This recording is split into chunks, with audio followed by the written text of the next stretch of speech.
LOCQ for a shot QSO from Kilowatt 1, November, Oscar Kilo, K1NOK. In Eastern Massachusetts, calling CQ, LOCQ, CQ, LOCQ. Calling CQ, LOCQ, calling CQ 75 from Kilo 1, November, Oscar Kilo for a shot QSO. LOCQ, calling CQ, LOCQ, LOCQ 75 meters from Kilo 1, November, Oscar Kilo, K1NOK, calling and listening.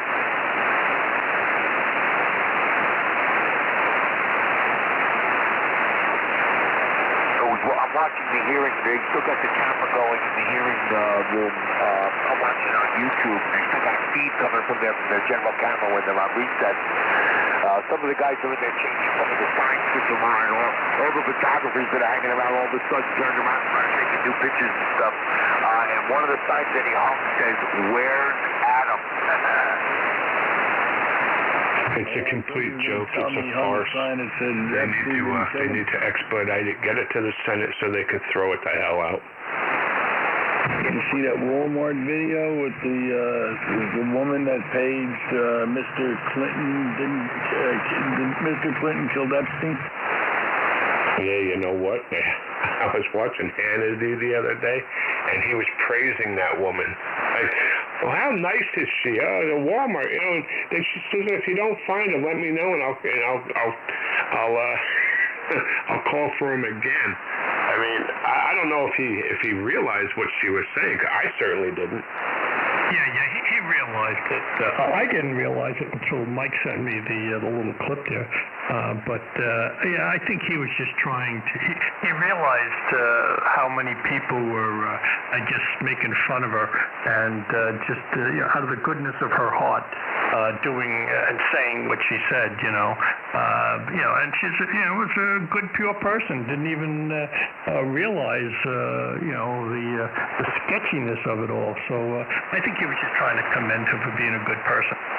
You know, now that I think of it, he was like, I hope she has a sense of humor. I didn't understand why he said that, so it's all clear to me now. But thanks to Mike, he clarified it. Because I didn't catch it, Bud. I didn't catch it when she did it, you know?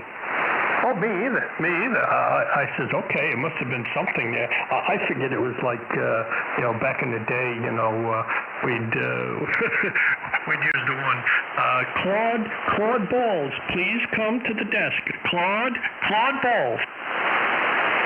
Mike Hunt. What's that one, Mike? Mike Hunt, Hunt. Is Mike Hunt in the parking lot? How about Haywood? You ever hear that one, Haywood? No. Haywood, did you blow me? With IP Daily, please come to the front desk. Open kimono, see more hair. Rich. Definition of a woman, can't understand normal thinking. That's a good one. I like that one. Hopefully I can remember it. That was good. I'll see you next Tuesday.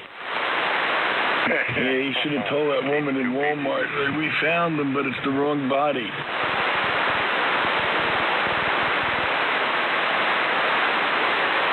Epstein had a standing with his suicide. Now, guys, there is so much going on. There's just so much going on. I mean, it's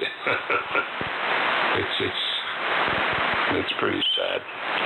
Our country's getting torn right down the middle, and of course they're blaming Donald Trump. It's not the Democrats that are doing it. It's Donald Trump. He's doing it. He's the one calling for all the investigations. He's the one who's issuing all the subpoenas. I mean, come on. He's the one that's lying through his teeth about what's going on with the frickin' phone call. The phone call was put out there with his transcript. There's nothing there. There's just nothing there, and they're making a big, huge thing out of it. They're putting things into it that just aren't there.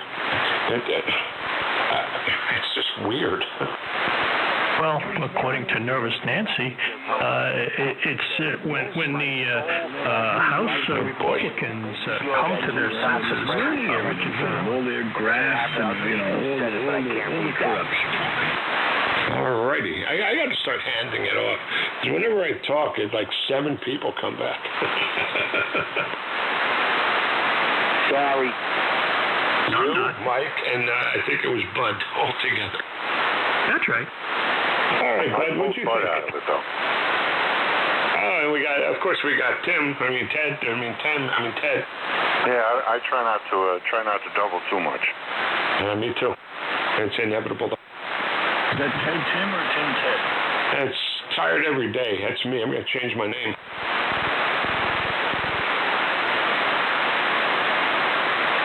So you're booking on Sunday, eh, Ted? Yep, Sunday morning, hopefully early, so I can get down past the city before it gets too busy. And let's see, I'm going to do the southern route, so I'm going to be heading down through New York, Pennsylvania into Virginia, stay over in Virginia and Harrisonburg, I believe, which is about 480 miles or so. So that gets us a nice in during daylight for our first room, and then playing off the next piece of the pie. So hopefully about 5 days. Once I get on 40, it's just 40 all the way across the country, you know. Yeah, I hear you. Is Route 66 still open? Yeah, they got a bunch of pieces of that still open, yep. Historical, Route 66, yes it is. Yeah. I traveled that back in the 60s, but it was the route. Well, it's about the only route, right? Yeah. The new one was being built. Yeah, it's 40 cuts pretty much right straight across the middle of the country there, and then I pick up 17 and head south, but 66, all the way through in Oklahoma and whatnot. You pick up that road a lot of different places. You can get on it and stop in and have a soda pop and all that jazz. Yeah, that's pretty neat. They still have a lot of that stuff available. Yeah, we stopped at an Indian snake museum, and we left and we stopped at the next place. And my sister went to look for a pocketbook, and somebody stole it at the Indian snake place. Yeah, gotta watch out with all the tourist attraction stuff. Yep, that's for sure.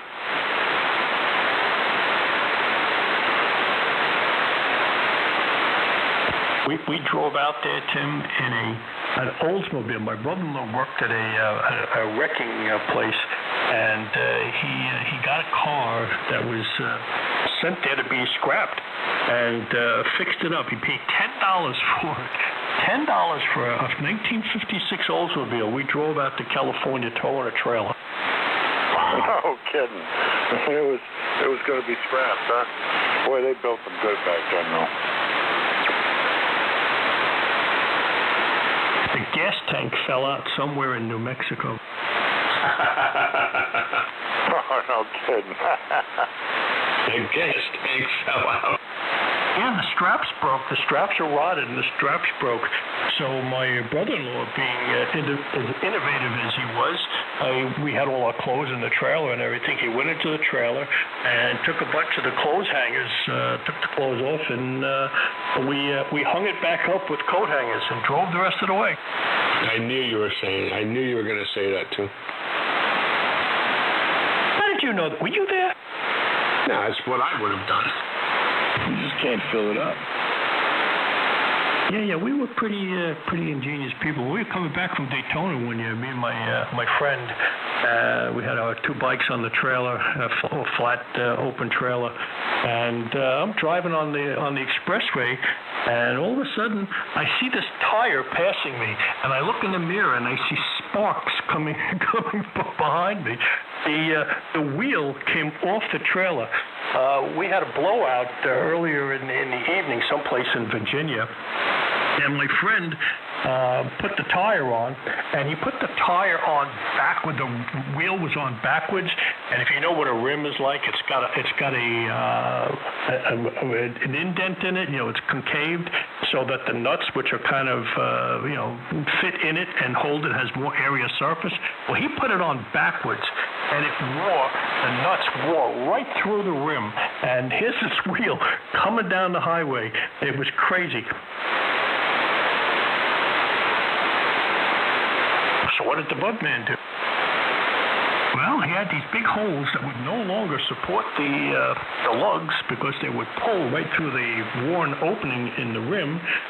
We dismantled the guardrail on the side of the road and took some of the big washers that were there, and the nut wouldn't go through them, and we fastened those. Well, of course, we left the guardrail on the side of the highway, but we fastened those lug nuts back on there, and we had two lug nuts on it. We made it the rest of the way home. You always got to be looking around there, bud. You got to look around and see what you can use. It's like sometimes you have to be a MacGyver, no doubt about it. At least you didn't get to witness your tire running down the road in front of you.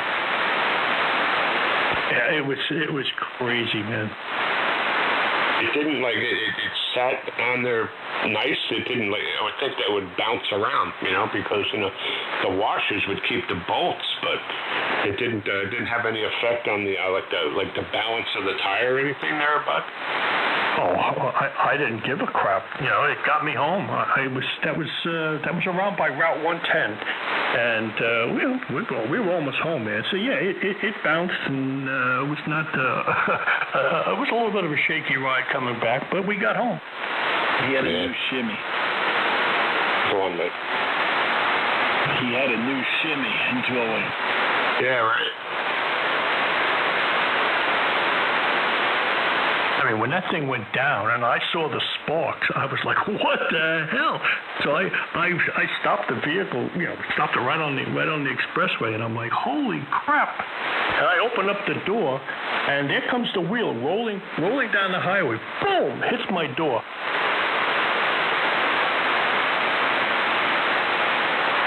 I remember going down Route 80 one time, me and my brother, and this tractor trailer passes us, pulling a trailer with it. It was pulling like a small trailer, like a house type trailer, a motorhome, whatever. But all of a sudden that thing let go,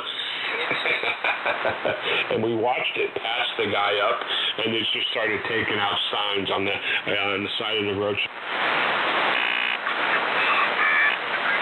But I'll never forget that. That was pretty funny. Here's one you'll appreciate, Joe. Going down to Daytona, right? It was real nasty patch around by Virginia, and this guy, we were rolling along, going pretty slow, and we see all these cars pulling over. Like, what the hell's going on up there? So we stopped and pulled over, and the guy had a big, huge flatbed trailer. Had about 10 brand new looking bikes. I mean, really custom motorcycles. He was bringing all his friends' bikes down to Daytona. He flipped the trailer. These bikes were smashed up like unbelievable. Oh man. This guy was crying. He was crying. He said, "Do you know what these guys are going to do to me?" I guess it happens, but man. Bikes were everywhere. That sucks.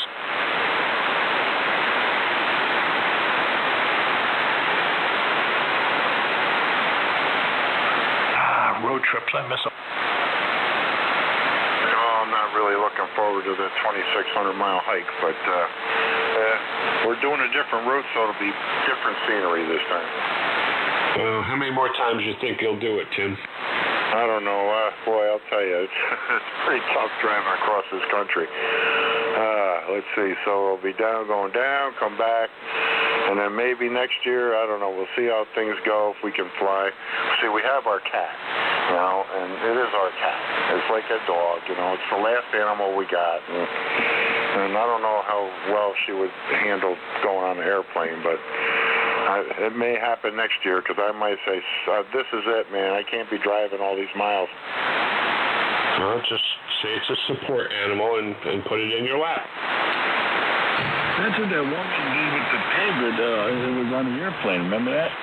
Oh, yeah, they've had all kinds of critters. I'm not afraid of that part.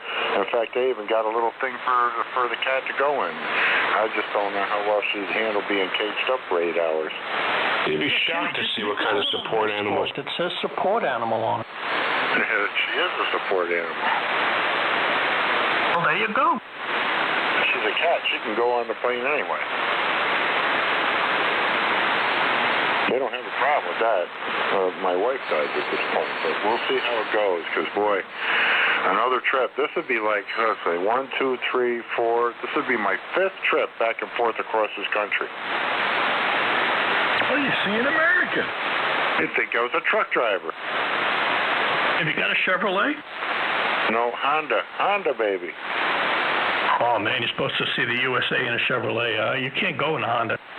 Oh, I saw half of the USA in a Chevrolet, Chevy pickup truck. I went all the way over and it was beat too. Drove to Chicago and then drove back home. My son was going for the National Karate Championships. He actually came in second in the country, but he actually won the thing. They had him against a kid that was not the right age. He was probably a foot taller and everything else, but he still kicked his butt. But nonetheless, yeah, I drove back with that Chevrolet 3-speed on the column and lost the muffler in Ohio. Dropped the muffler in Ohio and then drove down into Cleveland. It was like 4 o'clock in the morning. They had it was like a Wally Walmart. Open all night long. Went right down the out. Yep, there's a muffler. That'll work. Put that right on it. Off to Chicago I went.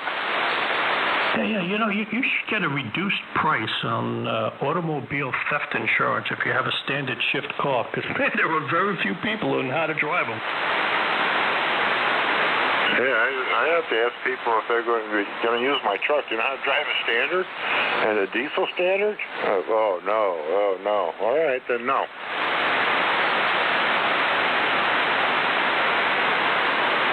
But my son's getting my truck. I'm pretty much giving it to him. Lord. So he's at least to have a dependable truck. And I might get something different when I get back in the spring. KC2BUD.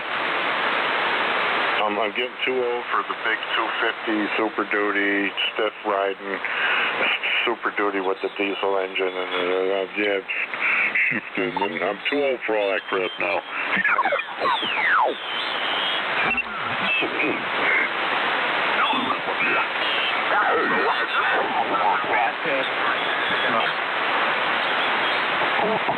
Standard shift?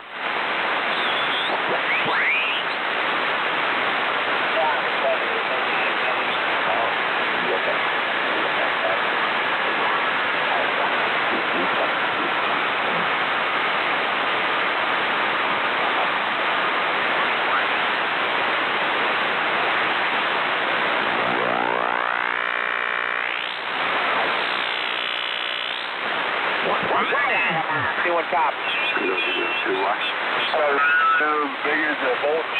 No good just to let them run. Filaments don't do you no good on 3500s. Yeah, no. Probably named to just sell that thing. Why don't you put your big tank coil in that thing and put it on 75? Probably be hard to do that. Which 3/4 copper tubing and some PVC pipe and roll you one. There you go. Oh, we on N4 MRO. KG for the 1/4 inch, whatever you want. Just go to the local Ace Hardware store. He'll help you roll. Get a tube of silicone. Yeah, but I'd say it'd be hard to put them on 75 Randy because of the many of them. No. If they'll work on 11, they'll sure as hell work on 75. That's a whole lot easier on them. You don't. I mean, that straight capacity not that big a deal on 75. Related traffic in accordance with the National Florida Section Emergency Communications Plan. Cheers. W4 BYT.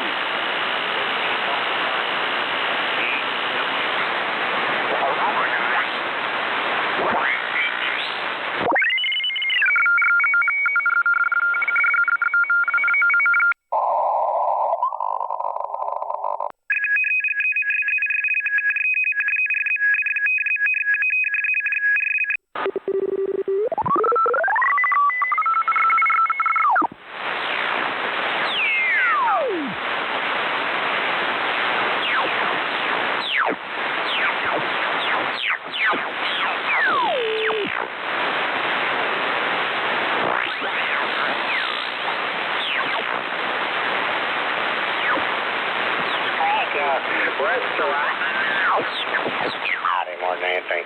At that moment, kind of give a coding. We can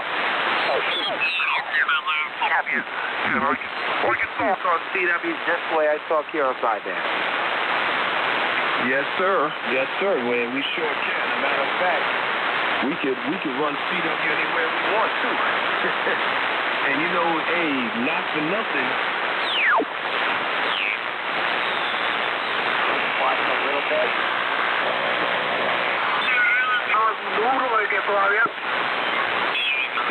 Your arm or your leg? That's you couldn't tell. That's how bad it looked. Sí, porque la tomé en una posición que parecía el muslo, pero no, es debajo, por debajo del codo. Por ahí pasa un nervio que se llama ulnar, también le dicen nervio cubical. Viene bajando.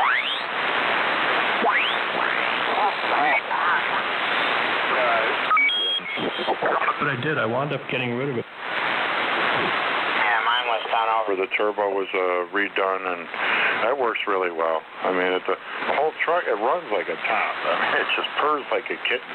I never high-R'd it, you know. It was a great workhorse, I'll tell you. Man, you drop that down into low range, low gear, you're crawling about 2 miles an hour, but you can push a house over. It was just unbelievable. But, you know, it's time. I'm getting too old. It's stiff riding truck, a very stiff truck. So I'll let him bounce around in it, and I'll get something nice and comfortable. So I was looking at the new Ford Rangers. We'll see. We'll see what happens. Yeah, they are a pretty stiff riding truck. I've got an older Ranger. I just got it back this spring, 04. I did the new ones this year, and I don't like how they look. I know look ain't everything, but yeah, not fond of them. I'm gonna probably this one. It already got a bunch of rust issues. It's already getting worse. Probably not gonna be able to expect it again next year. So I'm thinking I'm probably just gonna buy a newer one, not a new one, but probably like a 2010 or 11. The last year they made them. Something a lot less rust. I think I'm gonna go down south. But yeah, my only complaint with that 7.3 was she was damn cold-blooded. Up here it was real bitter cold, 20 below at night, January, February. Oh man, she started rocking again. My 6-liter is a cold-blooded beast. Takes forever for that truck to warm up. Oh yeah.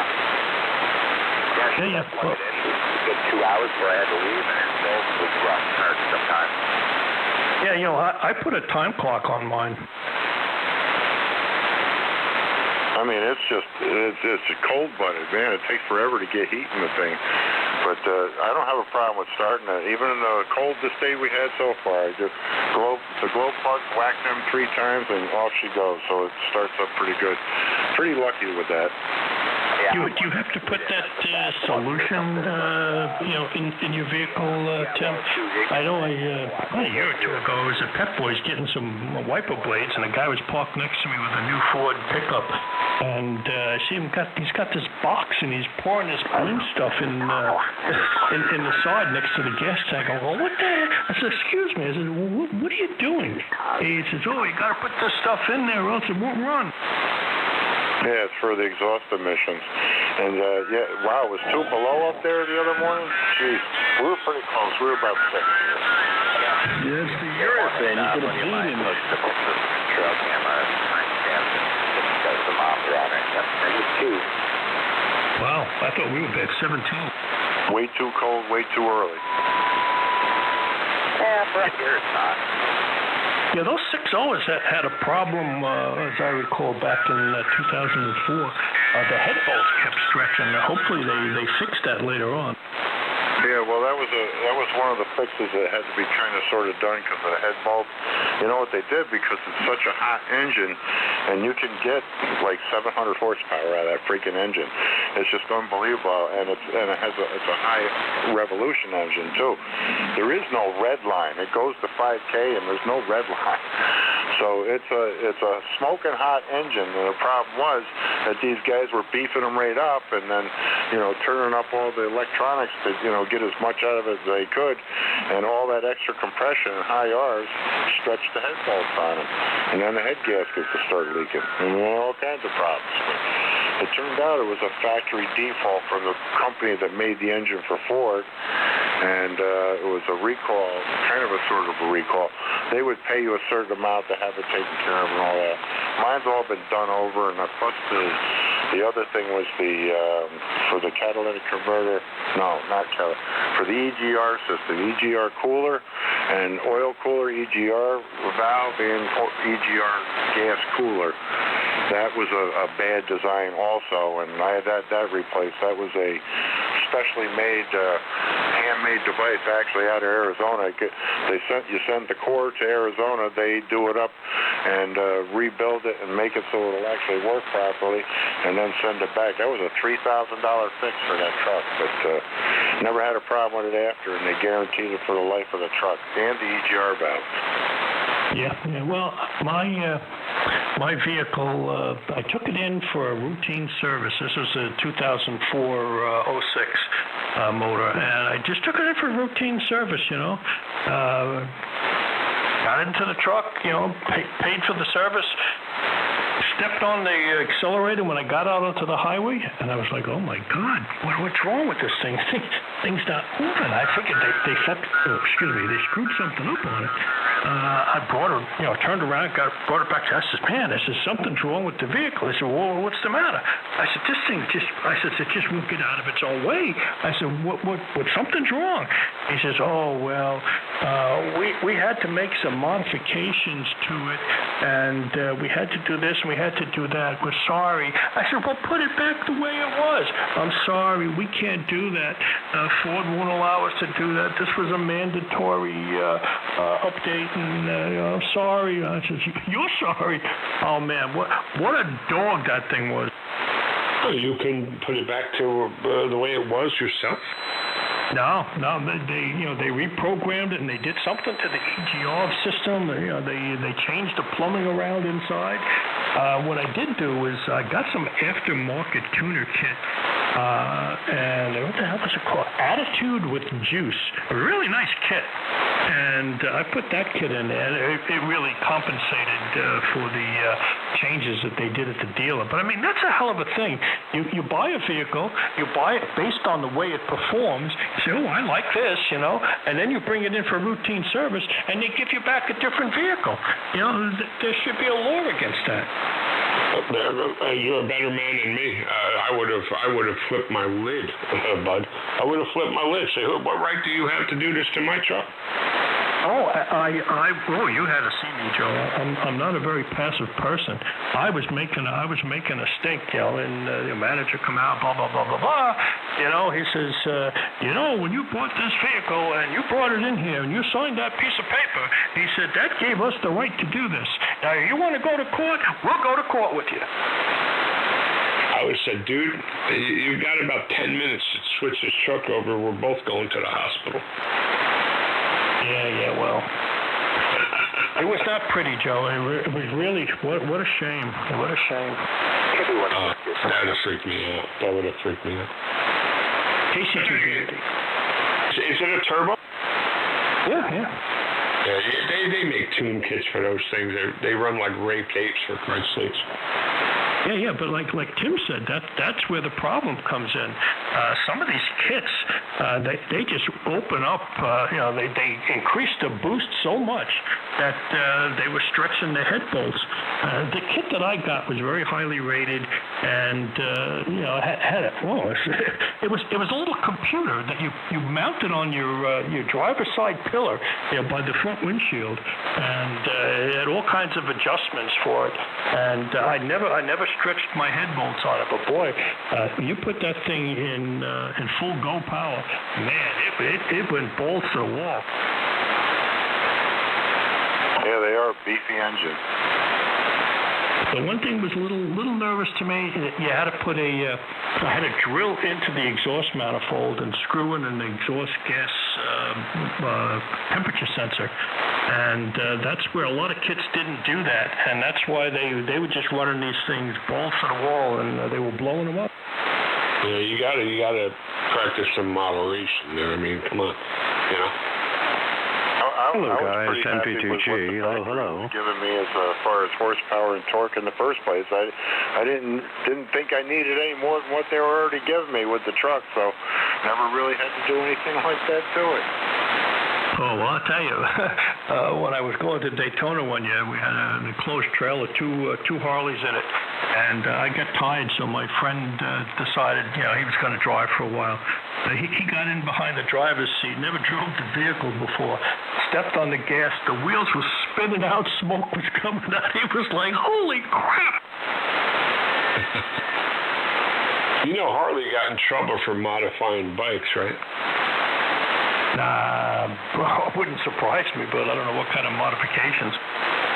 Yeah, when they were selling bikes, they were saying, well, we have this aftermarket kit here, we got this aftermarket pipe, and we got this power programmer, and we can put it in for you for $500. But it'll make it run even better. But I mean, before it even left the showroom, so they were getting screwed for doing that because they were tampering with the emissions on the bike. So they had to put a stop to that. Yeah, well, my Harley, I had a stage. I still have the Harley, actually. I had a stage 2 kit put in it, and it was a performance cam, 40% larger fuel injectors, a different breather system, and they remapped the computer. So it definitely got up and boogied after that.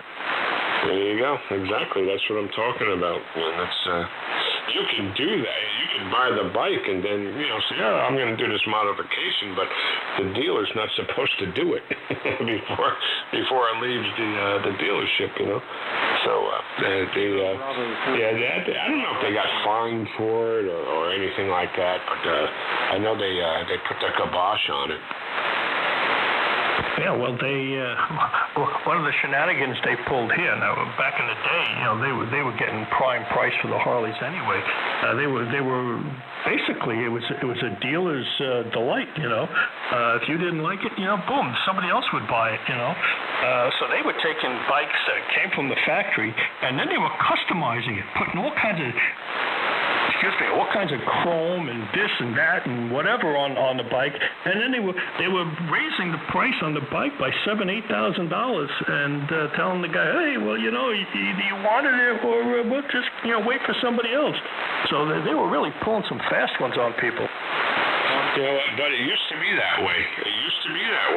With Harley Davidson. They had a backlog, and a lot of couldn't get the bikes, but it ain't like that anymore. Harley Davidson's not doing spectacular because the younger generation they do not want that motorcycle as much as they want the crotch rockets and stuff. So I don't know that Harley is in the position that they used to be. They used to be in a very high demand position, So I don't know what it is today, but I know that the reports are that the younger generation's not going for Harley Davidson, for obvious reasons. They want these freaking 180 mile an hour crotch rockets, Oh yeah, they're not. They're definitely not in the sweet spot anymore. Yeah, I'm going. I'm going back quite a few years. But yeah, well, it's and back then here on the island there were only 2 dealers. So you really had a limited supply of where you could buy your bike from. And boy, I'll tell you, they were just a bunch of douchebags. I'll tell you the way they treated the customers.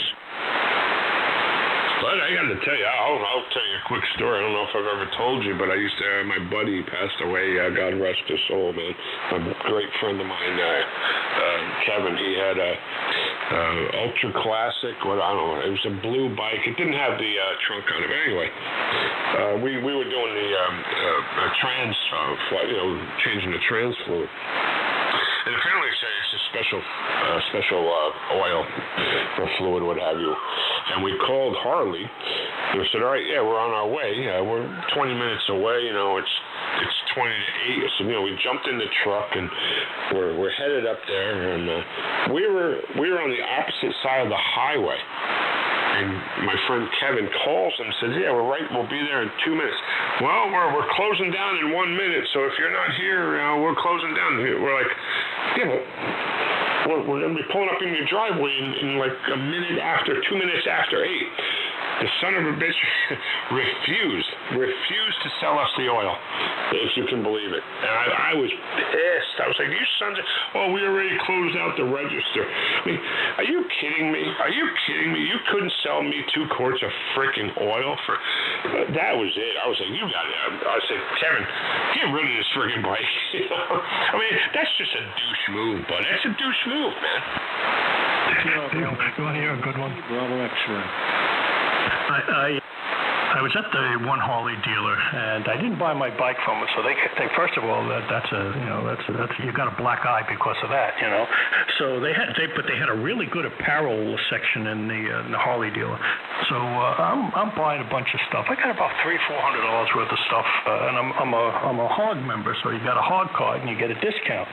So I put my hog card on the counter and have my clothes next to it. And the woman comes over and she takes the clothes and she's ringing them up and she's putting them on top of where the card is, And all was said and done. I says,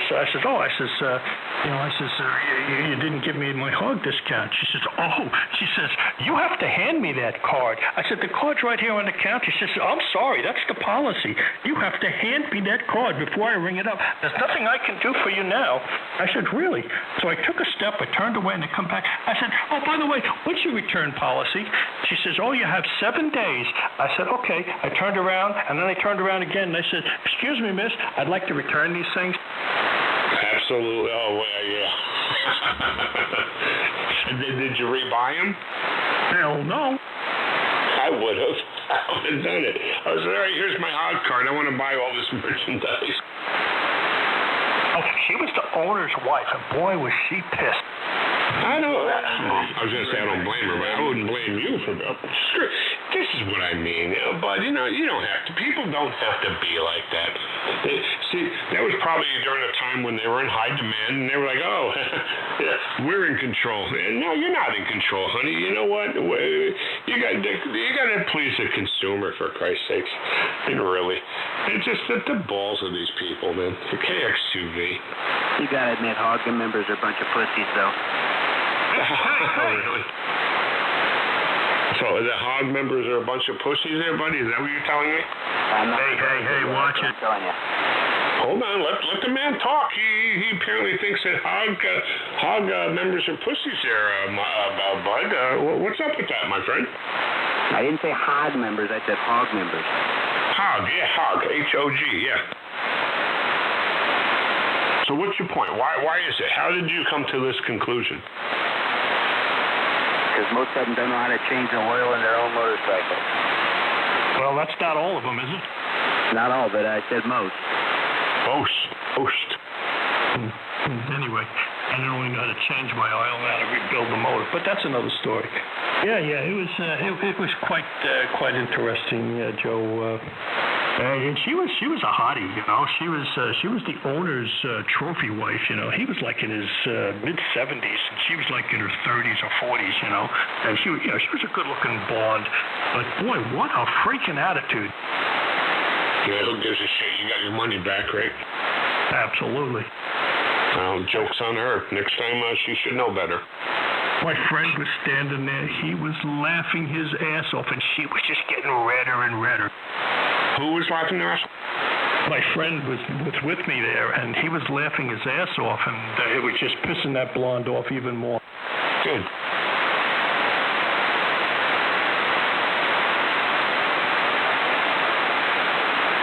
She deserved it. KC2BUD. KX2E. DOJ watchdogs Russia probe. Oh, I just lost it. What happened there? Where'd it go? Oh, you guys. I told you. Webpage here. I told you people shouldn't be hanging their hat on that AG report, right? IG report, rather. No, I know, but Durham came out with and said, you know what, he doesn't agree with his findings. I mean, and for good cause. He doesn't. Horowitz doesn't have the ability that Durham has. So, they protested him putting that out. I mean, it's a joke, but it's a joke. Yeah, I understand the whole ramification here, but it's the way he worded it. He gave all these freaking leftist FBI agents all this wiggle room, and now you got people like Chucky coming out, and rightfully so, based on what you read there. I mean, you got to really, really dig deep into it to see that they didn't follow procedure. They made numerous mistakes. They basic stuff they didn't follow. But for him to come out and say that there was no political bias, that was bullshit. Absolutely, totally. You look at Strzok, Page, McCain, Comey, especially Strzok and Page and McCain. Those emails, those text messages, you're going to tell me that there was no bias. Are you kidding me? Smelly Walmart shoppers. I mean, come on. This guy is a political hack. He was appointed by Obama, that friggin' scumbag Obama. Oh, God. His legacy is going to live on forever. The nonsense, the crap that son of a bitch frickin' pulled, that spying scumbag. I'm telling you, Joe, you know how his administration worked, Obama's? They put people in office where they already had stuff on them, and they became puppets. And it's, you do this, and if you don't do that, this is what we're going to do, okay? They had all the dirt on all these people, and they said, okay, this guy's a flunky. We'll put him in this position because we got a ring through his nose, and anytime they want to go ahead and think they want to say something, to do something, we'll just give a tug on this rope. Well, it just crossed my mind, but I'll tell you, maybe this pissed off Barr and Durham enough to where they're going to really turn the screws, and they're going to tighten those screws down so tight nobody's going to be able to frickin' move. So maybe a little vengeance is due, because enough is enough. I mean, then again, Horowitz recommended Comey and a couple people for criminal investigation, and Barr didn't pick up on that. Even if he didn't have a good case, do it anyway. What? Make these guys pay, just like they did to Flynn, just like they did to Manafort. He was a knucklehead, but anyway, I mean, they raided their homes, and I think it was Stone as well. I mean, why aren't they raiding these people's homes? Go to Comey, raid his frickin' home. Go on, even if you don't find anything, just bust his balls. That's all you got to do. I mean, Yeah, that's where I kind of disagree. I mean, you got to be. I couldn't stoop to the level that the left is. You got to have real facts and reasons to do what they did to people like Stone. I mean, that was such an embarrassment for the department. Really, anybody who took part in that should hang their head in shame. Yeah, but they nailed them. They nailed him. I mean, what was to nail? What was to nail? If you would have told the man, hey, you got to be here at this particular place at such and such a time tomorrow, he would have been there. So they didn't nail him. they basically, I mean, it was just. It was depressing. It really was to see how our government treats people. It was embarrassing. Yeah, but Bud, the guy's going to jail. I understand that. But the way they went to his house was totally uncalled for. Oh, I know. I agree. But I mean, what you're saying is we shouldn't stoop to that level. Well, it seems that we have to. As a matter of fact, we have to, because it seems to be the only way that you nail people. You can't have a kid glove, hands-on type of situation. You can't have that. You got to go for the jugular. That's what the Republicans don't do that. They don't do that. Democrats, they don't give a shit. They don't give a rat's ass. Look at what this Adam Schiff just did. Number one of 100 things, which I'm not going to get into, but he got the phone records of Nunez, Solomon, and Rudy. I mean, what the hell? But Graham won't subpoena Schiff's records? Why? Oh, well, that's not right. What do you mean it's not right? Oh, bullshit, that's not right. Maybe if you start incorporating some of their tactics, maybe they'll stop doing it. You know what I mean? Doing this nefarious crap and all this underhanded bullshit. You got to fight fire with fire, bud. No. Yeah, I agree with you in one sense. You got to fight, and you got to fight strong. But you got to fight. What's right. I mean, I just don't believe that it is so corrupt. I don't believe that you have to stoop to their level to achieve an honest result. I really don't think you have to do that. All right, so let's just keep kicking the Republicans in the balls, and the Republicans will come back and slap you in the face with a pinky finger. No, I didn't say that. And I do agree that that's, to some degree, the approach that they're taking. But as my wise friend Michael said there, it was today or yesterday, the fat lady ain't sung yet. So, it ain't over yet. It ain't over yet. And I think that you can do it without having to stoop to their level. And, I think that they have gotten to Lindsay. I don't know if you remember seeing the news where they got old Joe 303330, Uncle Joe, Slow Joe there, saying to a reporter, Lindsey Graham is, if this is the road he wants to go down, he will regret it. And like I said, they got the dirt on everybody. Well, look at this. They brought this up in the hearings today. In the unlikely event that Joe Biden, Joe 330 quid pro quo Joe, in the unlikely event he gets into office, he's immediately going to be impeached. Immediately. He's on tape. He's on tape doing a quid pro quo. He will immediately be impeached. Yeah, it's never going to happen. What, him getting in or being impeached? Never going to happen that he gets in. I don't think he's ever getting in. It's not, like I said, in the unlikely event. I mean, he's as corrupt as anybody. I mean, put things into perspective here, gentlemen. Donald Trump's squeaky clean compared to past presidents, okay? Lyndon Johnson, wiretapped his own VP to find out what he was saying about the elections, okay? The list goes on. The list goes on with Woodrow Wilson was a balls-out racist, a total racist. I mean, the list goes on. JFK, a huge womanizer, and he shared a woman with Giancana, and wound up shipping one off back to Italy or something like that. I mean, the guy was a scumbag when it came to ethics. I mean, come on, Trump has done nothing compared to what these people have done. Nothing. Yeah, listen, I just want to say I watch Levin too.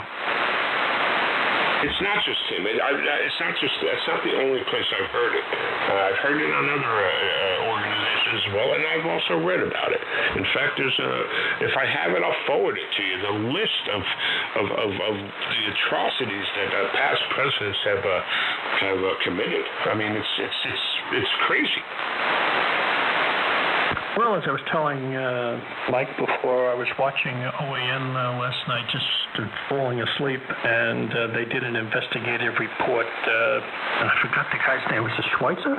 He did the book Clinton Cash, and he went into an in-depth thing on the Bidens and how corrupt they were going way, way back, and how his brother got a lucrative building contract from the U.S. government, had no experience in building at all, just like Hunter Biden, but Quid Pro Joe got him hooked up with a contractor, and they got a multi-billion-dollar contract to build housing in Iraq, and made his brother a multi-millionaire off of our government,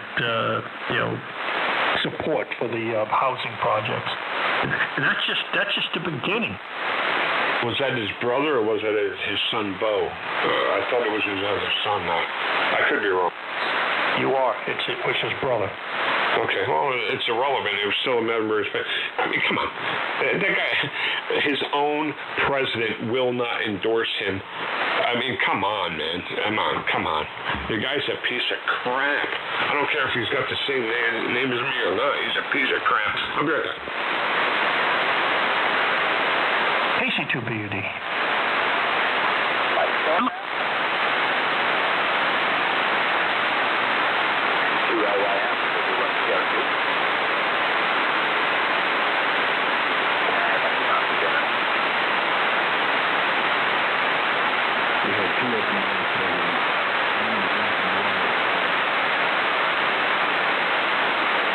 Yeah, well, if you hear what the historians had to say about both of them, they both basically were, let's say, liable for impeachable offenses. Lincoln suspended habeas corpus, and if you really dive into the history of the presidency of the United States, not a damn one of them was squeaky clean. Yeah, they're all crooked, right by them all. Every one of them.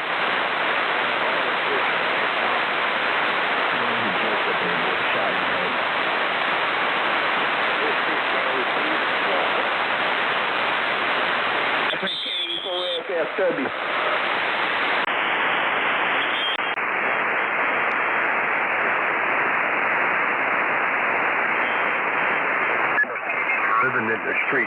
There are a lot of veterans living in the street. I mean, we got to start spending the money in better areas. Yeah. And a Democrat calls him a monster for saying that it's time that we start taking care of them. Well, they're crazy. They're crazy. Absolutely crazy.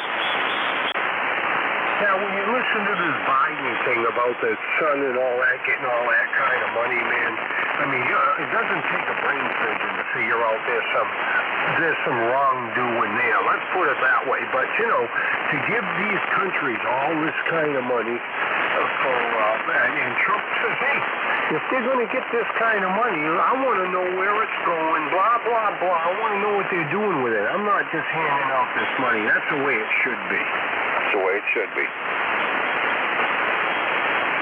And if you're going to hold some back and make sure you're satisfied with where it's going, then so be it. All right, I'm back. Jim Ford, gentlemen. Yep, welcome back.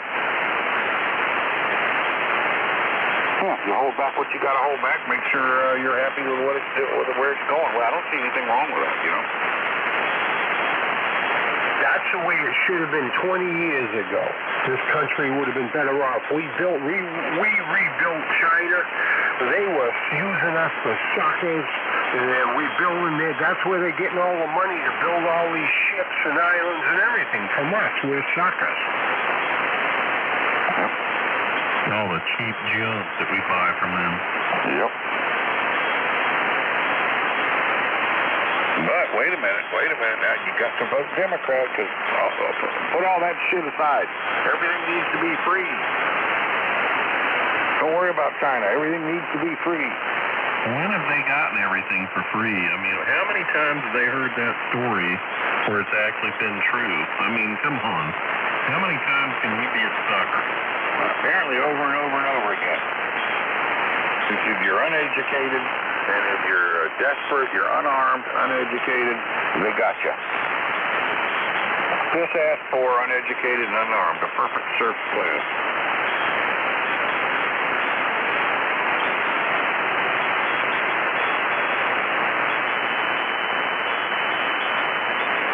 You know, these people that can't tune something, they ought to get solid state amps, huh?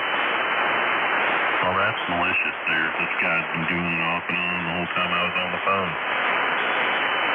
Yeah, poor thing. Let me knock him out. You know, a QRP former, right? Hey.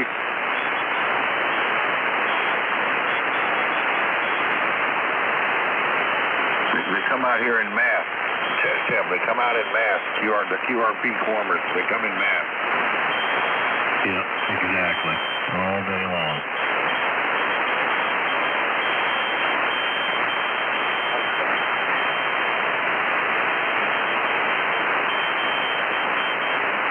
Back in the saddle.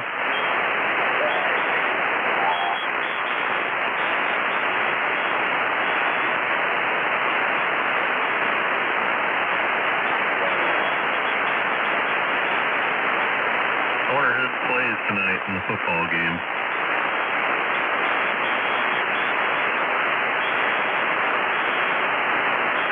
I looked at it a little while ago. It's not a very good game. No, that's too bad. They were on a roll. Yeah, well, I forget now. I looked at it, I thought, I'll probably watch a few minutes of it, but no good team. Eagles and Giants? Yeah, that sounds right. Yeah, that game sucks. Let's see. I think that took you up for Eagles and Giants. Yeah, there you go. Stink. Not a very interesting game. Yeah, the audience rating for that is 3.6. Okay. Yeah, no bueno.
You got the pallets back?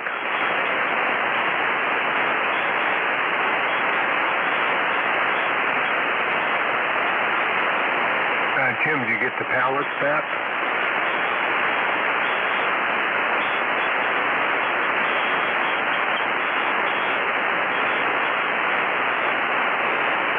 What it looks like.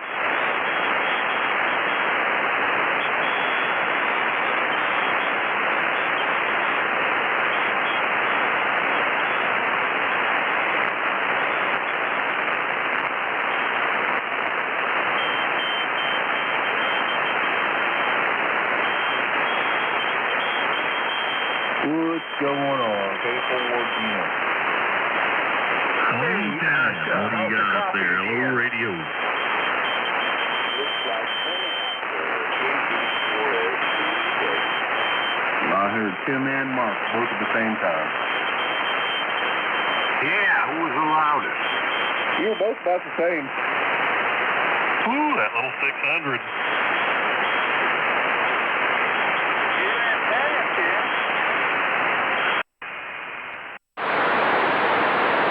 I've been on it for the last 3 days. Yeah, that's all the power you need. You don't need anything more than that. Yeah. Need to sell that big amp. Get rid of it.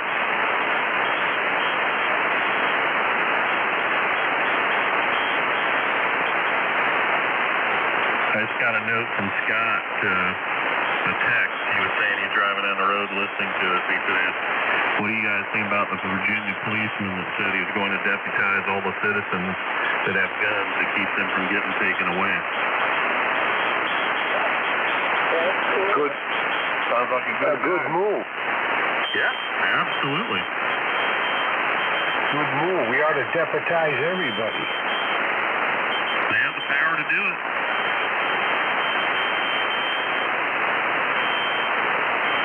I just saw where another cop got killed. This guy sitting innocently in his patrol car here. Was this yesterday or the day before? And you don't hear shit about it on the news. Where was this? What's that, Bruno? Nope. The guy pulls up and around the car to put money in the money machine. The gun on bandit machine, what do you call them? Money machine, right? KTM. Yeah, that's right. And then it's a bystander, it's a gun man, tries to get a hold of the guy.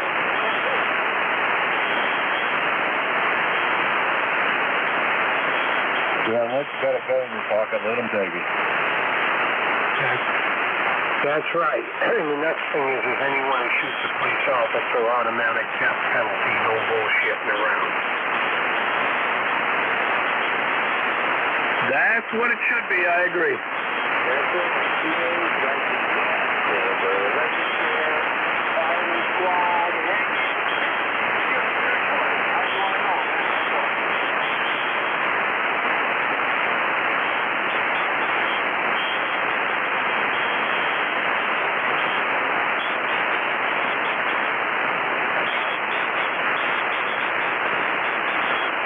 These police officer shootings are getting out of control. This whole thing, they're going to have to write new laws on that. You know what they're doing up here? It was Fayetteville, North Carolina, Jack. Okay. There's some idiot up here in South Carolina at night going along and shooting horses and donkeys. Can you believe that? Oh, yeah. They need to drag that loser from the car. That's what I said. Last week they shot a couple horses, and today, I guess, or last night, they shot a donkey. Just for the hell of it.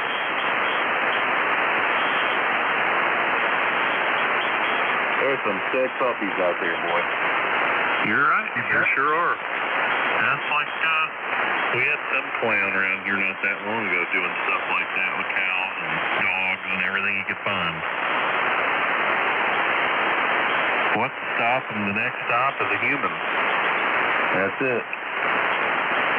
That's right. Goes from the animals to humans. They're just learning how to shoot.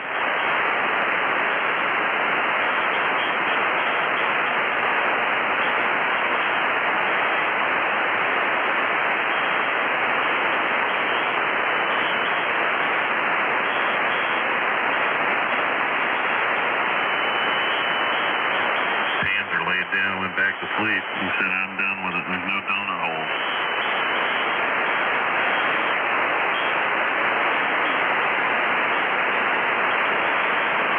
Yeah, if there ain't nothing to beg for, might as well go to sleep.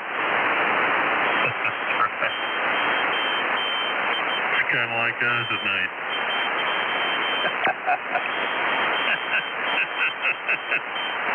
Most of us are past the begging stage. It's either there or it ain't there.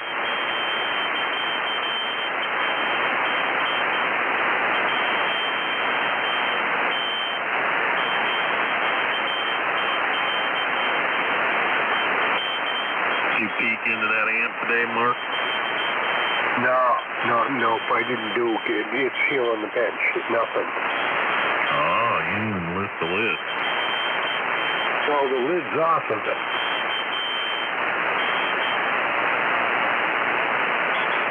Are you waiting on any more parts? Not at the moment. No, I got pretty much everything now. All right.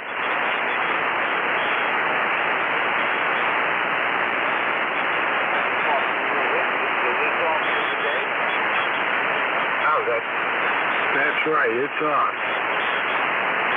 Got the Super Stroke 4000. It's got 3,000 PSI, 1 pressure.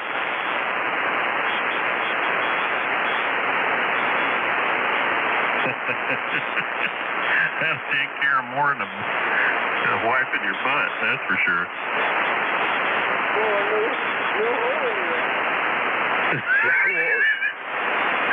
That will remove all hemorrhoids. Yeah, that's right, water jet. That water jet, they cut steel with them.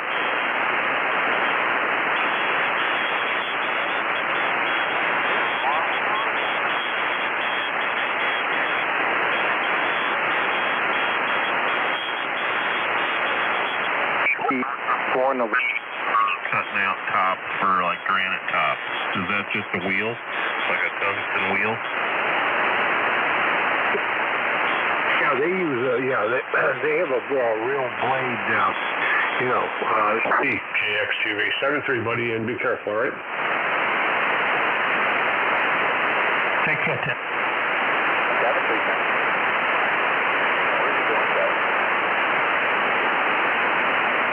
He's going to Arizona. Very nice. I hear that's nice this time of year. Yeah. Or for the next 4 months.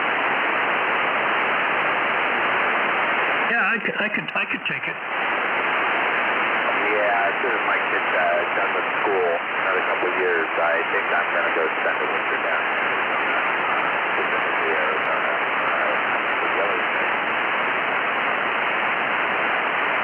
Yeah, well, it's good to get the hell out of here, you know. It's we looked out here on Long Island. We didn't get the snow that those guys got. I think Timmy said they got 27 inches of snow where he is. Wow, I didn't know we got that much. Upstate New York, 27 inches of snow we got. Holy crap.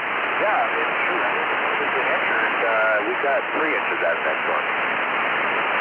Yeah, we got maybe 2 here on the island. Yeah, he got clobbered. We got about 10. What we got before that, we got ice and shit like that, so a lot of trees snapped. Southern Memphis State, northern Mass. That's what I thought. I guess like they said, it's location. I think I do an email get a bunch of you guys that are also privy to, you might want to take a look at that. All right, Joe, I don't know if Mike is still out there. I think he do extend us. But I'm going to jump out of here and watch my boy Tucker. I tell you, that's one of the fastest hours on TV. Yeah, he's pretty cool, that guy. He's all right. All right, no problem there, bud. Maybe we'll catch you out here tomorrow. Hey, you know what I like about him most is he comes down hard on both sides, left and right.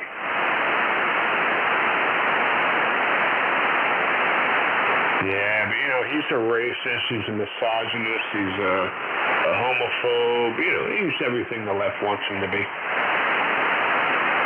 Yeah, see the story he did there, I guess it was last week. I don't know if you watch him or not, but he was doing a thing, I can't remember the city where it was, a population of 6,000, okay?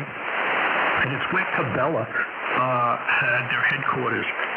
So a community of 6,000 people was basically raided by this wealthy corporate type, and he forced the sale of Cabela's, which was doing well. So he wound up forcing the sale of Cabela's, and I think it wound up being bought up by Bass Pro Shop, I think it was. Anyway, it left the town devastated. They lost 1/3 of their workforce. People can't get out of there. I mean, the place is destitute, okay? And it turns out that this guy, did that all to make a few shekels off the back of this whole community, which is destroyed now. And he supports a lot of Republican legislators. And Tucker was holding I don't know if he was a congressman or a senator from that particular state, made some accusations and comments about how much money he was given for his election campaign. And, pretty much, a douchebag. You see what you did to your constituents here? So, I like that, He's not just holding the left feet to the fire. He calls it like he sees it. Anyway, KC2BUD, 73s. Have a good night. You sound like a Romney move. All right, take care, bud. Absolutely. That's exactly what it was, a corporate raider. There you go, Romney, yeah, and I supported the son of a bitch. Only because he ran against Obama. All right, I won't keep you. You take care there, bud, and we'll catch you later on. KC2BUD, KX2 Victor. Yeah, I think they call them venture capitalists, but the new name is a vulture capitalist. They're more like assholes. All right, guys. Good night. 73s. Catch you tomorrow.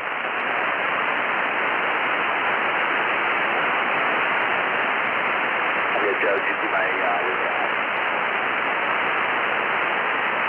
What was that, man? did you see my reply to Mike's email earlier with the Clinton video? Yeah, I saw the email about the Jeffrey Epstein. Yeah, I just replied to it a little while ago. You might get a chuckle. You're a little light to me there, Matt. Yeah, the band's not the best, I don't think. I could fire up the amp, but yeah, just take a look. You might get a chuckle. Alrighty. I'm gonna do the challenge. I'm not sure on the web. Oh yeah.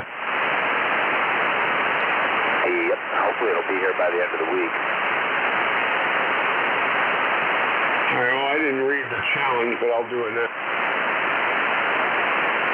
Basically, you just gotta wear that shirt and get them to do, go into a service desk at any store and, get them to do the so that's get it on video, send it into the war room for Bill Schroyer. So, enter the video, put John Airford, entire segment, and get your shirt. Yeah, I see it. They did that to a Walmart woman, yeah. I saw that. Yep. Yeah, I saw that last week, and then I think it was Thursday or Friday's show, he issued that challenge, and I had actually just ordered the shirt the day before. I was like, oh, hell yeah, this is happening. I'm doing this. I'm going to rock with this. Let us know how you make that. Whatever. And wearing that shirt, and I am going to get one of them to do it.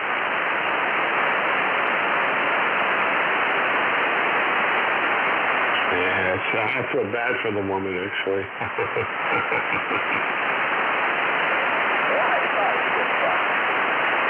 Yeah, the Walmart woman, she had no idea.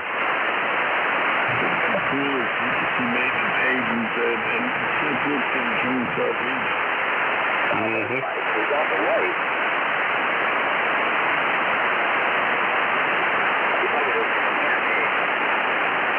Oh, Matt, you're melting away. Yeah, I'm on Delta Tower.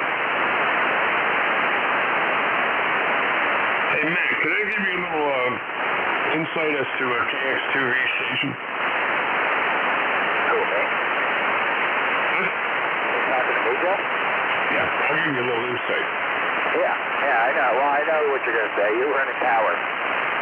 Absolutely. I spent $3,300 on an amplifier. I don't get on the air without one. That's just the way I've been for 25 years. I will not get on the radio without an amplifier. When my 9500 went out, if I didn't have my 87, you probably wouldn't have heard me until I fixed my 95. I'm serious. You got an amplifier, man. Then I'm not busting your balls. I'm not taking your inventory. I'm not telling you what to do.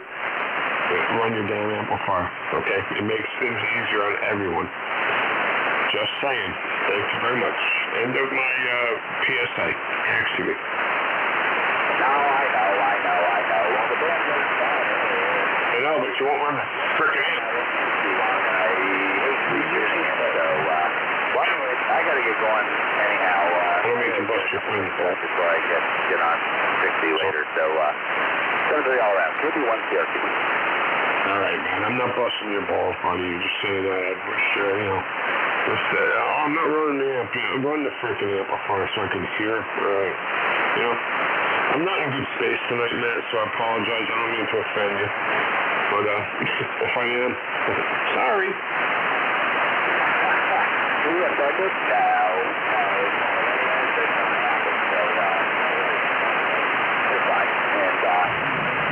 Maybe the band will be better next time. 7:30. Could be up here. All right, man. Take care, man. Good hearing you, man. I'll catch you later on. Okay, I'll see you. Over to you, Mike. Okay, so you can't turn the air on, Mike? Is that it? Don't be silly.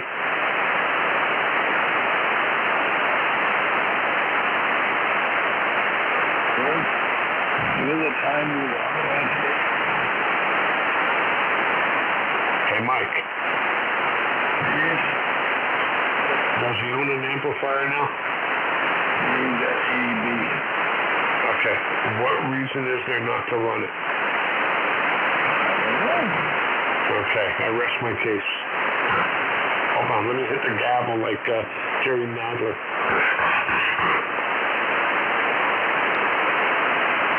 In the goal. A shot slob, a piece of shit.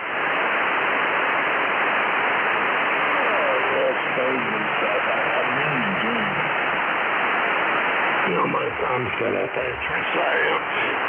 haven't brought anything up. I haven't brought any politics up. None.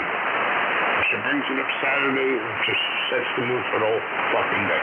Today, same thing. I don't want to start nothing, but, well, then you shouldn't have sent me an email. Because if you think I'm going to sit back and not say anything, you're out of your effing ever-loving mind. So, there you go. You have a couple of good days, and then you have a day that's horrific.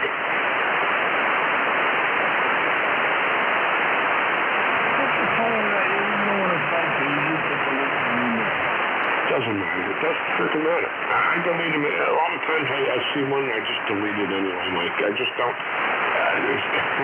It's called preventive maintenance. No, she has to stop calling CNN. Maybe you can get some of the argument. She has no clue. She has no effing clue as to the reality of everything. I'm telling you. These bastards, their freaking mainstream media is in bed with the Democrats, and they are on the same wavelength. They're on the same thing. Whatever Democrats say, the mainstream media echoes. I mean, so that I think they think that gives credence to the reporting. Well, the Democrats are saying so. It must be true because the news media is reporting it as well. So of course it's got to be true.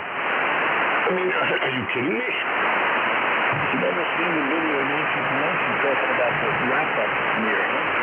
It doesn't matter, Mike. It doesn't freaking matter what they said. Nadler did the same goddamn thing, Mike. Said the same thing about Clinton when Clinton was being impeached. Oh, this is unprecedented. Oh my God. And then Pelosi. Oh, all they do is hate. And when somebody says, ask her a question, didn't accuse her of it. Asked her a question. Do you hate the president? Didn't say, why do you hate the president? He said, do you? She's a see you next Tuesday extraordinaire.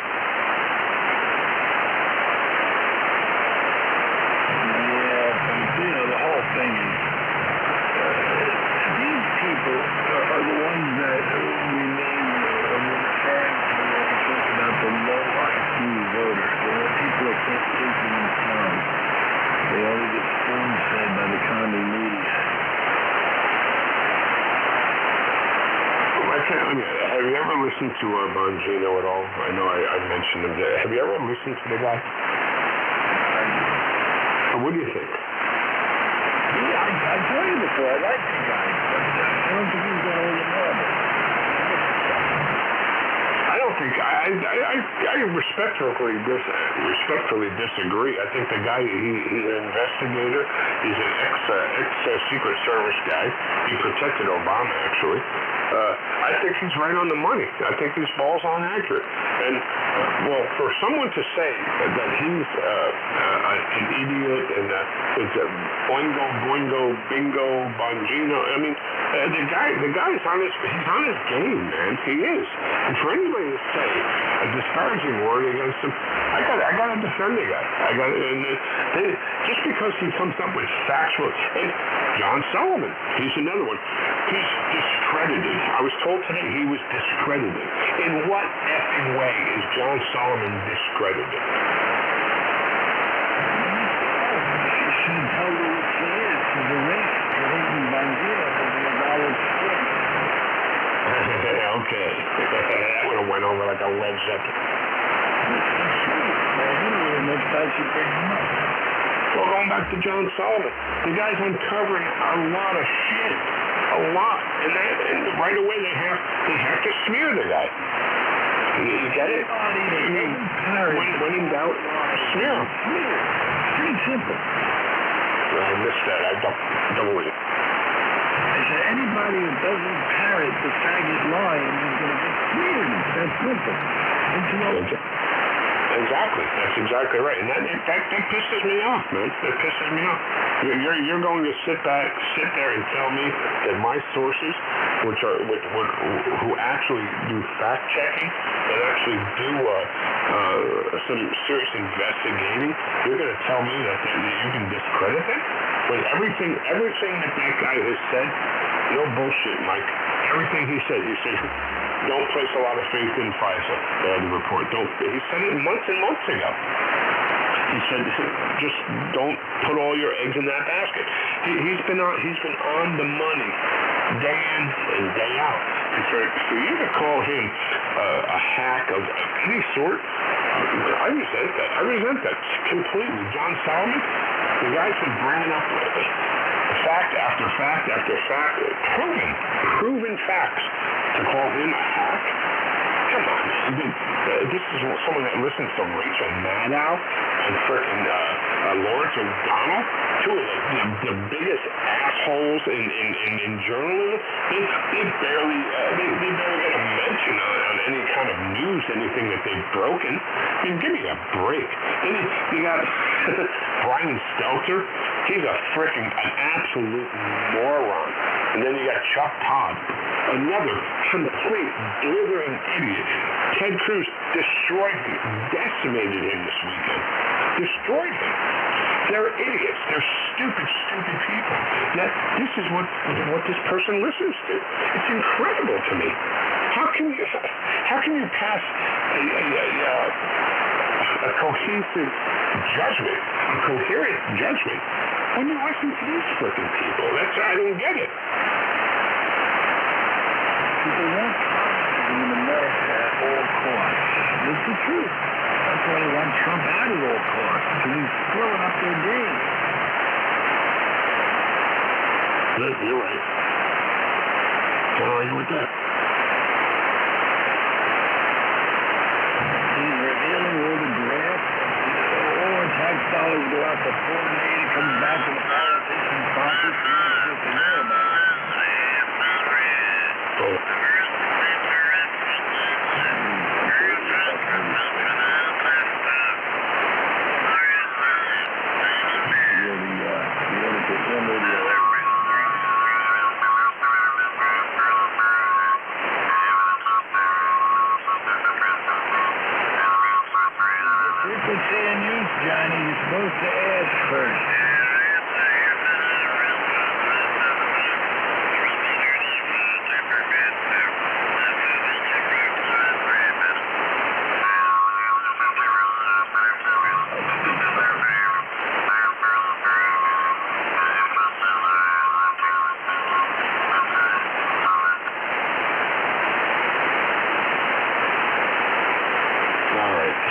guess we're running a little late, so we're getting the backbenchers now, Mike.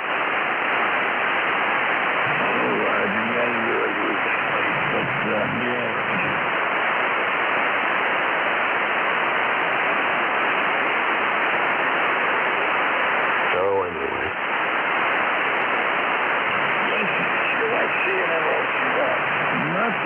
Nothing is going to stop what's coming.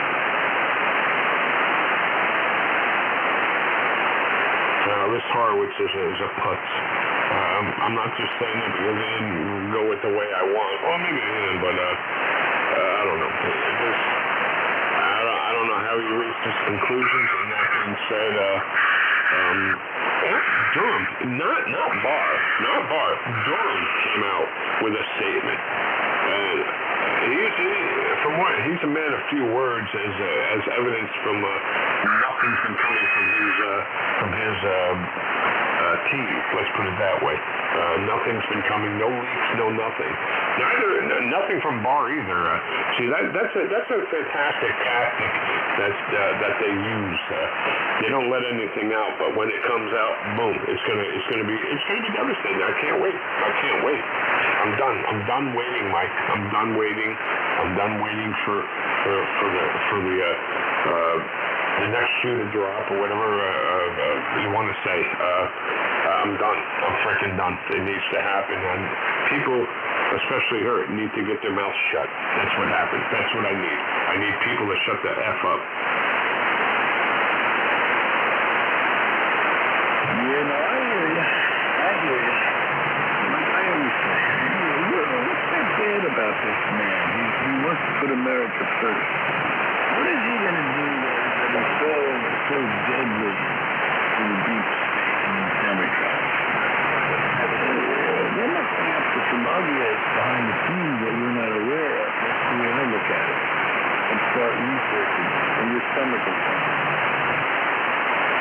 Yeah, but the Republicans won't do that. They won't dig down. I just had this conversation with Bud.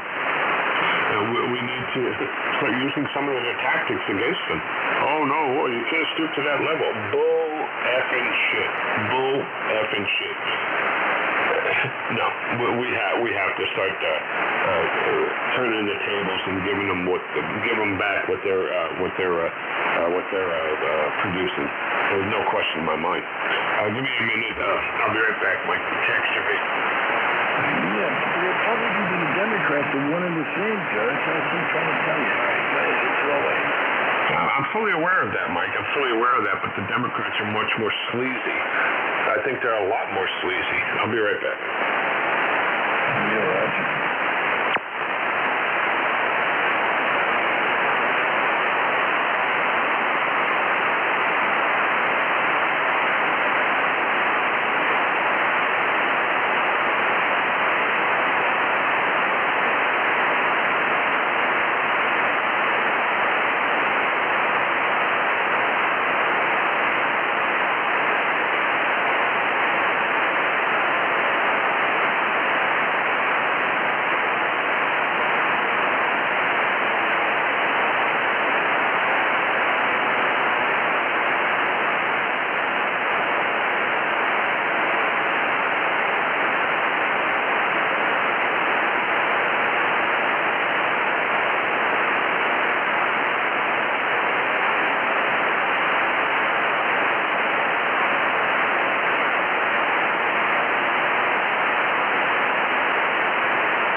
Victor, hello. Are we clean now, Mike? Are we clean? Yeah, we're being going to the hospital. That'd be fine. Want to do 160 or no? No, Yeah, but I can't hear you fine. really? It's all right. I mean, whatever. No, we're good. We're good. No problem.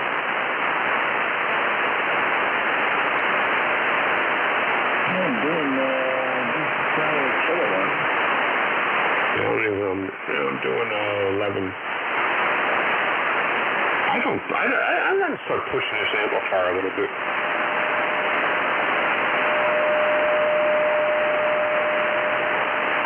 What the hell was that?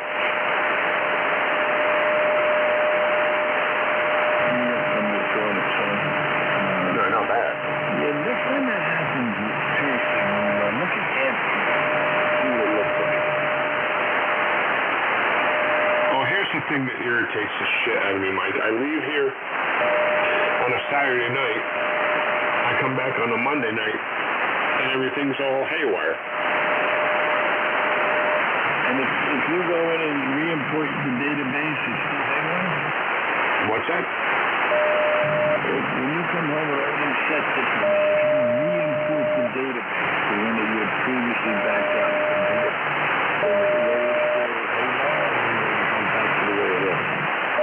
Well, actually, what I did tonight is I completely got rid of Thetis. I eliminated it. I did a Revo uninstall. Got rid of all of Thetis out of the computer. And I reloaded an earlier version, thinking maybe it was the version of Thetis that I just had, installed, and that didn't work. So, but what happened? What I did notice when I did fire it back up again. My settings were where I left them at, and receive and transmit. Well, receive. That filter kept going to 3.5, but now it's at 4. And the AGC is where I had it at about 65, and the drive as well. The drive was normal as well. So we'll see what happens tomorrow when I fire it back up again. See if it kept the data or not. It could have been just a stupid glitchy thing. I have no idea. Can't predict it. Yeah, I'll be joining the crazy crew on the new laptop so I can run through this, and it's got that crappy Windows 10. I have to pick it apart. So you're going to have to run Windows 10, huh? Well, see, you can't get drivers for anything else. It starts at 10. Yeah, I don't know if they sell anything but 10 now.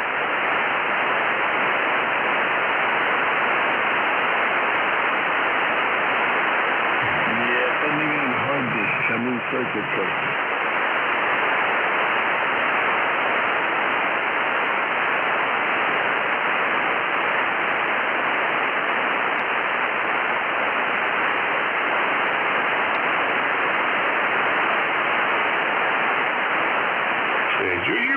What these bastards did at this hearing today? They had a guy as a witness, right? They had a guy as a witness, and then when he was done being a witness, he went up to the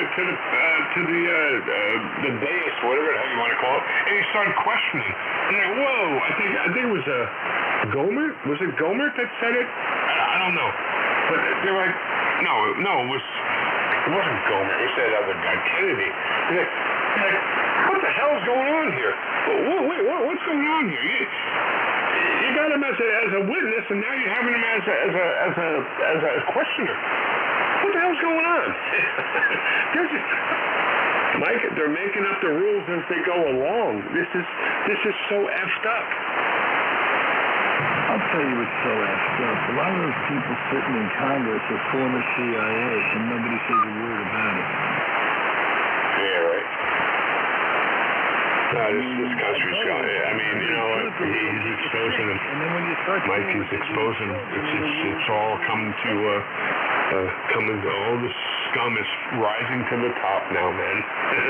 Nobody would ever know how scummy the Democratic Party was. And Republicans are scummy too. look at Graham. Graham, he's a big bullshitter, man. He's a big frickin' talker. He's a talker, that guy. Yeah, the bottom line is, like I said before, there's 535 of them. If you're lucky, 5 or 10 are good people. Now, yeah, what is that? It's a minute percentage, right? Like 1% of the entire Congress are good people. It's crazy. It's pathetic, and it's why we're getting screwed. All prices keep going up on everything.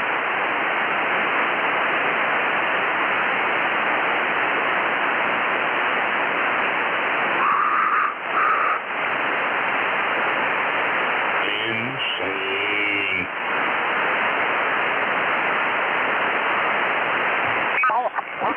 He's up in New York, over. About 40 feet, but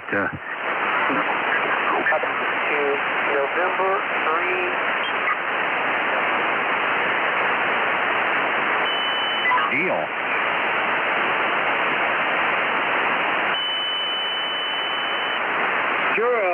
George, if you can hear Terry, he's in South Alabama. He's out of Local 105. He's a retired Boilermaker.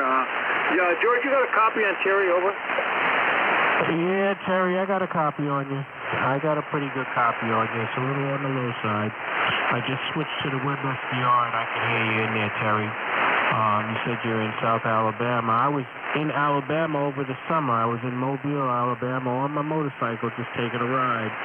But, yeah, we're in New York City. We're in Queens, New York, about 7 miles north of Kennedy Airport in an area called Hollis, Queens. But I can hear you in there, Terry. The name here is George. The call is November 2, Ocean Whiskey Radio. Go ahead. Ocean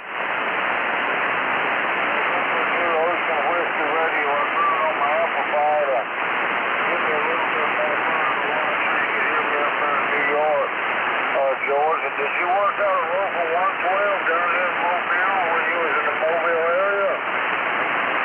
No, I didn't come down to do any work. I was actually I was on a bike ride and with my club, and we were in Mobile, Alabama back in August. And I rode there, stayed there for a few days, and rode into Mississippi for a little bit, and then rode back to New York there. QSL?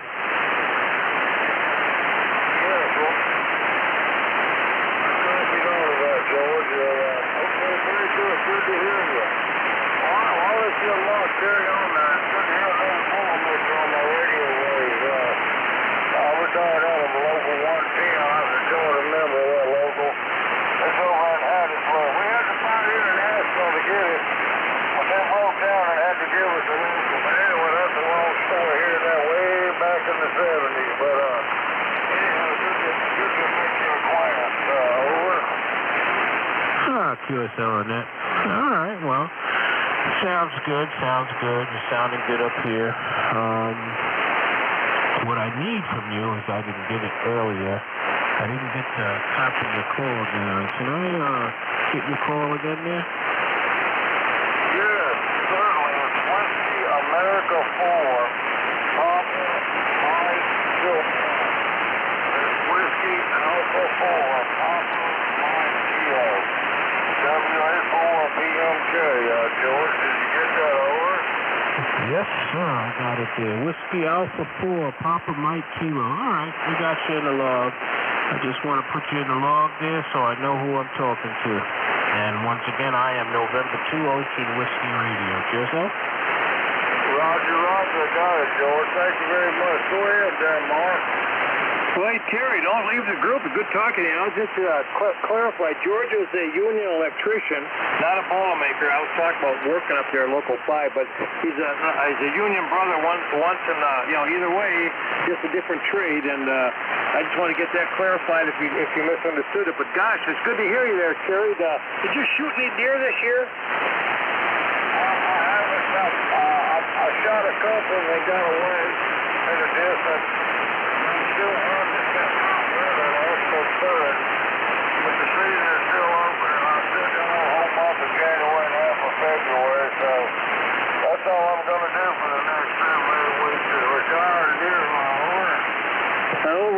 Good to hear you down there, brother. Have you talked to anybody else in the group lately? Oh, yes, we're here in the morning till 34. It's 7 o'clock in the morning and 5 o'clock in the evening on 34, okay? Yes, sir. Those are probably the worst times for me to hear you guys. The sun's coming up over here, and the band gets short, so I usually don't hear nothing out there. But anyway, just wanted to check in with you. I'm glad to hear you're doing well. Hey, stick around as long as you can there. It's good to hear you. Another brother here, and George, there's two other guys that are going to be coming back. One's Eric and one is Chris. There's two other guys in New Jersey that are also in this queue, so they had to go walk the dogs. They'll be back here shortly. So, if you can do it, if you're not going to bed or nothing, stick around and chit-chat a while. It's nice to hear your voice. I'll give it back over to George and see if he still has a copy on you. Over. Oh, I got a copy on him. I hear him, no problem. If I don't hear him on the radio, I hear him on the WebSDR, so I have no problem hearing his station there. Go ahead. Excellent, George. I've got everybody on the radio. I don't have the SDR up at all, so I must be in that sweet spot where I can hear everybody. Over. Yeah. Well, you sounding good. He's sounding good. Eric and Chris are basically local to me, so I hear them regardless. But everybody's sounding good tonight. The band is starting to, actually, I'm guessing it's coming up now because everybody's starting to sound good.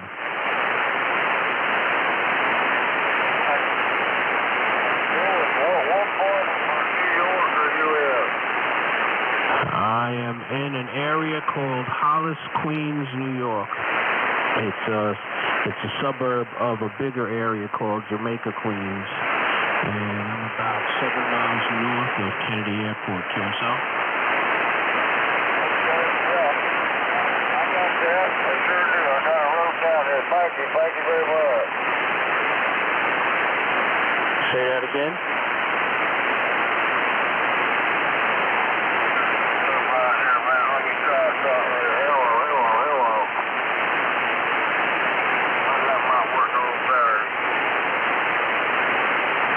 I can hear you now. Yeah, okay, that's fine. Let me stand by here a minute, Mark. WA4BMK. Okay, Terry, we got you. Yeah, you're coming in good there. Yeah, George, he was telling he's about 7 miles north of the airport there, and in a particular burb, I guess it would be called, or is it a burb or borough? What do you call that up there in New York? Well, if the borough is called Queens County, that's the name of the borough. And the local area in the borough is called Hollis, Hollis.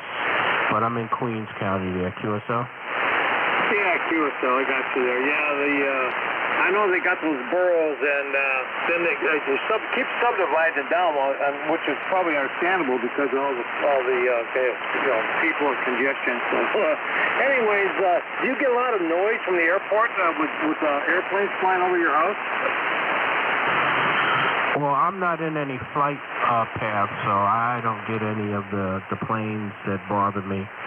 Now, there's another area of Queens that's called Rosedale, and it is right in line with 90% of the flight paths from Kennedy Airport. They get a lot of noise, man. There's even a reduction in taxes, property taxes over in that area. And the houses, as nice as they are, beautiful houses, they cost a bit less because of that there. Go ahead. Yeah, I can believe it. I got Queens up on Google Maps, and I'm seeing Fresh Meadows, Oakland. What was your community again? It's called Hollis, Hollis. Kew Gardens is north of me.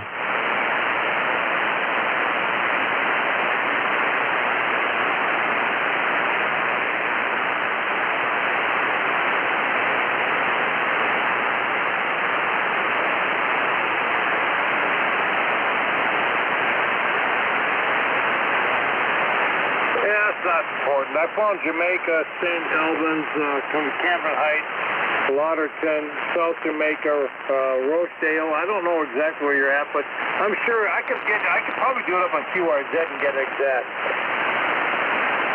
Yeah. My address is in QRZ, but actually all the areas you named are very close to me. The one called Rochdale, I used to live there. That's actually what's called the St. Albans area. Laurelton is the area I was talking about. Well, Laurelton is right next to Rosedale. And Rosedale is the area I was talking about that's right in the flight path of most of the planes from Kennedy Airport. Cambria Heights is just a little east of me, and it's almost walking distance, but it's east of me.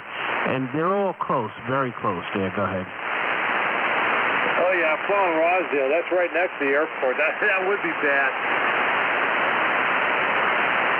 Yeah, man. You can, when the planes fly over Rosedale, man, you can see the reflection of your face in the chrome. Yeah, that'd be a tough nut to crack. I don't think I'd want to live there. It's a shame, but that's the way it is. They're going to have these airports, and you're going to have to deal with the noise. I know. I grew up in Minneapolis, so I didn't ever live close to the airport, but I used to go out there as a kid and watch the planes come in, and I couldn't imagine living on those houses right next to the airport, because those jets are like 300-400 feet off the ground. Oh yeah, yep. And there's the other airport, LaGuardia Airport. I can't think of the name of the area. It's not Astoria. It'll come to me in a minute. But there's a highway called the Grand Central Highway, and when it's cloudy and rainy out, they change the flight path. And there's a section of the highway that borders one of the runways, and the planes, they drop out the clouds and then hit the runway. And when they drop out the clouds right over the highway, they're probably maybe 150 feet high. That's how close they are. Wow, that's got to be spooky for anybody in the car. Anyways, I don't even want to fly in airplanes. I'll be honest. I'd rather drive across country than fly across country, because when I'm driving, I feel like I'm in control, Yeah, I don't mind flying, but I live riding my bike, so I'll get on the bike and just ride, and I'll ride cross country. I've ridden to the West Coast on the bike and so forth and so on, so I want to see what's out there. I've seen a lot, but there's a lot I haven't seen, so I'm going to ride until I've seen it all there. QSL? Yeah, QSL, I hear that. Hey, Terry, you still there? I'm still here. I'm just copying the mail. Go ahead. Yeah, buddy, I just want to make sure you still didn't go to sleep on us out there. I don't want to, cut you out of the old conversation. Have you ever been up in the Northeast? Did you boom up in the Northeast when you were working? No, we luckily wish I had but I worked up a lot in Toledo and Cleveland. And I worked out in the Northwest. I worked out of Portland. I worked out of out of Tacoma, and I worked out of Paul there in Washington.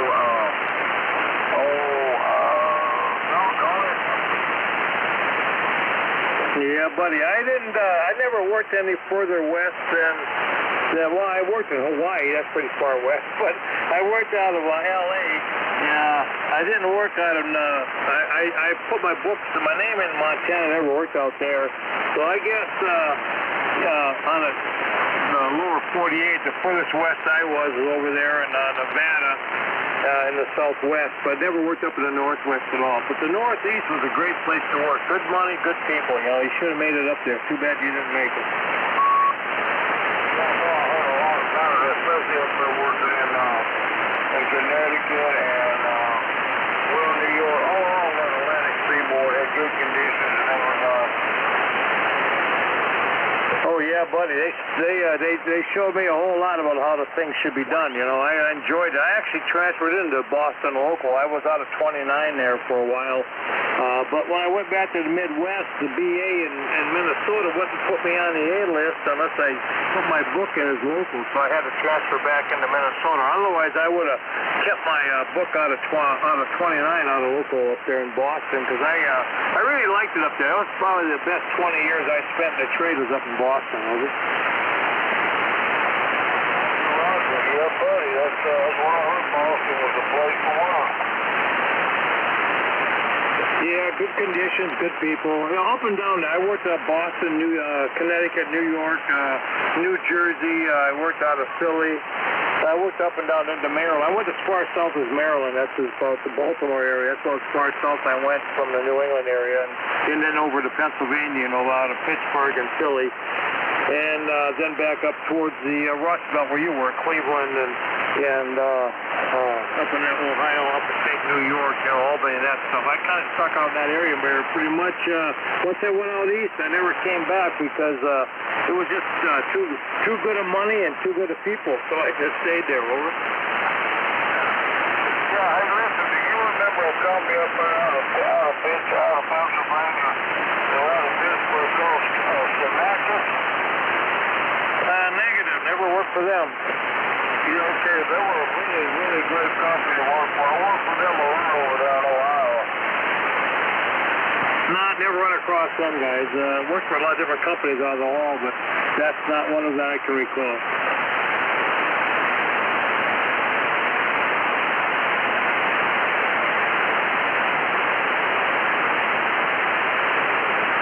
Hey, George, is Eric or Chris back? Have you heard them guys?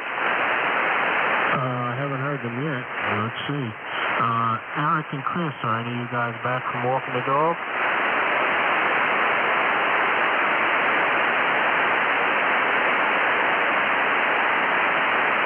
Yeah, I guess not. They'll be back soon. It's raining out, I'm pretty sure. They don't want to stay too long out there getting wet there. QSL? Heck, QSL, yeah. I was out barbecuing. I put a couple of pork chops on the grill, and we're looking at rain here, but it wasn't raining when I did that. But they're talking 80% chance of rain here tomorrow, so it's going to be a pretty wet day here in Tennessee, I believe, tomorrow. So we'll be staying in the house, playing on a radio or working on, she's got me hanging. I'm still putting up Christmas lights, I've been putting up Christmas lights on Christmas, I think. Hey, you know what they say, happy wife, happy life, so. But, yeah, it's been raining here since last night, yesterday afternoon, and all night long, all day today, and it's still raining now. Go ahead. Well, at least it's not snow. You don't got to shovel it, so that's a positive, right, George? Man, you ain't never lied.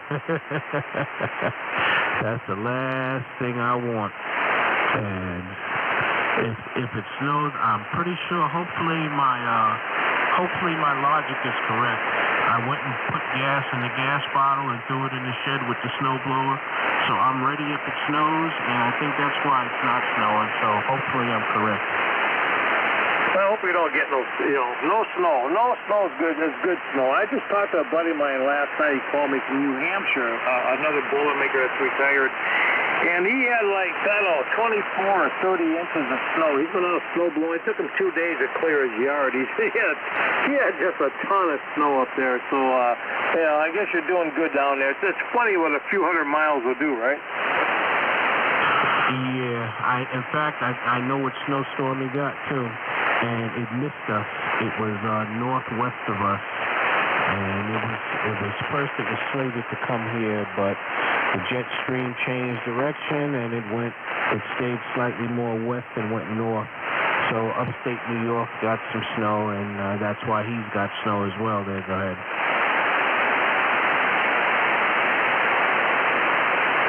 Yeah, that's what he was telling me. He said it's been snowing. He said it snowed for 2 or 3 days. He had a ton of snow. So anyway, he's an old man like me. He's an old retired guy. He's like 71-year-old. He's out there snow blowing. He's got to snow blow a bunch of trails because he's got an old German Shepherd dog that's got that hip dysplasia thing where it can't hardly walk. So he snow blows trails for the dog to go out in the yard. He's out there snow blowing his whole yard, I laugh. But, God bless him. He's taking care of his critter, and he's all alone. His wife passed away a couple of years ago, so he's just him and his dog, and that's what he's got to do. And, I'm lucky yet. I still got I got the Puerto Rican here giving me hell, so I still got a human that give me trouble, but God forbid if something happens to her, I'll probably buy a dog to keep me company till I die, over. Yeah, I hear you.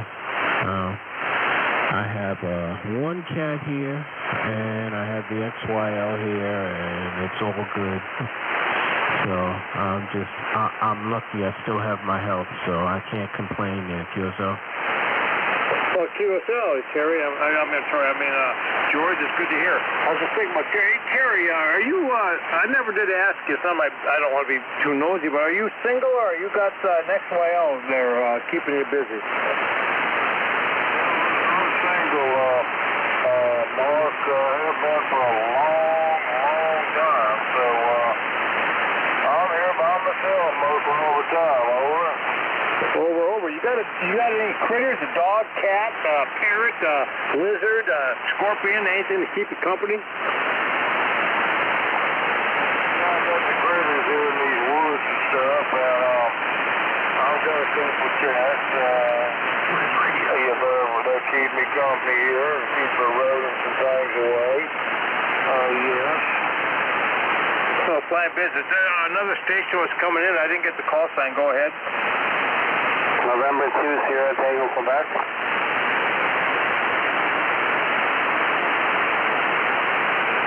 George, did you hear another station? Yes, I did. This is November 2, Sierra Tango, Quebec, Mobile, Buffalo, New York. I'm hearing November 2 station in the background, but that's not the first station. But George, you had a copy of the November 2 station?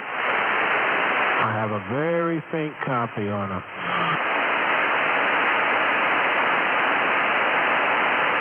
I'll try to pick up November 2 station. Go ahead.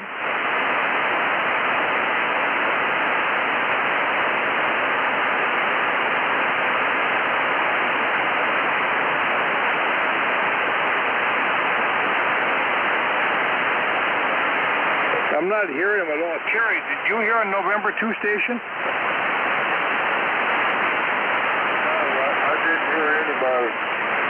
Okay, thank you. I don't have a copy on him, George. So, hey, George, go ahead. Make a translation. I guess it's just the three of us. Okay. Yeah, but I did hear him in there. Oops, sliding a little there. Let me get back. Hold up. There we go. Come on, come back. There we go. All right, I guess I'm pretty close to where I should be. But, yeah, I did hear somebody in there say something about a radio, and then I heard a call. When you had unkeyed before, I heard a very, very low station in the distance there.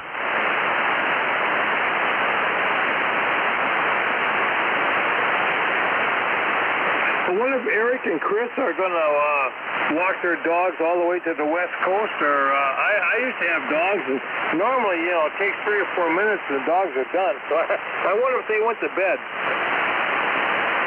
Oh, I doubt they went to bed. But it is raining a lot up here, man. The dogs may be picking and decide, hey, you know, I'm going to wait till the rain eases up a little before I go. Yeah, I hear that. I had two. The last dogs I had were Yorkshire Terriers. We had two of them. I got divorced. So of course, you know, you lose the house, you lose the dogs, you lose the kids. So anyways, but them little critters are the sweetest little things, and they didn't take them long. They'd just go out there and take care of business, and they'd be back in the house there in a heartbeat. Yeah. I miss growing up with my grandmother, man. She always had a dog, and I always took him out. It was fun. I mean, this cat, he's pretty big. He looks like a baby lion, so, but I don't have to take him out, thank goodness. So I get to take it easy. Yeah, my buddy over here a few miles from here, he's got a big old cat. It's a big old hunter. It's got 6 claws. It's got extra claws. And boy, he's a great big old black and white cat. You know, he's been around for 10, 12 years. He's a big old bugger, and he's still going. He's a really cool cat. But let me tell you, if he wants to eat, he goes out and gets what he wants to eat. He don't wait for someone to feed him. Yeah, that's the kind of cat I like. Was there somebody else in there? I'm sorry to interrupt. I was in a deal, and boy, you did a good signal out here tonight, Mark, and I'm still confident in good, George. Thank you, Terry. WY4NN in a group, and thanks for reminding me for the ID. Yeah, you're coming in good here, Terry, and I guess, George, we should ID. Yes, we should. N2, OWR. KA2 PVT, I'm back. Okay, there's Eric. Eric, what's the call sign? I got to write it down. KA2, what's the rest of it? Yeah, it's Papa Victor Tango, Mark. KA Kilo Alpha 2, Papa Victor Tango. Kilo Alpha 2, Papa Victor Tango, correct? That's correct, QSL. QSL. Thank you, Eric. We have George, of course, as you know. Chris hasn't come back, but we also have Terry down there in the great state of, I think it's Alabama. Is that correct, Terry? I'm in Mobile County, Alabama, on the Gulf Coast of Mexico. Excellent. You have a copy on him, Eric? Yeah, I sure do. Yeah, good evening, Terry from New Jersey. Name here is Eric, Echo Romeo Indigo Charlie, and the call is Kilowatt America 2, Papa Victor Tango. How you copying?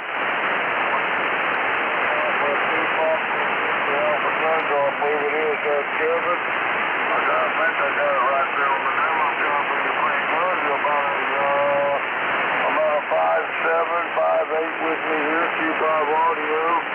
I'm running about 600 watts at you right now. I'm in the country. I'm going west of Mobile, Alabama, out here in the woods. Over.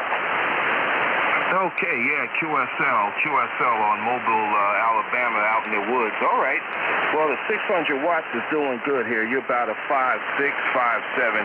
A little bit of QSB, but band probably going long, short, and just doing whatever it wants to do there. Over. Yes, Roger. And I've got 20 dB of attenuation feed, by the way, on the receiver, and I'm still copying the S7 to S8. How about that? Hey, Roger. That's the same that I do here. We got about 10 dB of attenuation. Just quiet the band down, but I hear everybody fine. They come over the noise over. This is just a noisy band. And we're running about, about 400 watts or so, not leaning on the amp very hard. The antenna's an inverted V off center fed dipole. Speed point's about 50 feet. And the rig's a TS570 Kenwood there, over.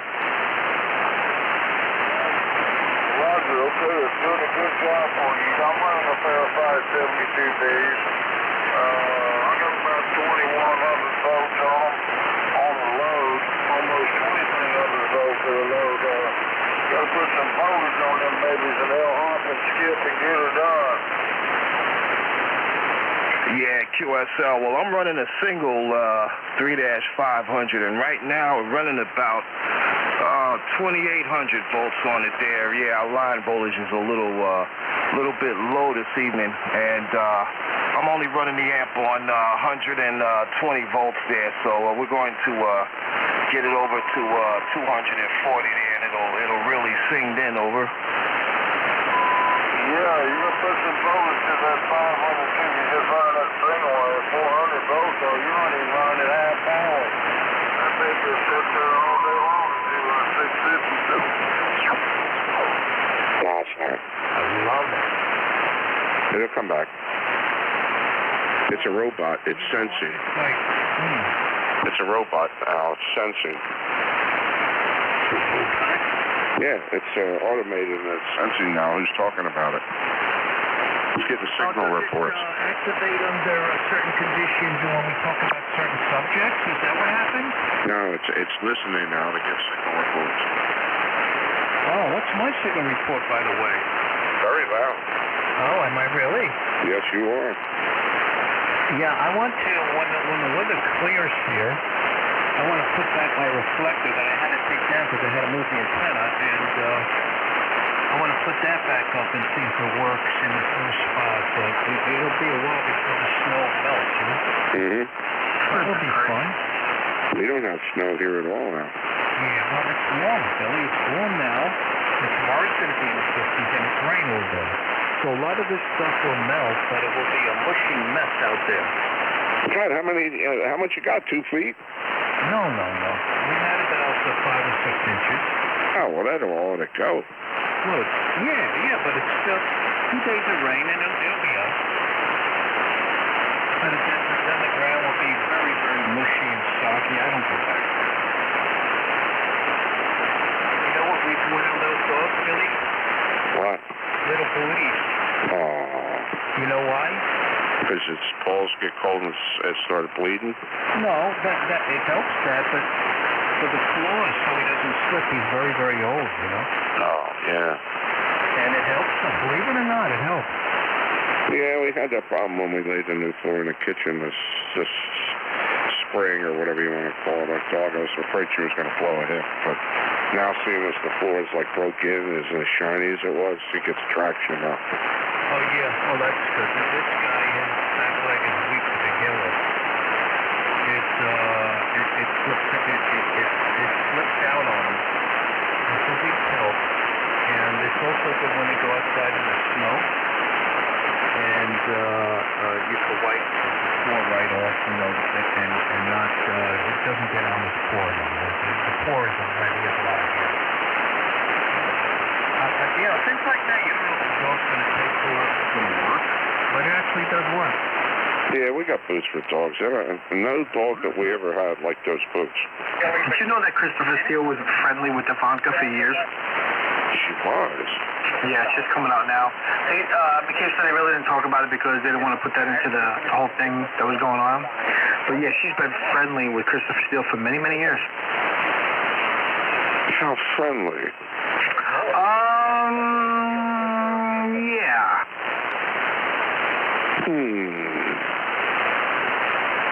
I tell you, man, as the world turns, the clock turns. As the clock turns, more shit comes out. Where'd you hear this at, Mikey? Across the, I'm watching CNN. It's on the bottom here, on the banner. So, McCabe and what's this guy's name? I forgot his name. Jim Baker. Jim Baker and Adam McCabe are talking about it now. No kidding. Yeah. Man. He said Ivanka had some kind of connection with Steele. You know, the Steele dossier? Yeah. Mikey says they knew each other for a long time. That's right here. It's right on the headlines, right here. In this report, how amazing things. Listen to Chris Como. Chris Como, Jim Baker, and Adam McCabe talking about that. There's so many damn roads that come out of this thing. It's hard to follow. No, all roads lead to Putin. You ain't wrong about that, Mikey. It's disgrace what's going on. It's historic disgrace. Indeed. By a very mentally ill individual at the top.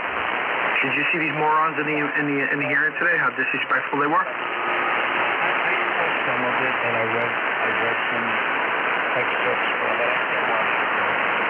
Yeah, no, Billy gets upset too. Anytime here. Day 2 weeks here. Because, you know, you can always have an insane individual at the top, but the real problem is the people who are the accomplices. That's the disturbing thing. And they know they're accomplices. They know what they're doing. And they still do it. I don't understand why they're doing it. For what? I could see, listen, all right, let's take this another step, right, forward. I could see if these guys, the Republican Party, all these Republicans, Collins, Lindsey, Radcliffe, Nunes, I could see all these guys who are freaking laying their careers on the line for, like, let's say, Ronald Reagan or George Bush. We're talking about Donald Trump, a guy that would throw you under the bus in a heartbeat if you didn't. What are you doing? The guy's a criminal. He's a crook. He's a fraud. He's an embezzler. He's a tax evader. I mean, why would you put your career on the line? Because of the voters. It's all about the voters. It's the constituents. Like this guy, and they're going to stick with him. It's the truth. It's not about anything else. It's the voters. It's the uneducated redneck retards. Well, you know, people believe in what they want to believe in, and that's it. And as long as it stays that nobody cares about facts anymore or what's going on, they believe what they want to believe, and it's about the voters. And as long as the voters in certain districts and areas support Trump, these guys are going to stick with him. And when they don't support him anymore, they'll jump off the ship like rats. And that'll come soon, hopefully. The band is going to change any minute here, and I'm going to hear a bunch of hillbillies come in. You think? Oh, God, it's going to be the moonshine net. Corn cracker biscuit wearing Sister Effin', trailer park trailer wearing frickin' Trump supporters. Well, people like to live in denial. That's how they survive. They live in denial. Facts don't mean anything. Wait a minute. Nothing means anything except what they want to believe, which has no bearing on the truth. Wait a minute. Isn't that a river over in the Mideast, though? Denial. Yeah. Yeah, but what they got to do with us? Well, you know, with this new Saudi attack, a lot of connections there. Oh, man. Do you know what I'm saying? Do you believe that he's taking the Saudi Arabia side over our own military and the boys that got killed? All the presidents, they want the oil or whatever it is, and Yeah. you never know what he's thinking. Not much. The military's flipping out, and they're not liking what they hear. The U.S. president is going against the military and the boys that lost their lives for the Saudi Arabia. Well, didn't he, about 2 weeks ago, a week and a half ago, he called the military a deep state? That's right. Disrespecting our military. This is disgusting. A long list of you could go on forever with this guy, and it's going to get worse. The more he's attacked, the worse it's going to get. He's revenge. That's what he wants. He's sick. He's mentally ill. What can you say? Yeah, I don't talk about it no more. Anyway. And it's Wait a minute. What? Really? What do you mean you don't want to talk about him anymore? Because I'm ready to take my desk and throw it across the wall, bro, with my equipment on it. You know, you sound like Bobby was when you were talking about him. Donald Trump, he always say I can't talk about him. I'm sorry, Al. I mean, this is what Mikey was doing. Bobby came in here, and then Mikey, Bobby reacted poorly. Now Mikey's reacted poorly. He's telling you not to talk about it. Boy. Forget it, Al. I'm always kidding. Oh, boy. Is Al in here, that troublemaker? The tables are turned now. Man, oh, man, oh, man. Sick him, Teddy. Sick him. So, Mikey, you were lying before when you said Bobby leaving had nothing to do with politics. Don't pick on my friend, Al. Is that Teddy? Don't you worry about who it is. Just don't you pick on my friend. I don't have any friends, Teddy. I hate to say this. I mean, this may be news to you, but you don't have friends, Teddy. I'm your friend, Teddy. Don't listen to Al. There you go. Oh wait, we got a hillbilly trying to bash another woman like Donald Trump is savior. Billy? Yes, Al. Whose side are you on, mine or Teddy? Well, I don't know. This is very hard for me because you hurt my feelings. Favor. I did? Yeah. What should you are, a favor? I don't know, but you did. Like a party favor. I guess you lose, Al. You can't even shine Nancy Pelosi's shoes, so why don't you shut your face? What'd you say, Teddy? I said, hey, how you doing? How are you doing, man? I guess you just lose, huh? Never mind. I just lose? You're so weak, I can't hear you. Well, once you get a good radio and a good antenna, maybe you'd hear me. Ooh. He's knocking my brains in down here. Yeah, he's got that quick. Just remember, hillbilly boy, we're going to take down your president. Nancy Pelosi, Adam Schiff, and Jerry Nadler. Just remember those three names. And put that on your wall there, hillbilly boy. You know, Teddy's running that old junk and expects to hear something. Old junk? This is a CS-2000. That's what I'm talking about, old junk. Well, what do you got over there? 2 tin cans and a piece of string? None of your damn business. And a ding-a-ling-a-ling. Yeah, that's what you got, isn't it? Whiskey after 2 Alpha Charlie, a nice group. Yeah, E2ECA. It's a nice group. Come on, boy. Very friendly group. It is, it is. And we got a hillbilly Bob out there. Oh, well. Mikey, hillbillies, first they gotta go to the dentist before they can come in. First they gotta straighten out their tooth before they straighten out their balls. That's why they call a toothbrush. Hey, Billy, I know you're a very benevolent individual, always telling me to buy things for people like weed whackers and blowers. Why don't you buy Mikey an amp? Because he just sell it.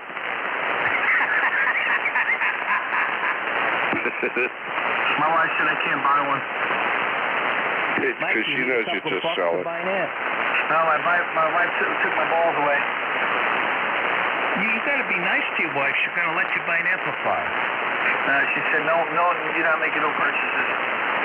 Yeah, no, not for us, Mike. This is to keep the bad people away. It's a necessity.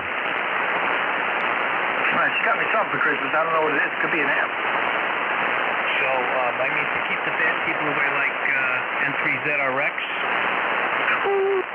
Man. You see that, Teddy? Teddy. Left already. He left already. What'd you say to him, Billy, to make Teddy leave? I said he was my friend. That made him leave. That would do it. Yeah, that did it. Time to get an amp, Mike. She chased my friend Teddy away. Well, weird. I got Aurora out here. You got a who? Aurora. You got Aurora? Aurora. We got a hillbilly bleeder. Oh, no. You can't fix stupid, Mikey. Don't try. But Mikey. That donkey ass on 16 again. Oh, no. This is one of those things, you know. It's awful what's going on. It is, it is. Yeah. I understand completely. How are you feeling mentally lately, Billy? I'm trying not to ask myself those questions. I know it's not good to think too often. I agree, but I mean, you generally feel okay. Yeah, sort of. Good. Suffering from overload with all this political crap going on. Well, you gotta take a break. I know. I try to do it. You know. You're not one of these what they call political junkies, are you? I don't want to answer that. I'll take the fifth. It's very unhealthy, Billy. Seriously. I know. Tell me about it. You gotta get the gist of it. And let other people worry about the detail. But hey, you know. Yeah. I do think it's very unhealthy for. But that's just me. Maybe for other people it's fine. Where'd Mikey go? Oh, Mikey. Mikey went to chase the hillbillies away. Man, this band is taking a dump. Yeah, I know, Billy. I'm going to get out of here, Billy. Yeah, Teddy already left. It sounds like Mikey left. Oh, come on. Yeah. And the noise is coming back, which makes it even worse. Isn't that something? Who's that back there? Who's that? That's an unfriendly Martian. I'm losing you, Billy. Good night, Billy. All right, Al. Talk to you later. It's good hearing you. KA2ECA. Yeah, the band and the noise. Mikey and Teddy, if you're copying, good night. 73 from Whiskey Alpha 2. Yeah. Man. Just awful. Hello.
system.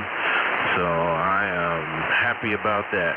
There will be no climbing on the roof for me there. Go ahead. Exactly what you're talking about. The only thing that I didn't really like when I got to my buddy, him from the south, but he wasn't thinking about all that until it was way too late. Over. Yeah, I know what you mean. Yeah, about 3 years ago we did the roof over, and the gentleman that did the roof, he's very good at what he does, and he made sure that the pictures and everything was correct for just that reason. So he did an excellent job. So I'm just very happy that he was good at what he does. Go ahead. Yeah, I heard that. It's the WA4 p.m. clear. I'm listening to about 32 after. Okay, this is November 2, Ocean Whiskey Radio, and we are in Eastern Standard Time at 9:32. That's right. You're an hour ahead of us. I remembered that when I rode the bike down there. That's right. So it'll take a little getting used to for me, but it's all right.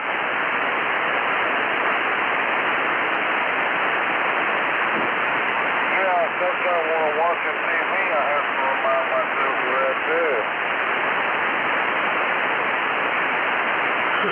Yeah, I guess, if we just stick to UTC, we won't have that issue. But it's all good, though. It's all good. Yeah, I was in, like I said, I was in Mobile, Alabama back in August. I rode down there, and I actually had to take my bike to a welding shop down there. I had a little pinhole in one of my crossover pipes, and the guy fixed it for me. Nice set of guys that weld just about anything. I had some fun out there with those guys. Very nice people in the state of Alabama. Did the guy do you right? Was you right and everybody about this doing? Oh, yeah. Like what I did was I had to do a search because I knew where the pinhole was. So when I did a search online for welding places, I found a guy who fixes anything, lawnmower blades, stuff like that. So he would understand the nature of the pinhole and everything, and it was just a very minor thing. And I rode the bike to his shop, and he took a look at it.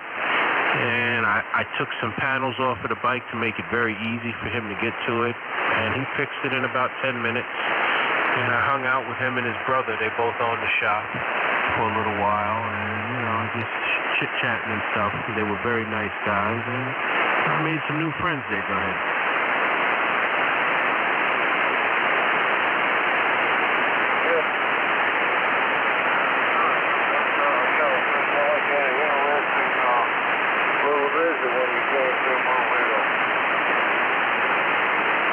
What was that?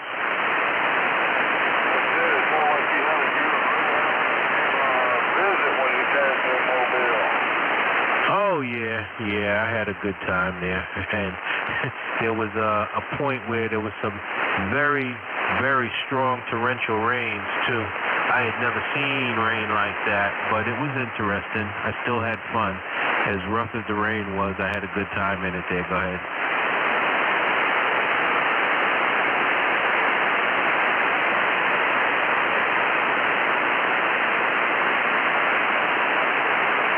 Are you still there?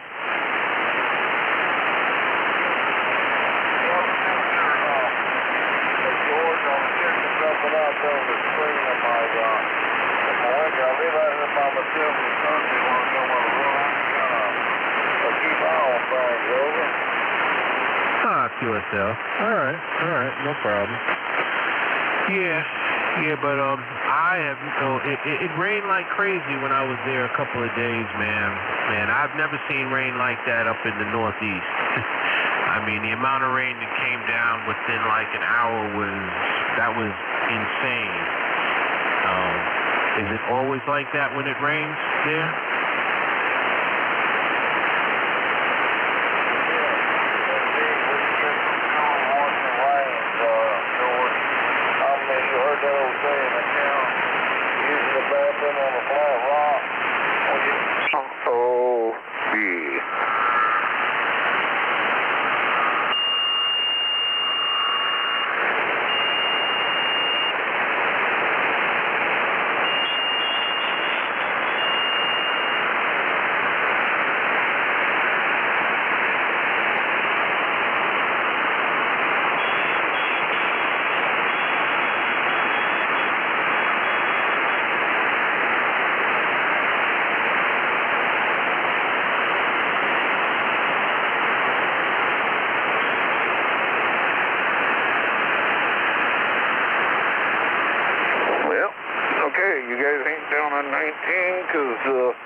Lynch has got it.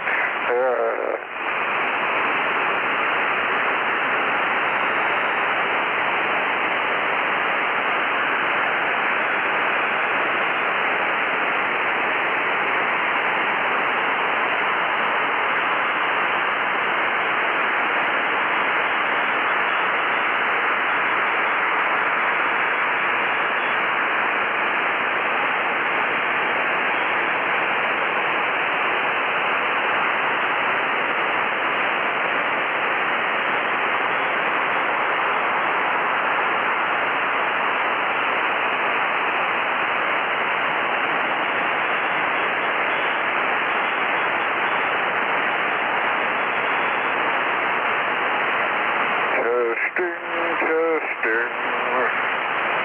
Hello, test. KC9. 89 MOB, KD5QQH. Hey, Randy, how's it going? Oh, pretty good, right?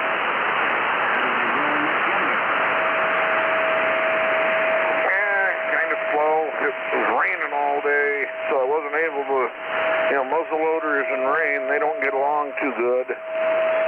But, still 2-week season, so I'm not going to sweat it all that much. We're looking at super cold weather, I guess, on Wednesday. So I'm hoping there'll be some snow with that. And I'll definitely hunt every day that there's snow. Oh, Roger. You're breathing about over there. How much longer does it last? Well, the muzzleloading deer season is 2 weeks, and the rifle, shotgun, pistol season is 2 weeks, and the archery season is quite actually several months, like October, November, December.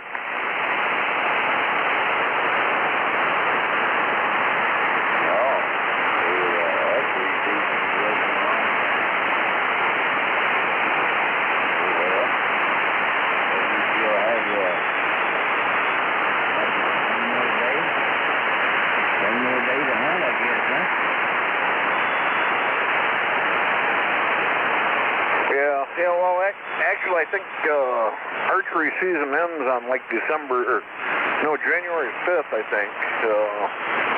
But still, it gives you plenty of opportunity to get your deer.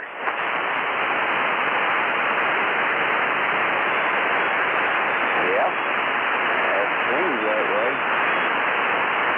Well, Robert's his plan back home today. They all back tagged out. They got 20 deer this year.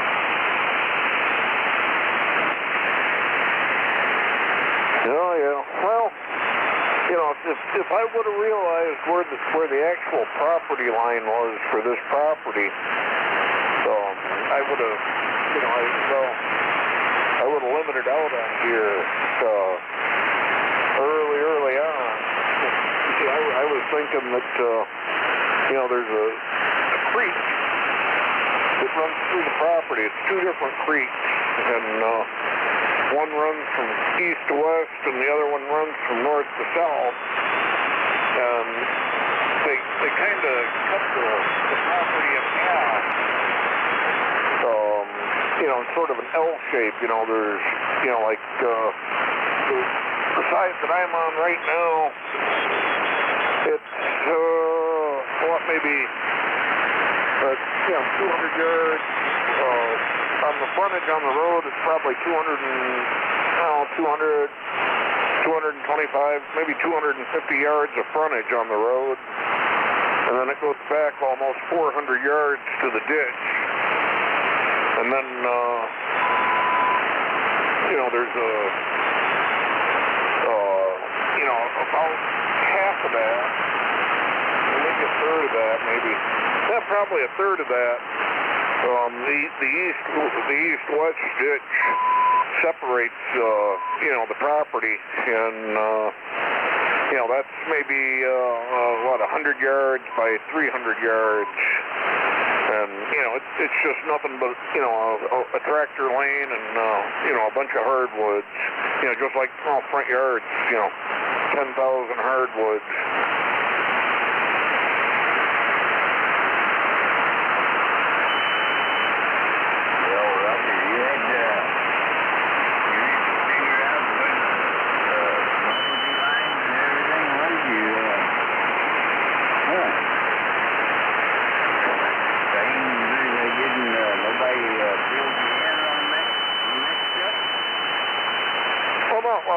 We just got online and looked at a satellite map of the property that the county has, and basically, whoever, this used to be it used to be one property, and it was, I think, an 1,800-acre property, and the other side of that ditch, there's a field that's, almost 3/4 of a mile long and, like 400 or 500 yards wide.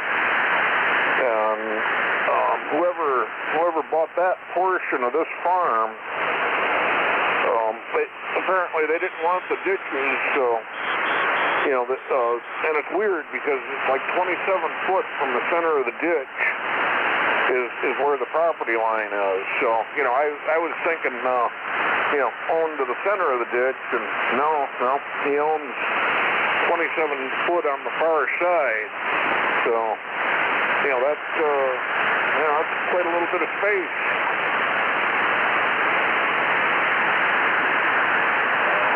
I see now the farm was split up.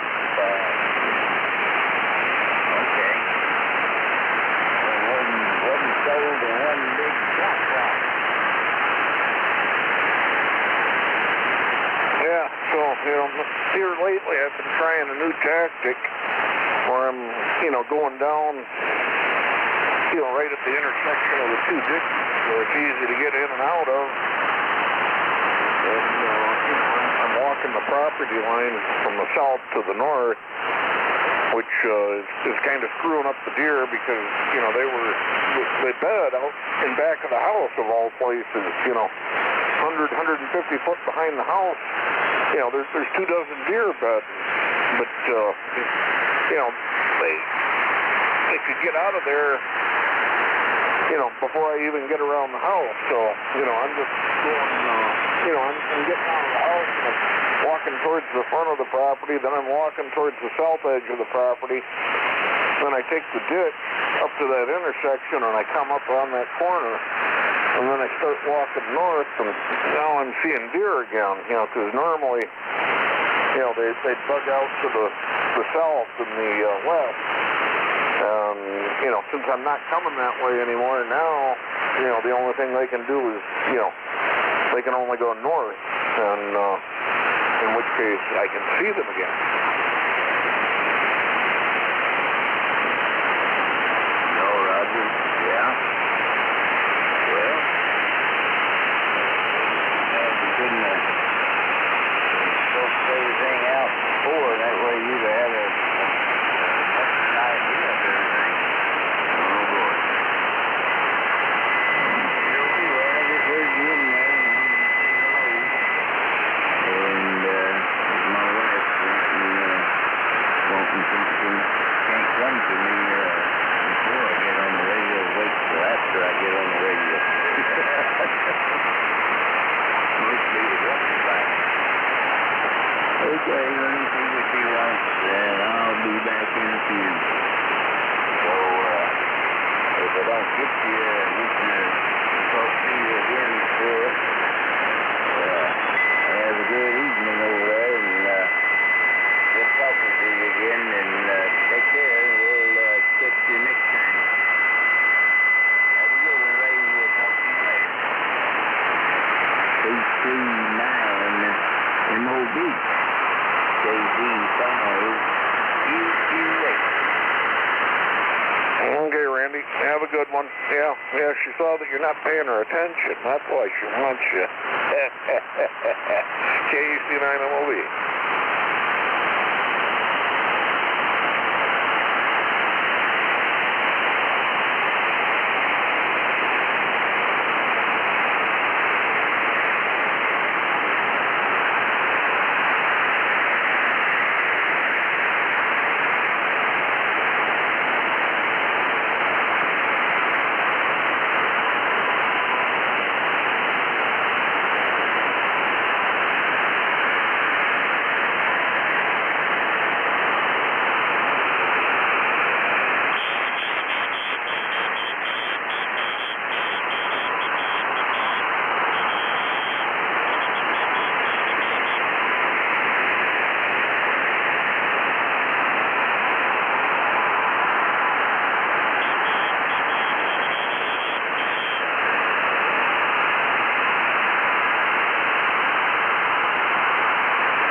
Not a whole lot happening tonight. Must be like a bad radio night or something.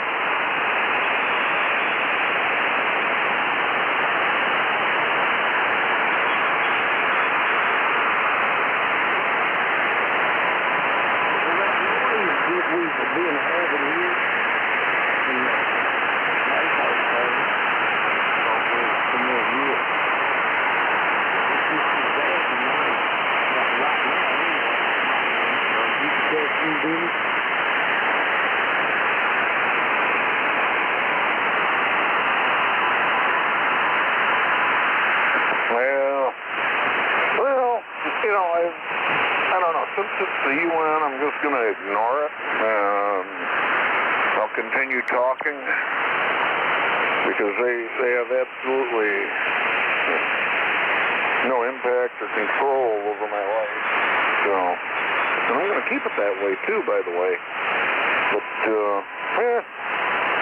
neither here nor there. On Wednesday, we're supposed to have, a real cool snap going. I'll have to be out hunting and that, because the deer will be up and running, when they're uncomfortable. They're always moving. So, I'm looking forward to that. In fact, no, I think it is loaded already. I took a pot shot at one a few days ago, and, the powder was a little bit contaminated. I can't really tell, to be honest with you. Because I've been shooting that Weatherby so much that, the doggone thing is so loud and it kicks so hard, it makes everything else seem like, a pea shooter, to be honest with you. But, that rifle is really starting to grow on me. I mean, it kicks like a Missouri mule, but, I've never had to shoot anything twice with it. KUC9MOB.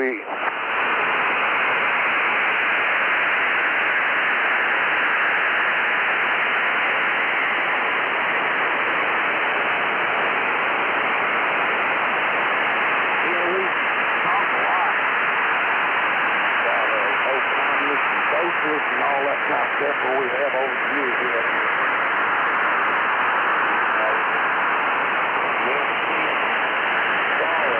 Becomes on that.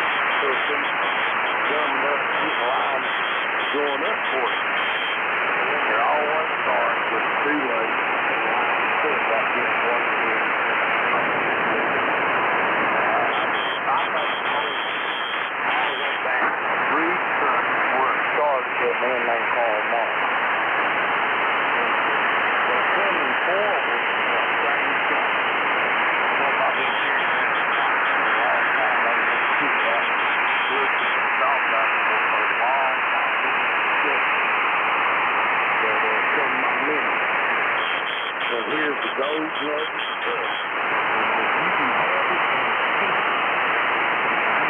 Go get some extra soft up and look like it's right at the wall. You know? This plug. Most people will find the decision to use where it's at.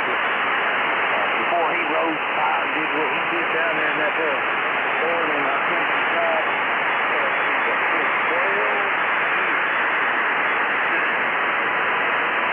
With the KG5 LSC.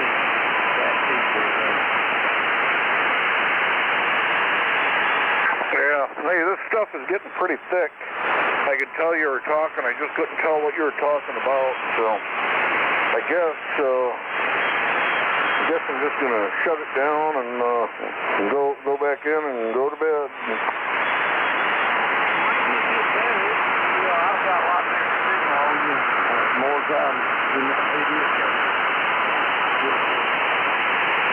Not favorable right now for that to improve. Might be good to see it more.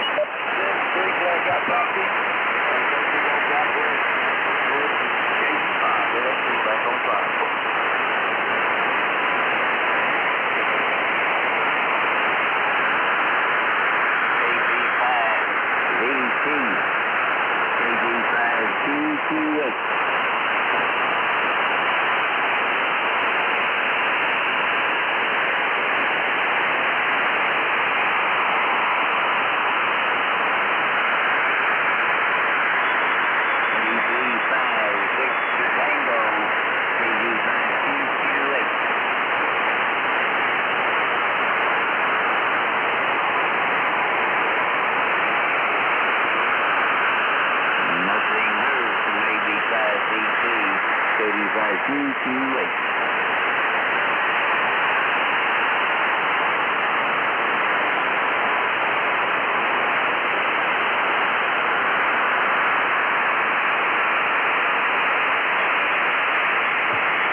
Talk to evening to you down there, Randy. WA0KLC.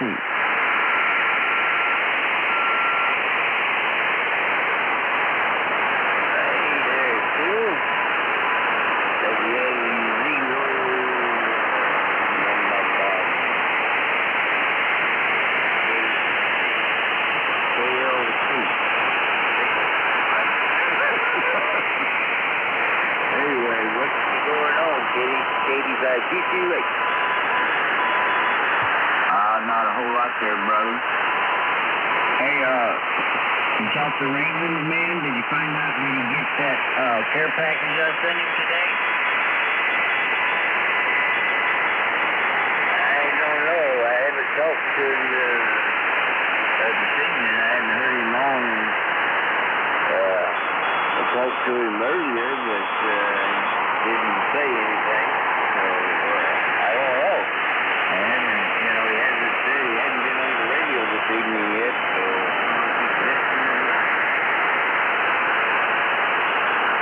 yeah, he probably got it today then. He's probably over there at the bench putting them finals in that 7300. He probably had that 7300 on the air tonight.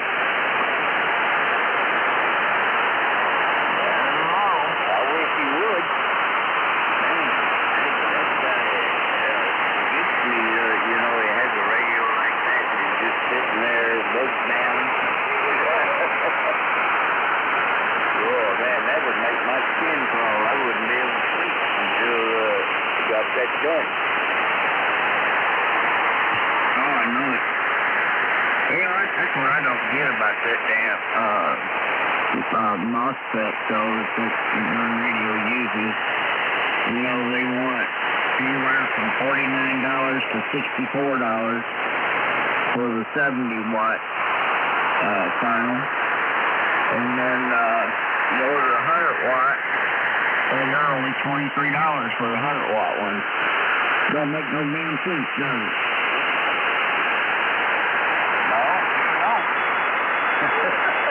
That seems like it's backwards. I don't know about that. Well, that sure don't make any sense there. Almost twice as much. Man, that don't sound right. I know it, man. But yeah, that's the way it is. You know, RD100, HF-1, they're like $23.90 a piece. And then the RD70, HHF-1, those are $39 to $64, depending on the quality, I guess.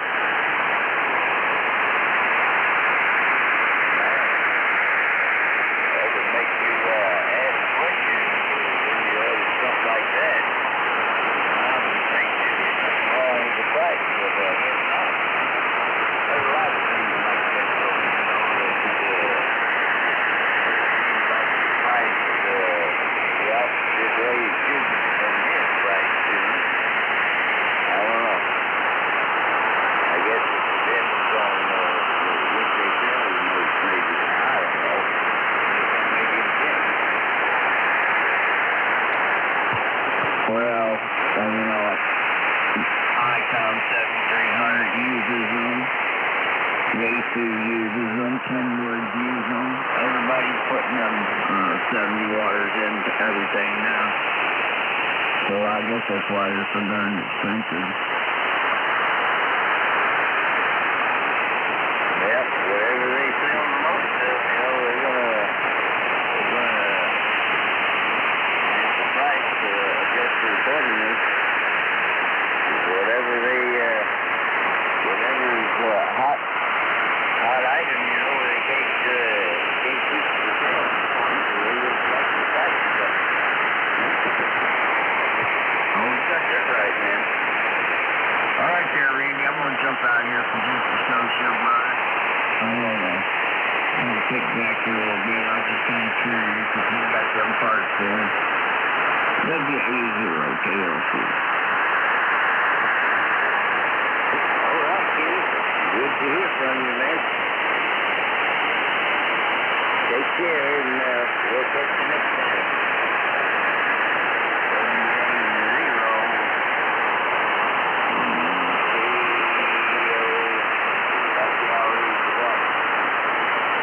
I think that's right. I don't know. They had to send me the letters from the page again. Anyway, we'll catch you later, Kenny. 85228.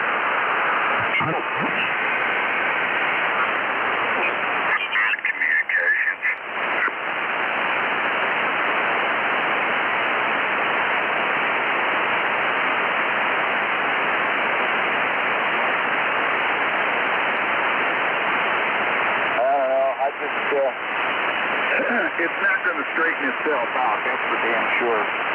If people don't start realizing what's going on, we talked about that mockingbird thing last night too. And one of the guys there last night told me I was nuts. He goes, they're not doing that kind of stuff. He goes, man, that's a bunch of baloney. I go, what do you watch for news? He goes, CNN.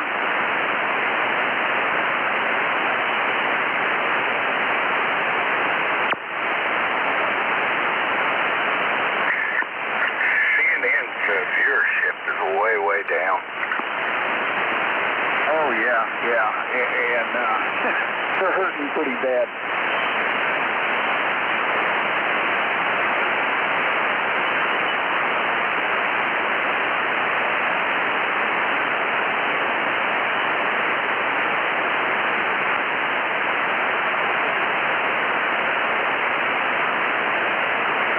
Well, I frankly exactly expected somebody to stand up and start throwing insults at Nadler and the crew there today. The way that the Republicans were being mistreated. I fully expected Elda to descend on the chamber more than it really did. I heard, God, I can't remember his name. One of those guys from Alex Jones stood up and yelled in the deal, and I never got any kind of a story on it. All they just said was, one of Alex Jones' people stood up and interrupted today. Yeah, I heard that.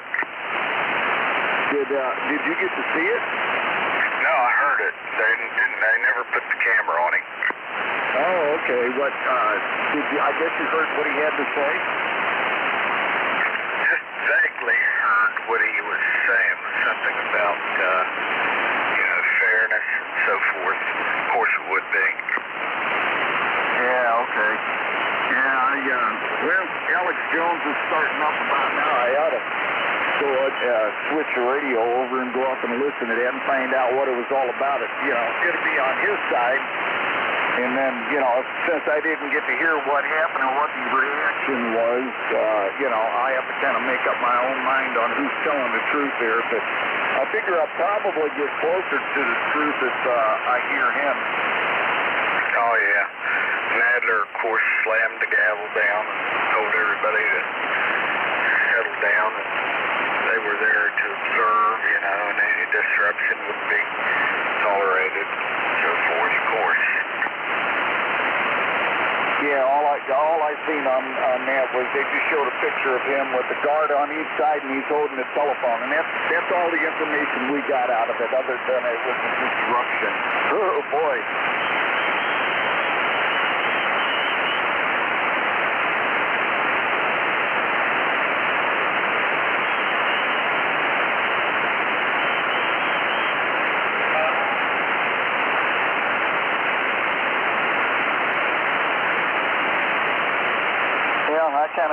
I don't want to see it happen, but I mean, since they're going to go through with it, I can't wait till it gets into the Senate. I want to see what else the other side is going to do.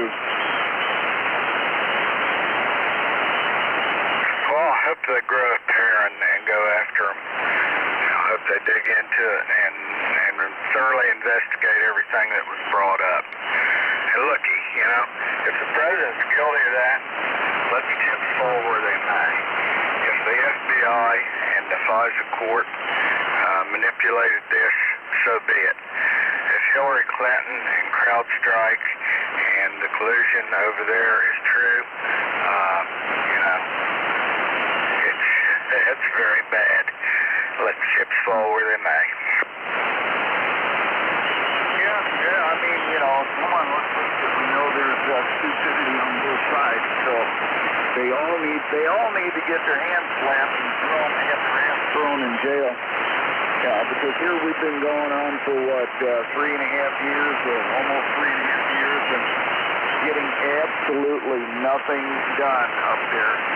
There's all kinds of bills and laws and everything else been waiting to get passed and voted on, and you're doing nothing except going after Donald Trump.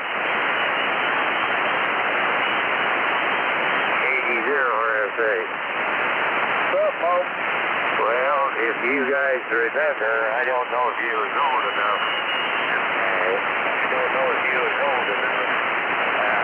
Eisenhower, when he left office, he told the nation about this bunch in the government that was running underneath of the government. And they thought they had control to run it. And that was 70 years ago almost. And so it's no surprising the shift that they have pulled over the years under different presidents got by with it until we got a man like Donald Trump that stood up and stayed 80 RSA. You remember that, Pop? I sure do. President Eisenhower, in his closing speech, said, you know, the future of the state depended on being aware of the military-industrial complex. He said, fear them. That's right. I was trying to think military-industrial complex. I didn't hear him get the speech. I was too young.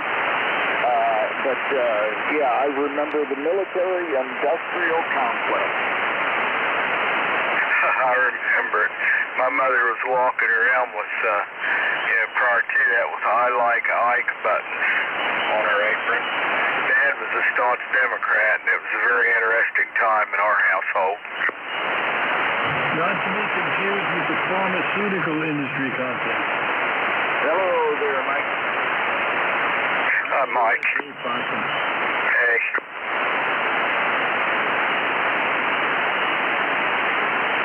Yeah, but Kennedy wanted something even worse than that. He paid for it too, didn't he? Yeah, he wanted a force so subtle, unspoken of, wanted to basically enslave every man, woman, and child in the United States. And that's what he reckoned.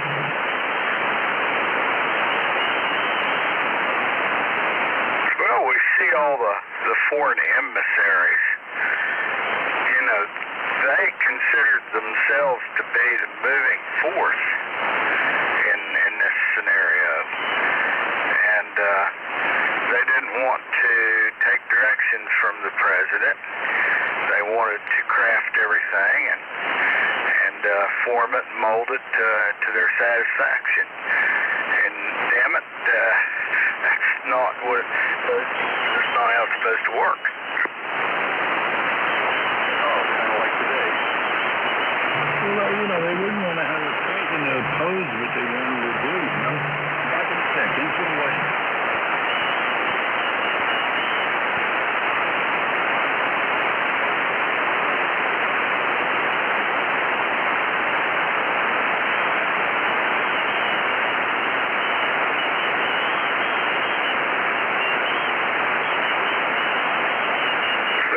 This is not peculiar to government. You take any kind of an organization, a company, for example, that has many different departments, say, you know, an HR department, you have a maintenance department, a production department, so forth, packaging and so forth.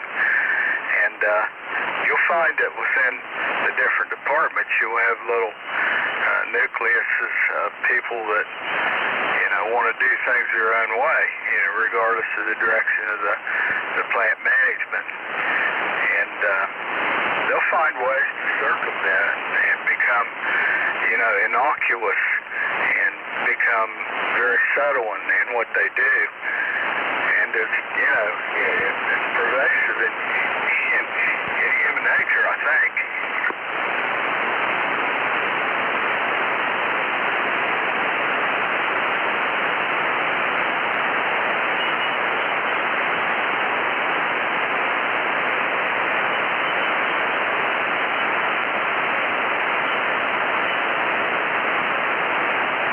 I think they've been getting away with stuff for so long.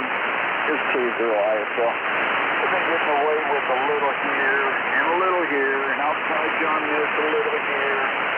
And, you know, the other people that are staunch constitutionalists just kept saying, yeah, it's not much, it's not much. But after 50 years of that, look what it's turned into. FAD, yeah.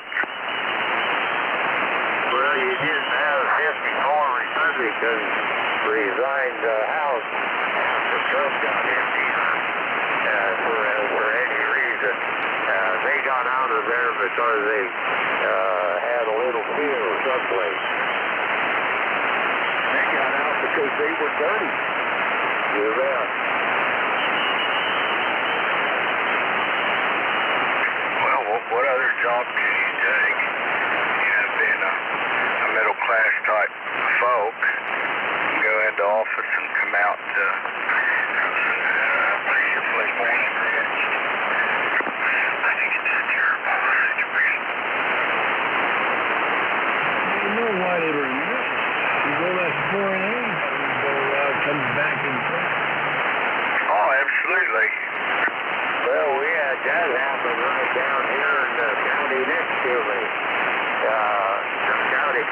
commissioners was all doing deals under the table, and this one county commissioner wouldn't do it, but then they went ahead and outvoted him. Well, then later, why this other county commissioner says, just take a look at that nice car sitting out there. Don't you wish you had one of them over?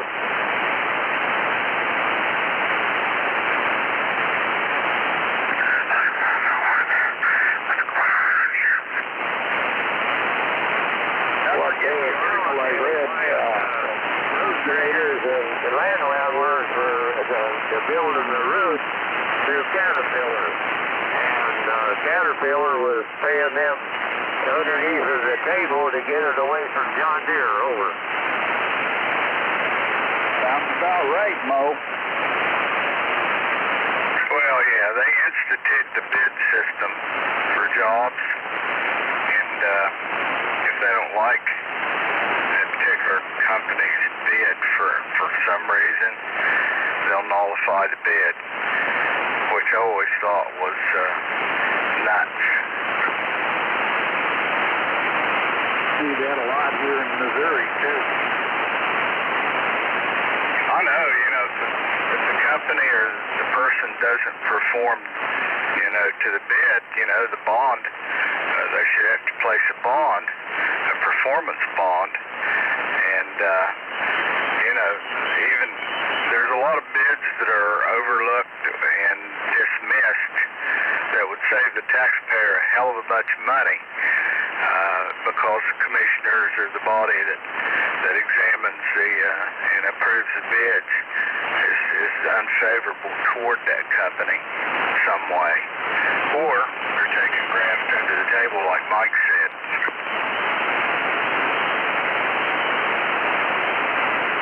Yeah, we see, we have a lot of highway projects here. God, they're never ending. And, they'll say, well, we got the lowest bid, and we're going to do that, and they go ahead and take it, and then you see about 5 years later, they're repairing the work at the lowest bid. So in the long run, to me, it has never paid off.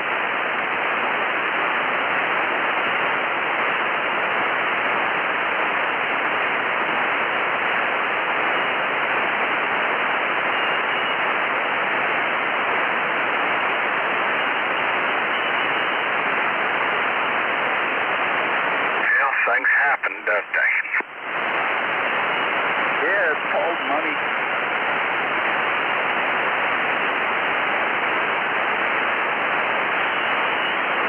Nothing in Germany happens by accident. The favorite time in the FDR. That's about right, Mike. Why ain't attacking my president the way they are?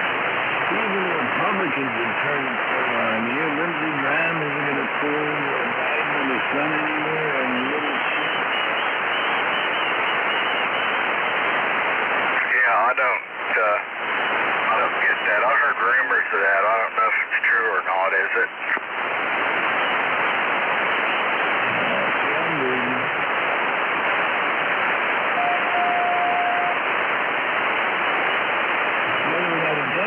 Push comes to shove, that's a different deal, possibly.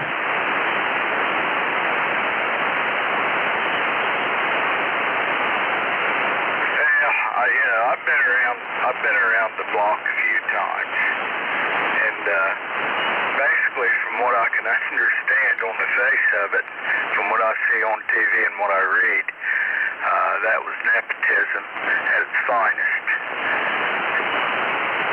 The definition of it. Well, you're not even mentioning the whole story. You're only talking about the item. But if you look at the new Ford car, you notice that Romney's hand is in it. Kerry's hand is in it. Pelosi's hand is in it. Ed Schiff's in it. And Biden. And they were the biggest contributor to the Clinton Foundation. It's a lot cheaper than it looks like it does on the surface. It's like an ice.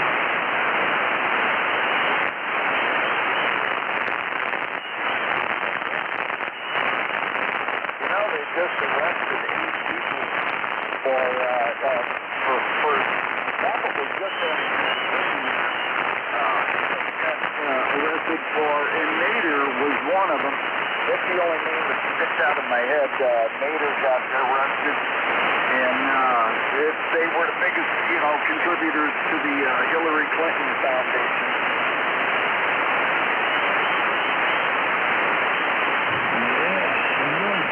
Cash money. They're not thinking about the handcuffs. Yeah, that's the undercurrent right there. That's the filthy undercurrent of the whole thing. Let me tell you, it's worse than I ever envisioned.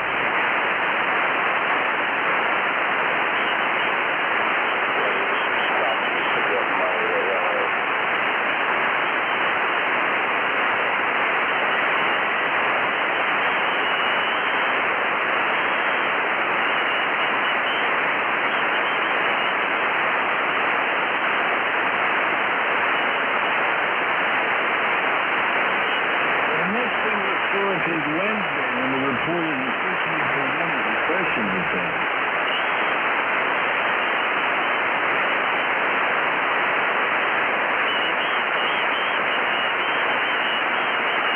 Did you watch it today, Mike? I never watched it. Well, I watched it. I sat through the whole damn thing. It's like catching up on it. There's no blatant lie. Actually, the other day, when they had that word on that was extremely tough, they took a cheap shot at Donald Trump. Yeah, well, you gotta expect that, I suppose. Of course, the outrage, that would have occurred had it been someone on the Republican side saying disparaging the son of Joe Biden. Biden would have called him a damn liar and threatened to do push-ups on their ass or something. Yeah, but all these people that bought since my day, and they were all blue. Only lost one of those academics. Yeah, well, the majority's got the right to call, don't they?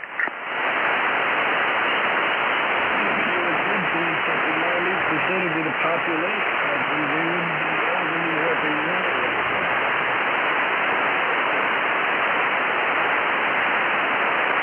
Well, again, the majority rules. That's the problem. It's like Obama said, elections have consequences.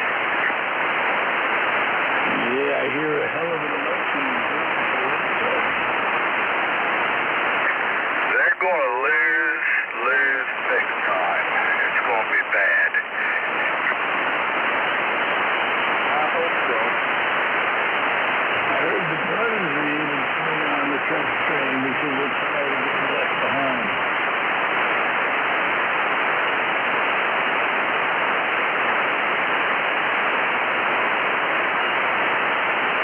Well, how much competition, can those people put up with? You've got 26 million Mexicans at the latest count, immigrants they call them, in the United States. That's a sizable amount. That's more than the black population percentage. Pictures of Virginia, why it went blue. It looks like Mexico. It is. They're starting to move into this area. And people don't like it. I'll clear you right now. People don't like it at all because there's problems. There's drugs, there's gangs, and all the attendant problems of these people because they're uncivilized. Come right down and say they're uncivilized.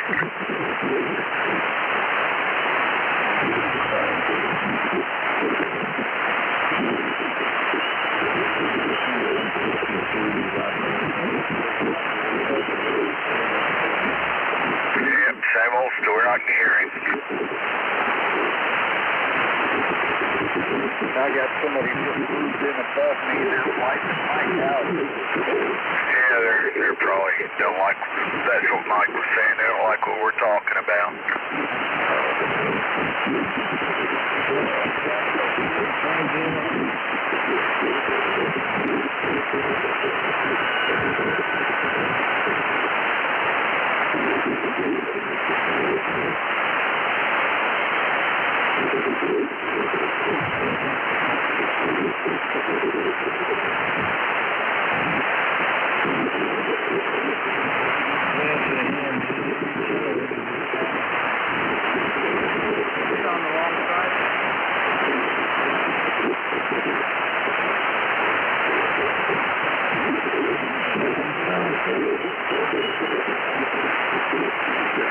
Somebody QRM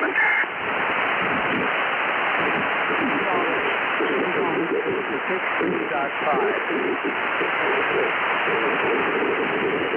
Why would you be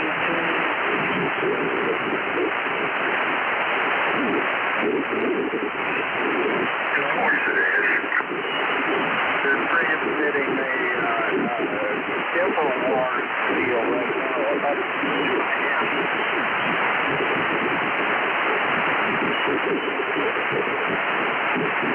InfoWars. Oh, okay.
CQ.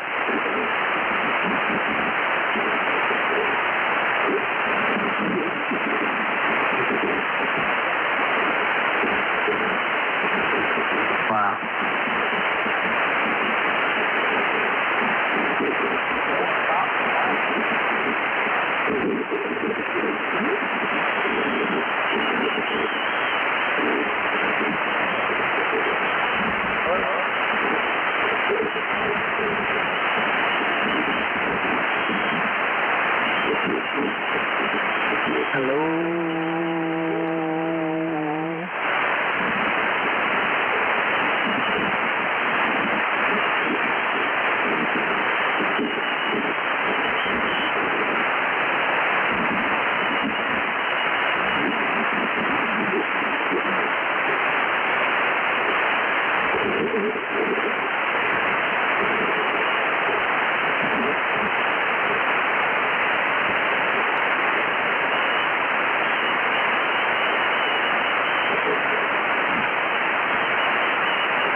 right.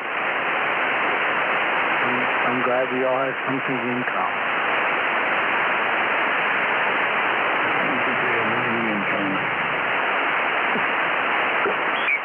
Antenna and tuner are acting up, so I was wondering if you could tell me.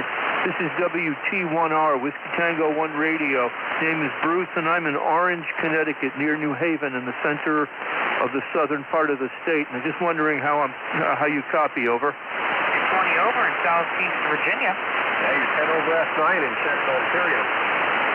Well, West Virginia. A little bit more pleasant, and I don't want to tie you up, so enjoy the evening. I agree with you 100% on your Canadian feelings about permits. It's a big plus for any state that has it in here in the U.S. Anyway, all the best, guys, and thanks so much. Whiskey Tango 1 Romeo. What's the name there, Whiskey Tango 1 Romeo? Oh, I'm sorry. The name is Bruce. Bravo Romeo Uniform Charlie Echo. I'm barefoot running a 7300 into a 160-meter Carolina Wyndham. Doing a great job, Bruce. You don't have to run off. It's just a brag shoot bunch here that's on this frequency, so feel welcome to join us anytime. You don't have to run off. Well, I tell you, I'm going to make a note of the frequency and the time and make it my business to get back and do some chewing with you guys. It's again, thank you so much for your courtesy. So have a good evening, WT1R. Good to meet you, Bruce. Come back anytime, bud. Boy, that's 7300 popular radios. Yeah, they sound pretty good, too, from what I'm hearing. Sounds like everybody's got one. Yeah, I'm on an old one. It's a 756 Pro 3, but hey, it's still taking. I'm on one here. I think it sounds decent. WT1R. I don't have one. I've got a 590 Kenwood and a 991 Yaesu. Hey, go ahead, Bruce. Yeah, the 7300 is sitting on top of, I've got your 756 beat. It's sitting on top of a 751 circa early to mid 80s vintage. I've had this radio ever since I got licensed. Zero KIX. Stance here and say, well, you know, if you put two of them together and you slap the meat between them and rubber band them, hey, you're good as new. I'm just guessing that's what Devo might say. Gravy, he's spot about that.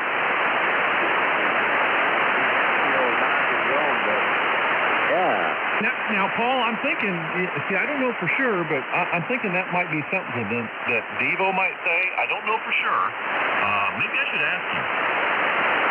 And, by the way, Ken, I got my registration for the camping spot for Xenia for next year. Will you be joining us again? Senior. Yeah, you know what, Paulie? I'm actually kind of thinking about that too. I've got really good arrangements over there, so it's real easy just to travel 2 hours, actually 3 hours. 3 hours, and yeah. Walter. I just heard Wally. Walter. Wait a minute, I forgot a T. Walter. Not Walter. Walter. You got to get a little bit of the T in the Walt and the Tur. Oh, okay. So it's like two T's separated with a hymen. Walter. That's close. What? Separating it with the hymen? Walter. It's got to be hymenated. I got it. Yeah, you got to be hyphenated. Yeah, tell him, Wally. Walter. Walter. What? Oh, now I'm getting further off from the hymen. That's pretty good. Listen to the way Gravy does it. Yeah. Yeah, what's up, E? Walter. you take the gravelness out of it, you had it. Oh, that's what makes it fun. Walter.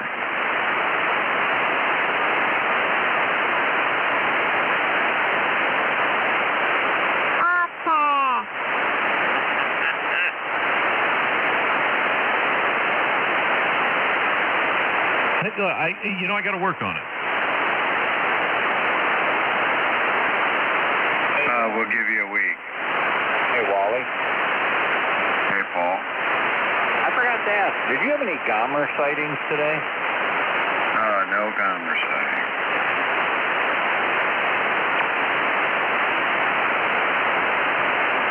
Hey, this might be a sore subject. I'm going to ask anyway. Anybody heard about Ron? Is he doing okay? I don't know. Maybe they installed a capacity van. Okay, anybody but Paul. Have you heard from Ron? Negative. Maybe they installed a hard drive.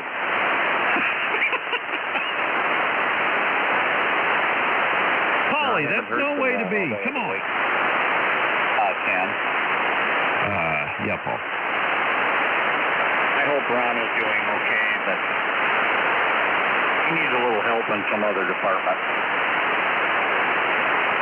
Well, now see that's not what he's in for right now. Maybe we can work on that later. Yeah.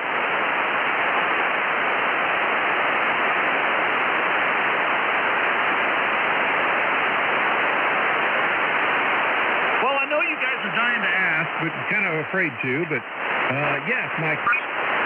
Yeah, well, I noticed something myself. I noticed, I think a lot of them are former CIA employees. And they have some other commonality, but I'm not going to bring that up. Yeah, I'm with you on that. They all have, my wife even mentioned, she said they don't look normal. Your definition of normal and mine probably aren't quite the same, but in general, on the average, they don't look normal. Yeah, they got bugged out eyes and a funny look. Yeah, and the women all look frumpy as hell. Yeah, it would take a couple six-packs, huh? Yeah.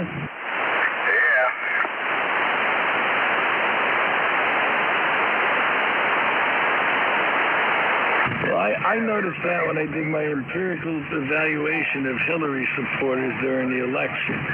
When I saw a Hillary bumper sticker, I'd speed up and check them out, and I don't know, the results weren't too good. Damn bar fight. Oh, I double it. Perfect double. Perfect. I just said it's like a bar fight. Who do you want to see? There he is. Roger. Oh, yeah.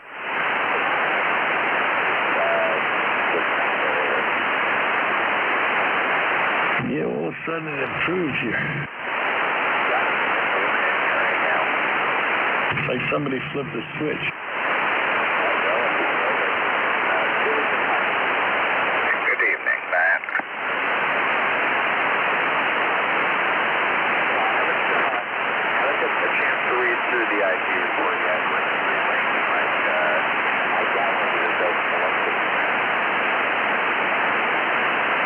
Yeah, I skinned it. So, from what I've heard, though, Barr, I don't know, I saw something earlier in the newsfeed. Somebody was saying that there are a few juicy nuggets in there. That's what I was saying yesterday, that it wasn't that much, but there probably would be a few nuggets in there that would lead to other things happening. Well, Wednesday it has to be officially presented and questions have to be answered. On Wednesday? Roger, the 11th. AD0RSA. Hey, Mike, can you turn and send me your face off on your radio? My ears can't understand what you're really saying. Over. All right, Mo, let me see. I can narrow it up here.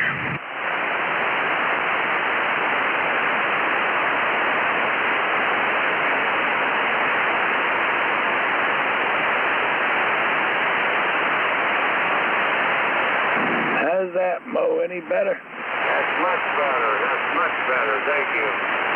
I'll be back, man. I'm going to go get a can of V8 or something. Can't say anything.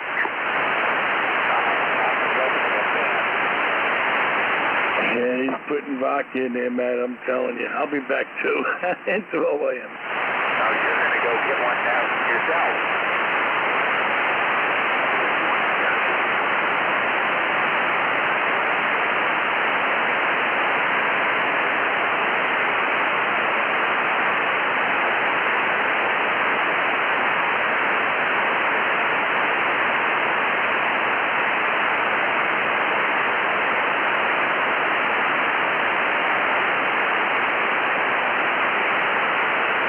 ZM taking a nap yet?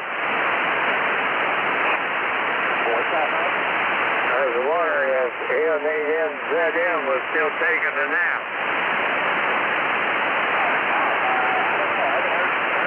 Yeah, I just turned the volume up not long ago. I'm surprised to hear me.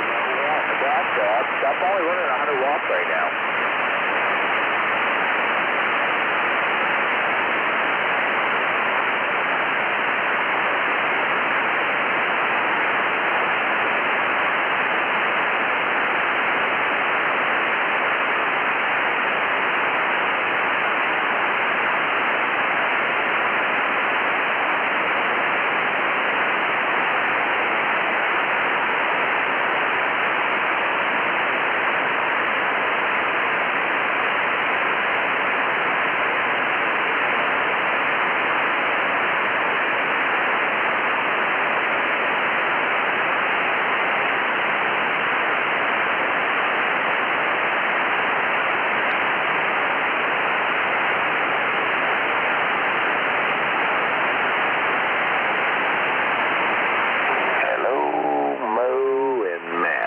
M8MZM. Hello, Bob. KD0, RFA. You know, I just turned this thing on, and I heard Mo say that I must be taking a nap. No, they're out watching the TV on the IG report there. And then I was downtown later this evening, too. Well, you heard me talking about you, didn't you? I know, Mo. I heard you talking about me. It's a good thing it wasn't bad. I was just going to say, but it was all good stuff, Bob. Hey, Mike, I'm glad you come in there, and good evening to you to keep them straight. Yeah, don't you let them talk bad about me. Yeah, roger that.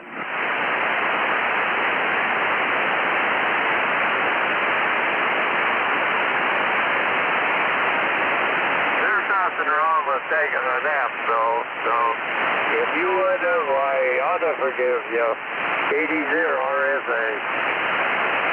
Okay, Mo, I appreciate the forgiveness there, but I didn't take no nap. I was downtown later than normal tonight, and anyway, I come back and I turned the boob tube on and was watching the reports on that, so I just now got back here.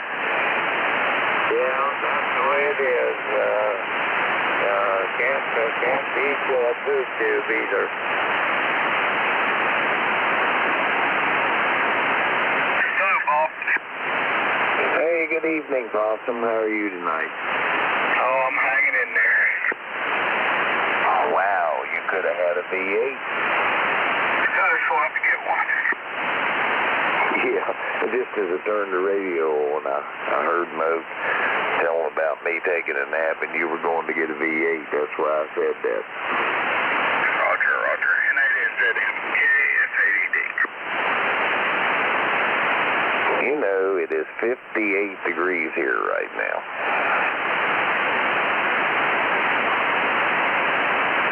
Yeah, it's about the same here as well.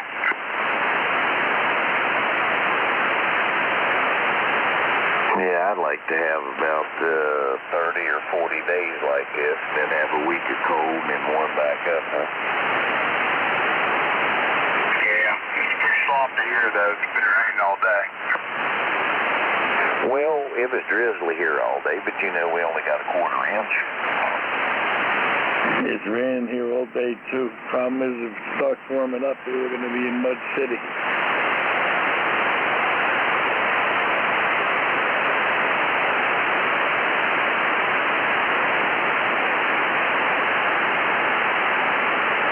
The ground was freezing, but I think it's starting to thaw now. Well, I guess the IG reported a lot of bad stuff going on in the FBI, but there wasn't no bias to it, right? No, only a bunch of documented cases over the last 3 years of people saying we got to get them at all times.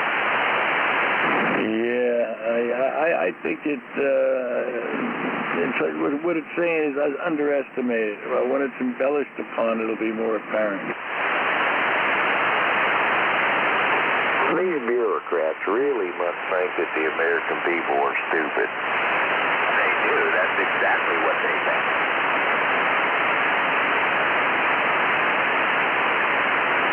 Well, a lot of them have been educated that way on purpose. They've been dumbed down to be fools. True that. What they call it, the Bilderberg Conference.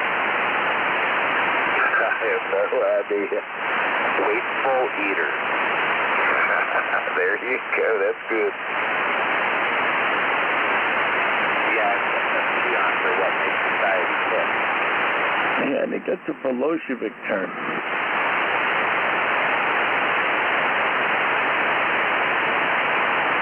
I don't care what term it is. This evil, vindictive, devil worshipper stuff is what it is.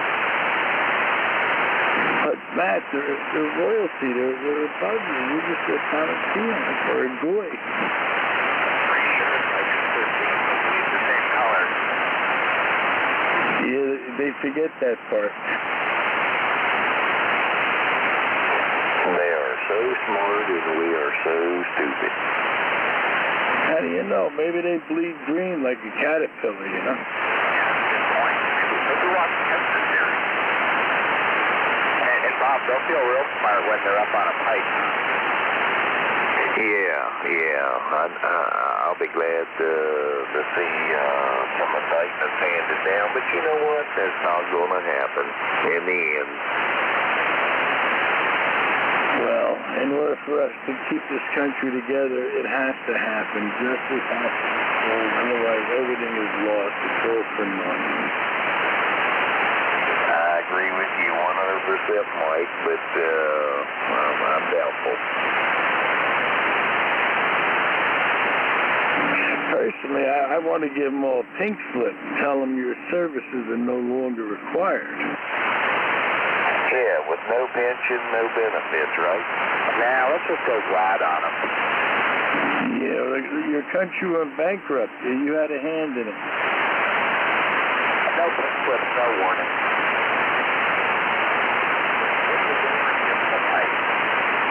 You mean deport them to Venezuela? What's that, Mike?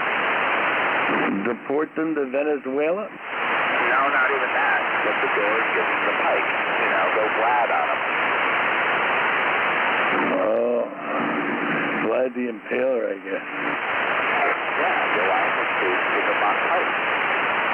Yeah, that's what Vlad the Count Dracula does, did he? Yeah, they didn't have to put signs up. Think about it. M8MZM50. KD1CRTD. And 2LYM. I bet he didn't own not one no trespassing sign. KFADD. D0, RSA. Yeah, I think you're right, Mike. I think his handiwork spoke for itself. Yeah, that's precisely my point.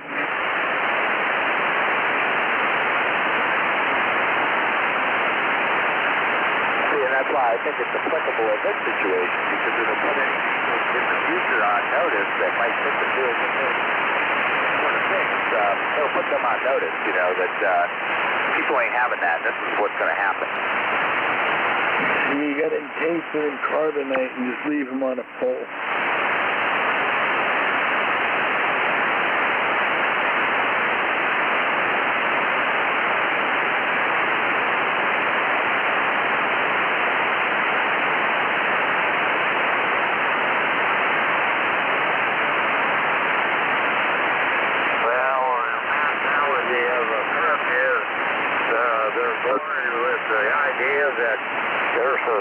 They'll never get caught. Yeah, well, there's so many of them, Mo, and they cover for each other, so they weren't getting caught, because they were all in on it. Well, they all had dirt on one another, too. Yeah, I'm not even bringing up Jeffrey Epstein's home movies.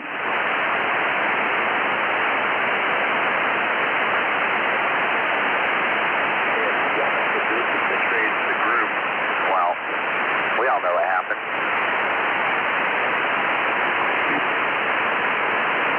Yeah, it's crazy stuff. There's more people coming out against Prince Andrew, children, they were children at the time. It's unbelievable. If he would still be alive, over. I double with you, Mo. Go again.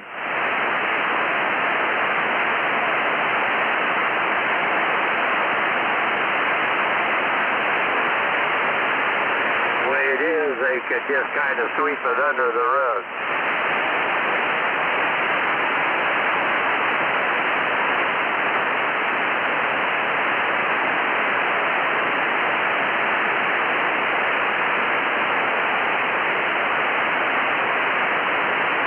Any normal person believes that.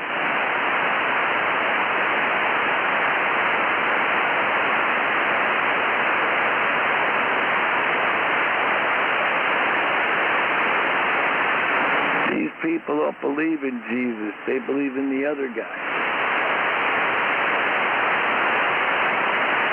Well, really, by default, they would have to believe in Jesus to believe in the other guy, because you can't really have one without the other.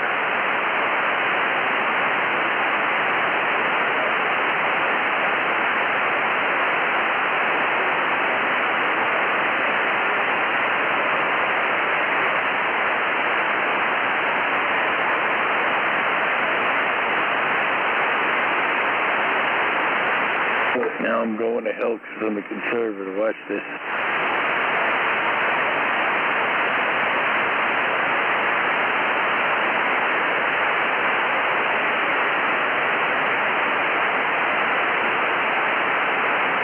You remember, when Jesus returns to judge, he's going to put his sheep on his right and the goats on his left. Don't forget that part. It's important.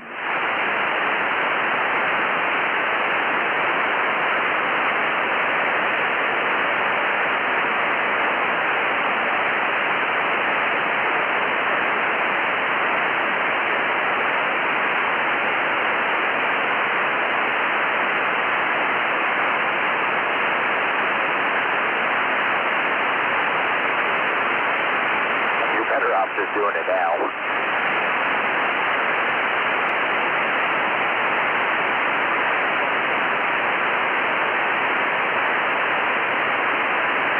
Did you see my response to your email from the Springfield Epstein video?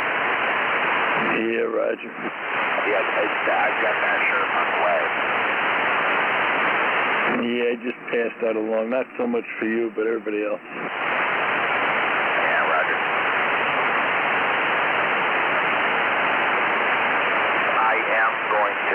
The challenge. Yeah, and it would have been cool if at the end of that she had it, and Seth Rich didn't either.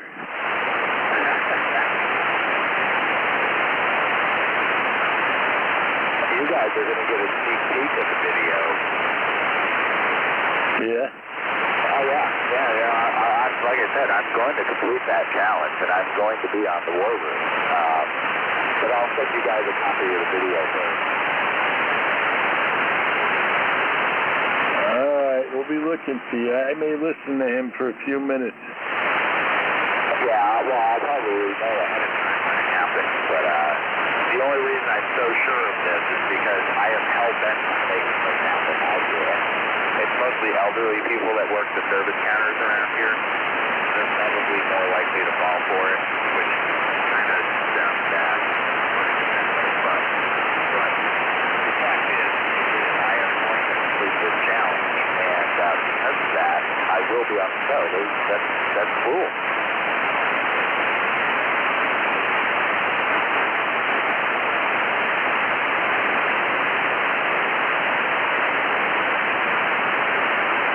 You hear Howard Stern was lapping Hillary's bus? I didn't, but I can believe it. Yeah, she was on the Sears network.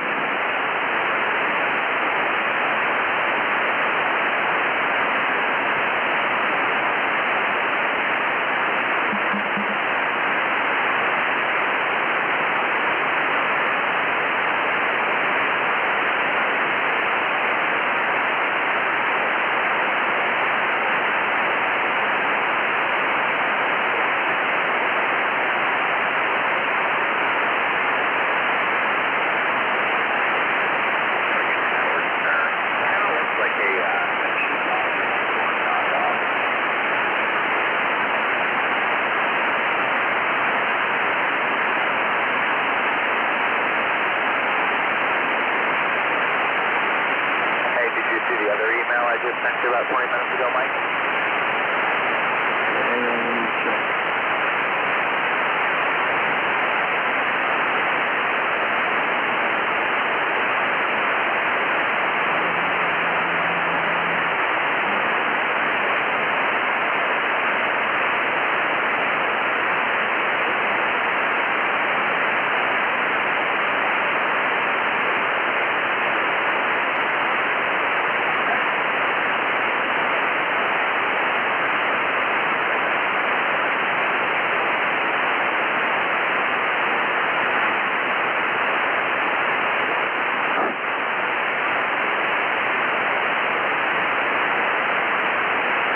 Licensed from Rutgers Marxist University.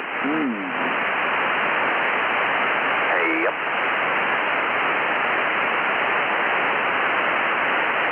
My question is, what else are they going to be able to detect and track with that?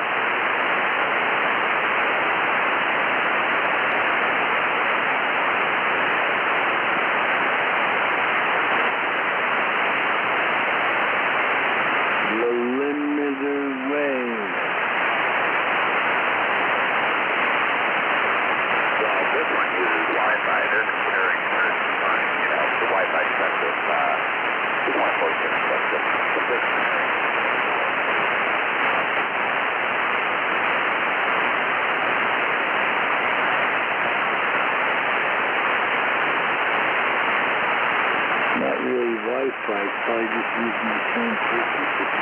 Well, yeah, I corrected myself, but yeah, they're catering to non-technical people, so yeah, and for it to be no license required, as they state, it has to stay within those power limits. So. Yep, yeah.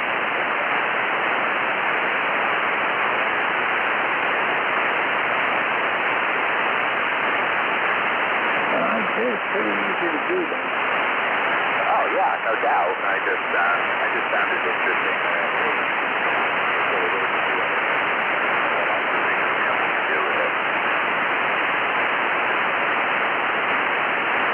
Well, let's see under your closed radar.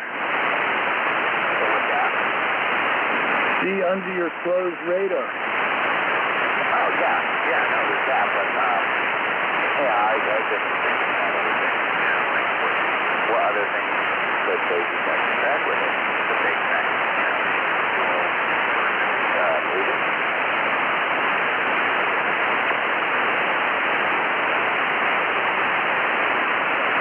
Seems like it's like for frisking, for detecting weapons, huh? Yeah, Roger.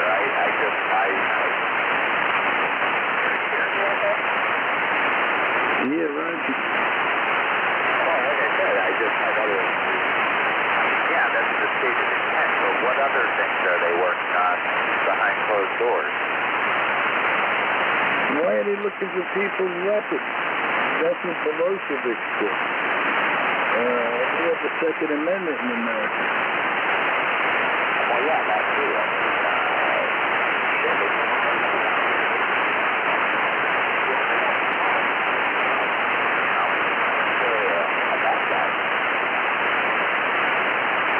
As far as they're concerned, if you own a gun, you're a bad guy. for them, that's a mirror. Mirror is a bad guy. Everything's a mirror with them. True that, Joe. Trump colluded with the Russians, meanwhile Hillary's sleeping.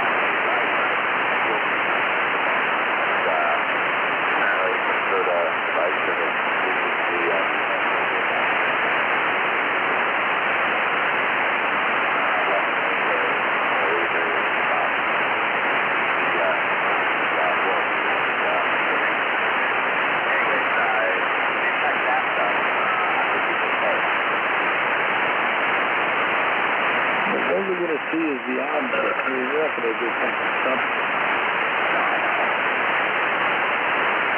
You give yourself a good dog, you don't have to worry about that.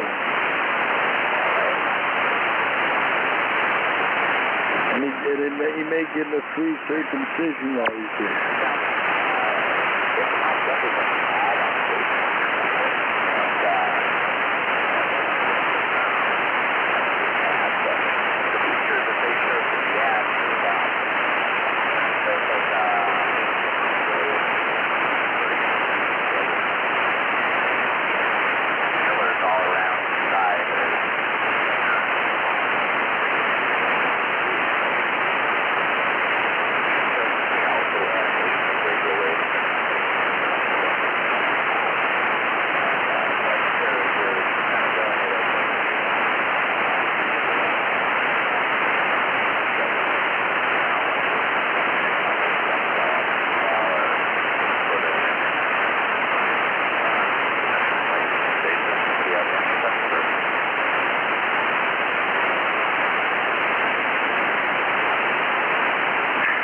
I'm wondering what the health risks of this would be.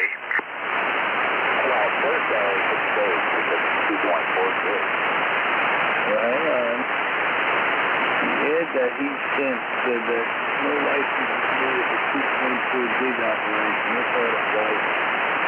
And I can see that being true if they stay within the power limitation. But they also bring up millimeter wave. And it says their health use of light. So that's really what they're shooting for.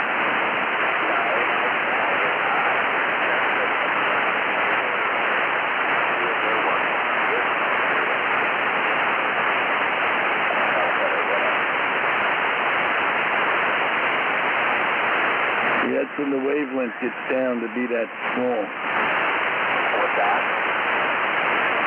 That means that the wavelength is a millimeter or less.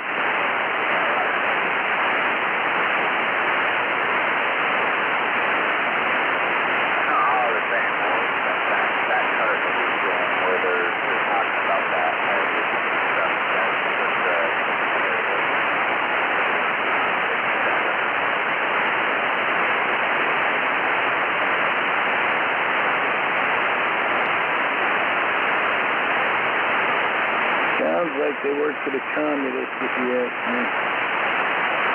Well, Rutgers University, they are the communists.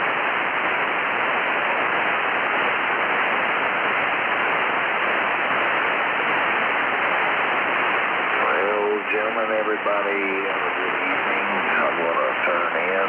got a big day tomorrow. 73, guys, 10 8M setup. You're going to be around tomorrow? I'll see you tomorrow, Mo. Okay. Good night, Bob.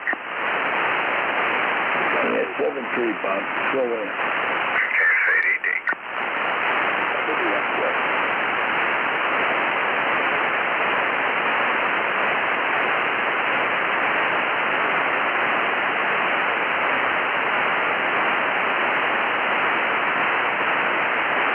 Doesn't seem to me like 2.4 gig, wavelengths would image things very well.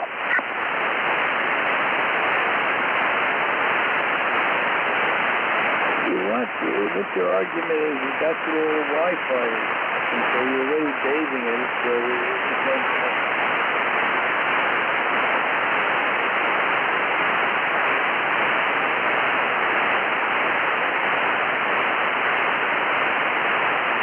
I think this millimeter stuff could get pretty hairy. I wonder what the size of the DNA strands on top, and what do you think about that? Ionizing radiation, I don't think that's not ionizing yet.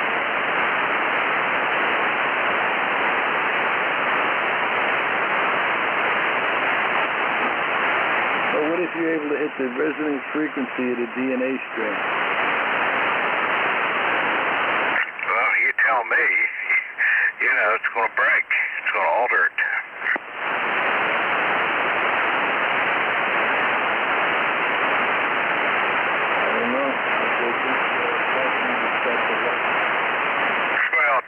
It takes a good bit of power to do that. The ionization part of it, the frequency, it's going to be frequency dependent.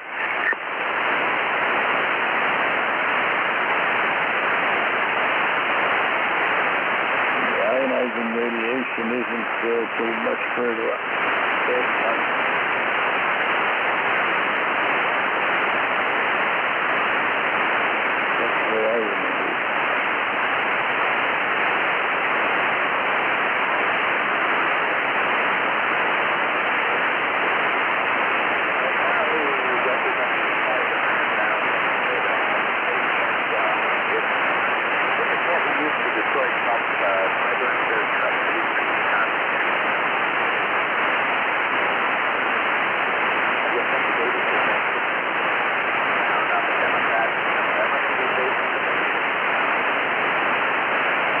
There may be actual proof. Okay,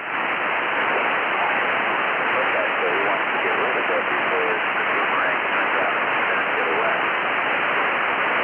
Do you remember when that faggot Horry Hooker along with Kamala Harris was sponsoring legislation to ban hanging as punishment? Yeah, lynching.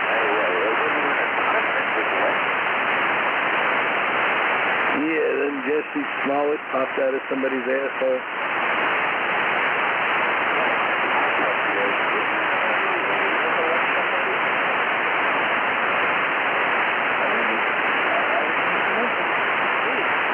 And his guy is guilty of a civil rights violation, and he isn't punished.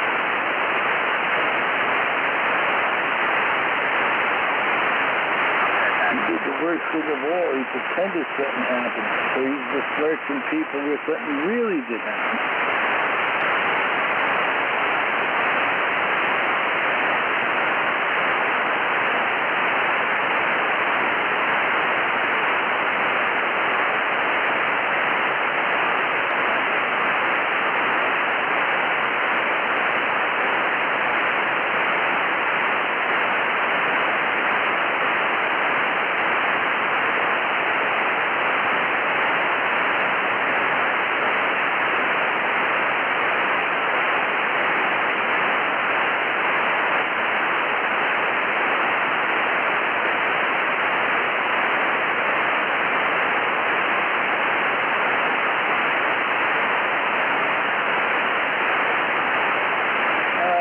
It's all strange. It's all I am strange. And it's sort of tangled in the strange. lot going on in government that we know absolutely nothing.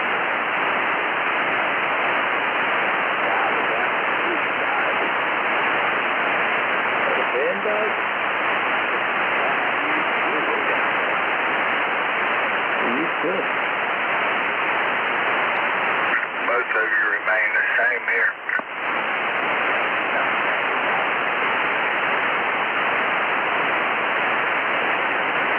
Band's right.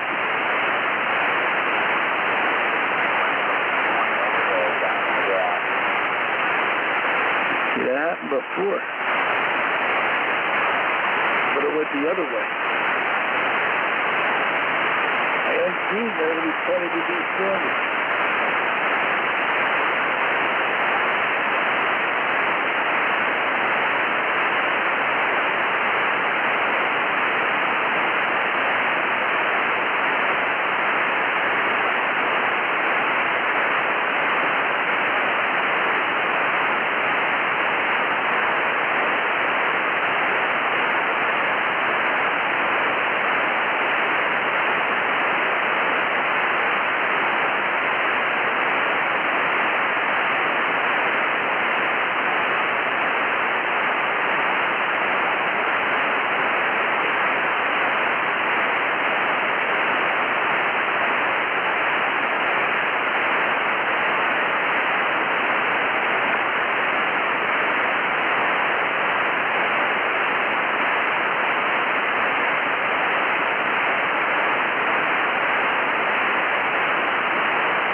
the front panel. Get as much information off front panel as you can.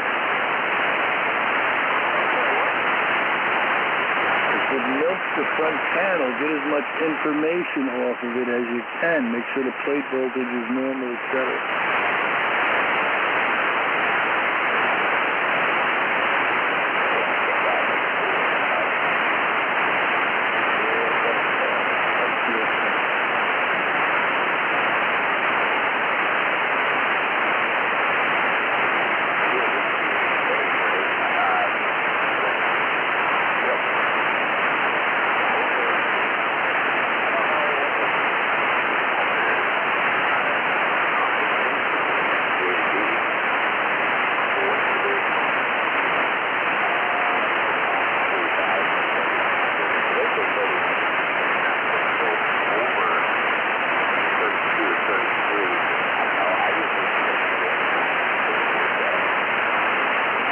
You're not supposed to go over is your capacitor bank is low.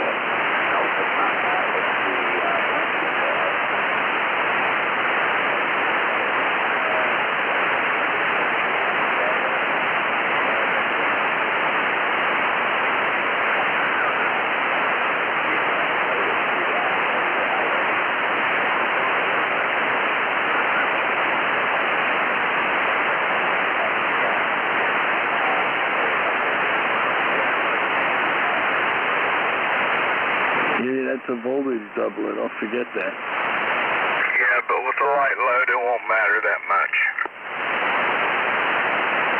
If the caps are going, it probably will.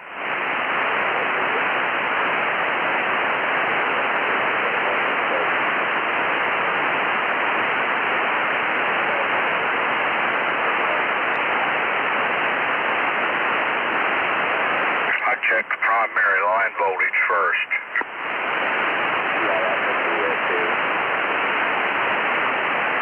You might be sagging.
Ask him what his no load to full load difference is in plate voltage. That'll tell you more about whether a capacitor is bad or not.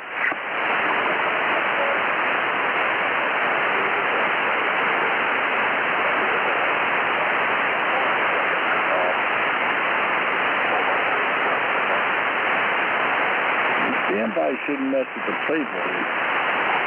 Oh yeah, big drop. When I heat up with a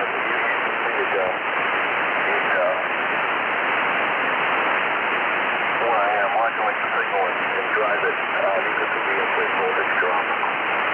How much? Zero. Oh, boy, I wish we were right down around 2100. Zero. Between 21 and 22. bad. 500 volts? You gotta be kidding me. Oh man, I don't know, Possum. That don't sound stiff to me. Let's see it. Yeah, it's 2100. What's the actual voltage drop? What's your maximum voltage and full load voltage?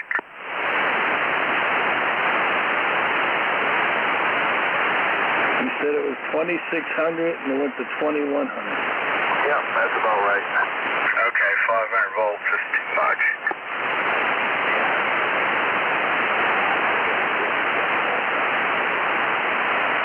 And if Mr. Henry sags about 50 volts.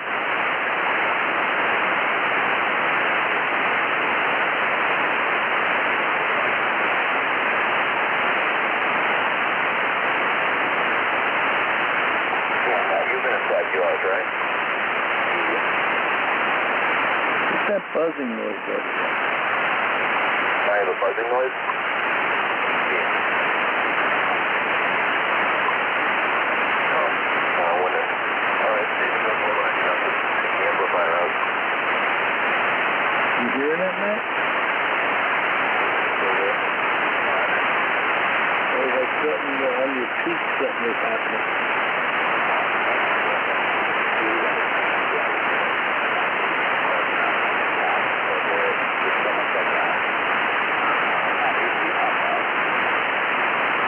There's multiple tones in there. Sounds like a switching spot.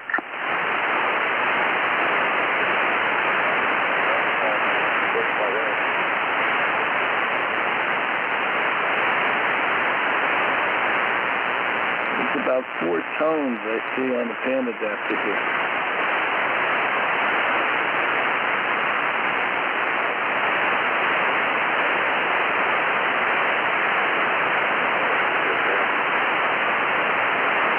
Go away now.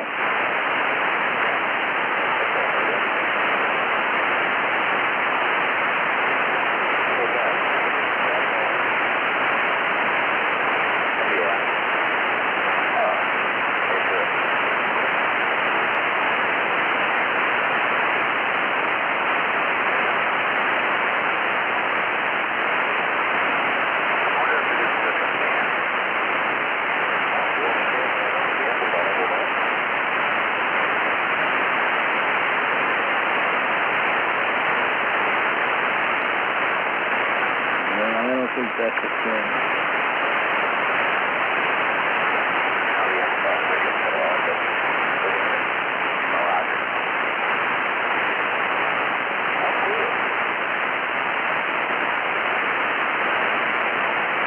So, do you turn up the gas light?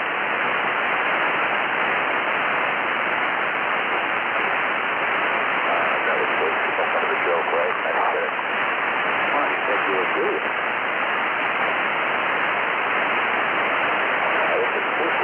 Yeah, exactly.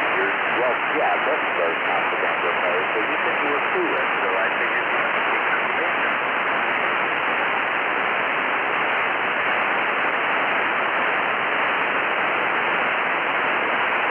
I can just barely hear that guy, but I'm the banjo player too, that's why I said that.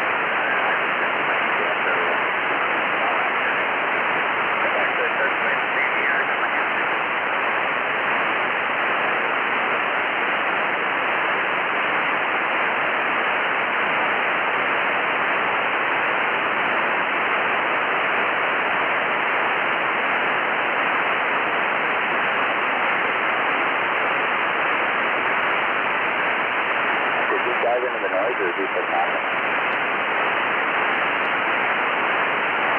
I can't hear him anymore.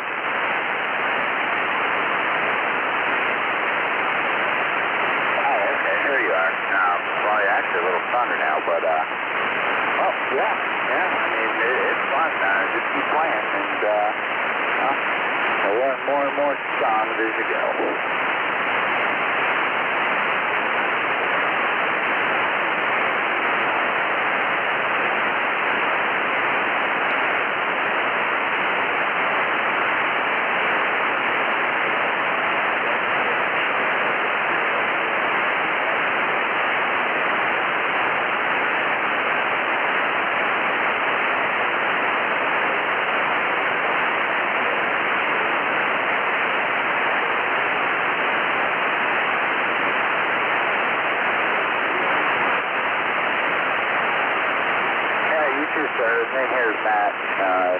KB1CRQ up in Melbourne, New Hampshire. And, yeah, I'm on banjo hang that too. I put up a thing a couple years back when I did my first banjo rep.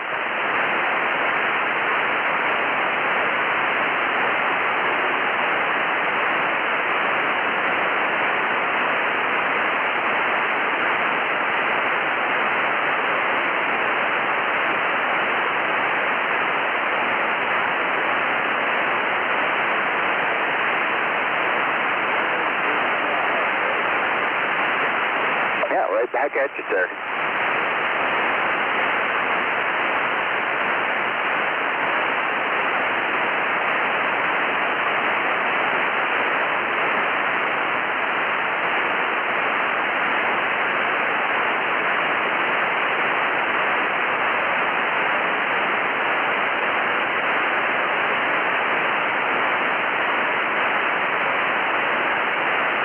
Alrighty. Well, stop by anytime. We're usually here most nights. 7:30, sir. KD2 ILA, KB1 CRQ.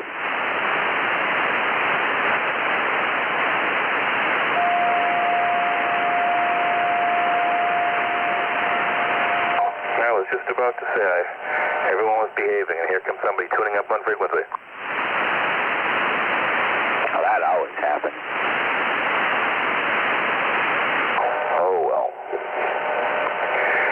Thinking about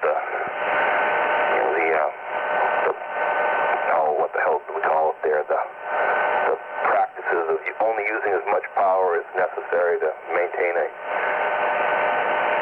good contact, and you and I are probably breaking that rule right now.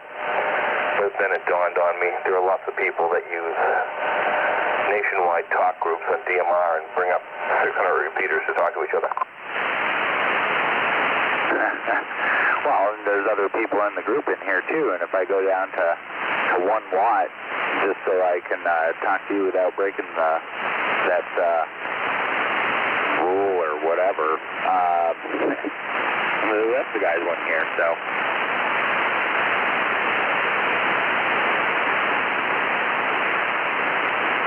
And I got chewed out earlier for being barefoot. Yeah, you're hanging with heavy crap. Hey, I'll be back in a second. I need to go grab myself something to drink. Roger, we'll be here. It didn't offend me or anything, Mike. It didn't get to me or bother me or anything. I'm just laughing about it.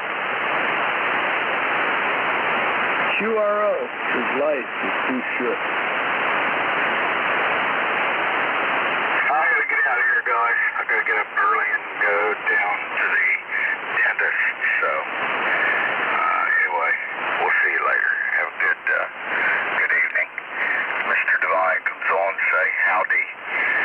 7-3. Try that again. And 2LYM and KS8ED. You're 7-3, Possum. I'm sure you're looking forward to that. We'll talk to tomorrow. If you can talk. Well, don't let them torture you too bad, Possum. 7-3, Jim. Have a great night. KB1 CRQ.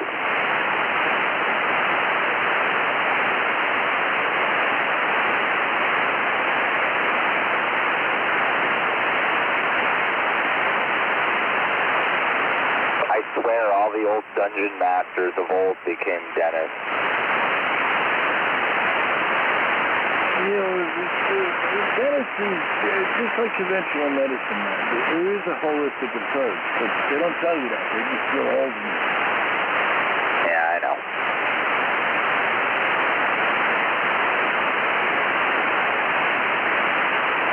Well, it looks like when you're a carpenter, it looks like a nail. You hit it with the hammer. Funny how that works. Yeah, right. Well, would this be a good time to mention that I wasn't a carpenter, but I was an infantryman? Well,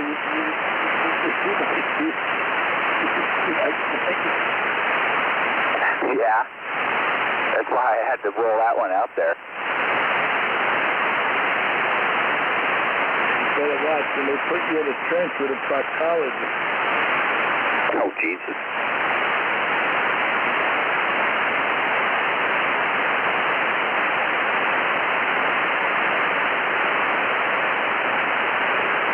Mayor Pete would be enthralled by it.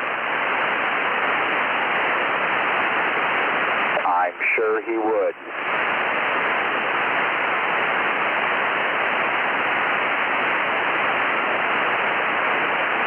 He'd probably be thinking, ooh, my lucky day. Mayor Pete. Oh yeah, you should have heard us last night. Mayor Pete's butt plug to you. Yep.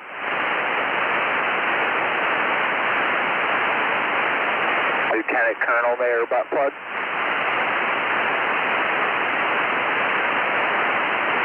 You don't want to be around when he pulls that thing up.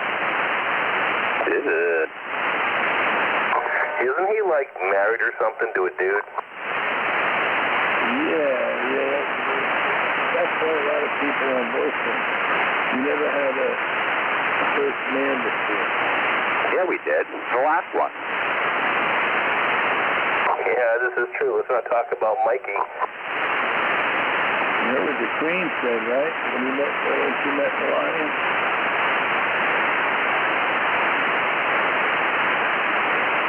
Yeah, the Queen, he said, at least this one don't have a pickle.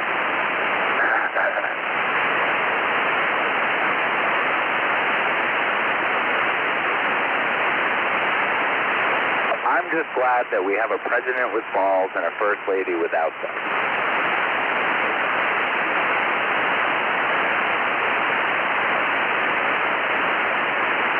Yeah, and we were right.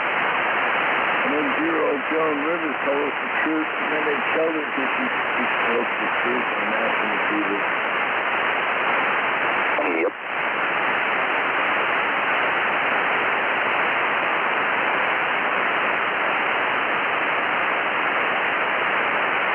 To say I'm very impressed with Mr. Trump's job, and I mean, I kind of feel though that the bar wasn't very high to begin with. We don't even necessarily need Trump to be far better off than where we were 4 years ago, 5 years ago, 6 years ago. But you get what I'm saying. The bar was already pretty low. But here's the problem. What's the sense if we can't put an end to it so it's not going to recur? Oh, yeah, no doubt. And in order to do that, you got to expose the players. And believe me, that ain't going to be a happy thing. It hasn't been. Hey, Matt. Yeah. Yeah. That, concert that I turned out to go, and I went to the night before last. No, last night. Yeah, last night. Today's Monday. Oh.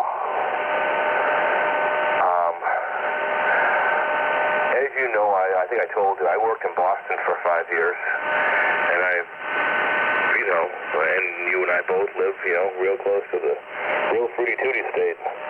I've never seen so many gay men in my life. Well, it was a Cher concert. What'd you expect? And I never really liked her even before I became political. And of course, when I became political, I learned how bad she sucked. And, but she's also a blowhard and just, absolutely, really, Glenda loved it and all, but this sucks. Well, now you've seen her live and you hate her even more. Yeah, you kind of wish she ran into the tree instead of Sonny, huh? No, absolutely.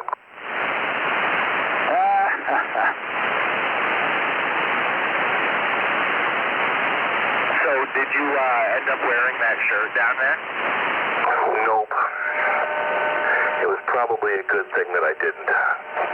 It could have been very, very, very bad. I'm going to send you a picture. Give me a second. This is my new Christmas sweater that's on the way. Oh, you send it to me on Facebook? No, I should be able to just text it to you.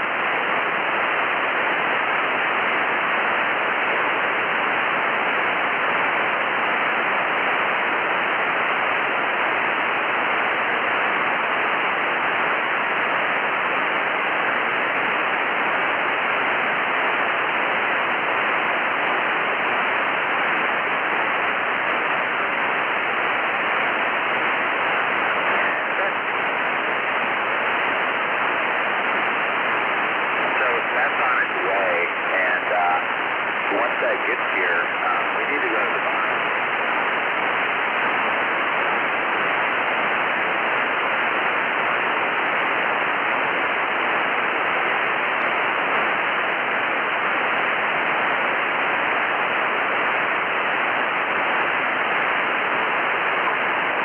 Yeah, but that's nowhere near as controversial as mine. No, actually, you're right. It's actually the two polar opposite. That one actually is uniting. Even on the freaking express left,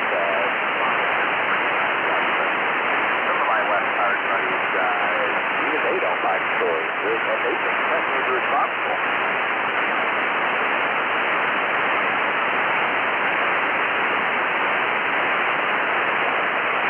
Yeah, well, I know. The great thing about that show is because it's such a uniting thing between some fairly polarized, yeah. Well, anyway, yeah, I can't think straight right now. I don't know why, but I'm trying to conclude. But, yeah, it's going to be a good conversation starter. It's something that both sides can agree on, and then you can kind of throw it all out. Maybe turn a few to the not-our side.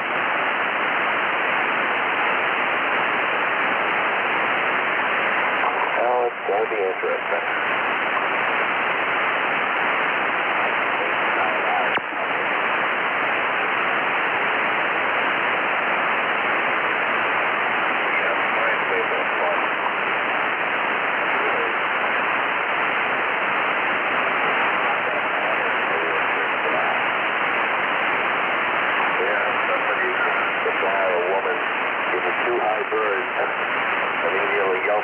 Across the bar, knowing that there's an 80% chance she's from Massachusetts, and yelling at her that you're in New Hampshire, we still have free speech here. Oh, that was fun.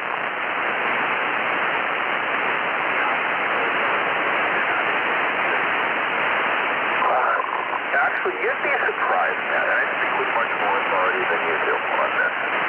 There are a lot of people that live in New Hampshire and deal with horrendous double taxation that you get by living in southern New Hampshire. Well, people like me. You got any more? No, I know, but it's just crazy.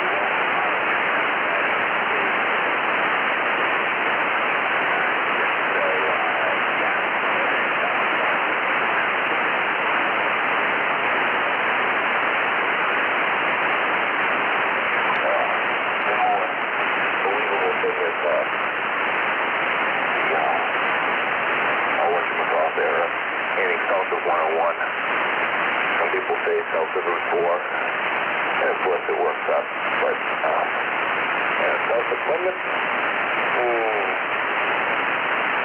I've always said beyond a reasonable commuting distance is an Massachusetts. Maybe on the side that, but the Massachusetts influence only how far can people commute up on a daily basis, and I know there are some people that will do an hour and a half, although my family is to get to the Boston to Washington. During rush hour. But if you're beyond Manchester, you're not really in an area that you can reasonably commute out of Boston. You can commute into Massachusetts, but not too many people are leaving the Boston area and moving up towards my north city, spending 2 hours each way to go to work. No, I know. Well, the thing is, this is taught me by an old timer.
were pretty crappy.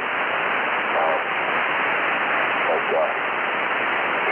because you're competing with, for even basic services like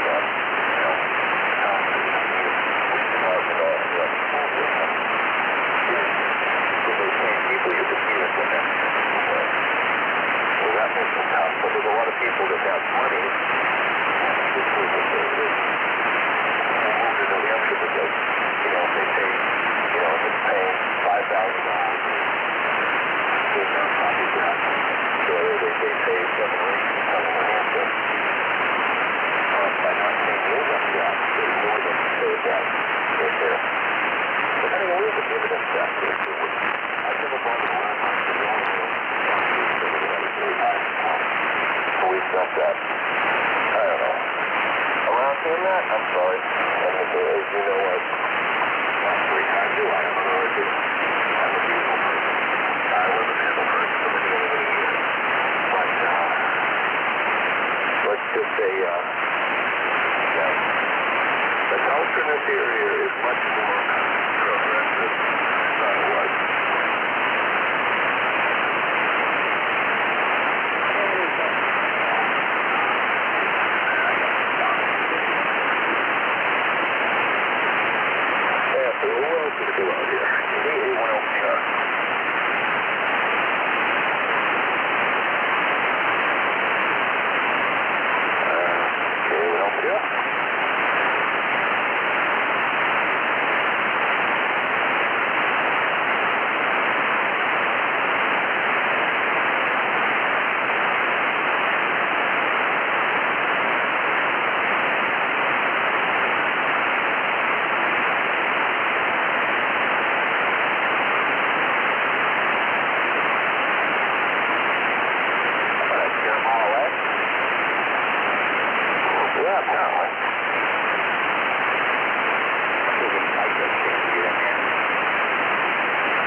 Take care of business so much.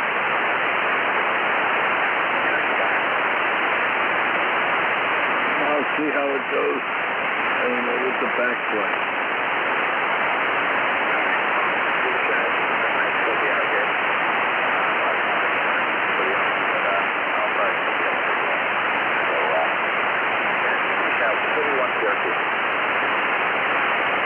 All right, 7-3 guys. Nice to meet you, Tony.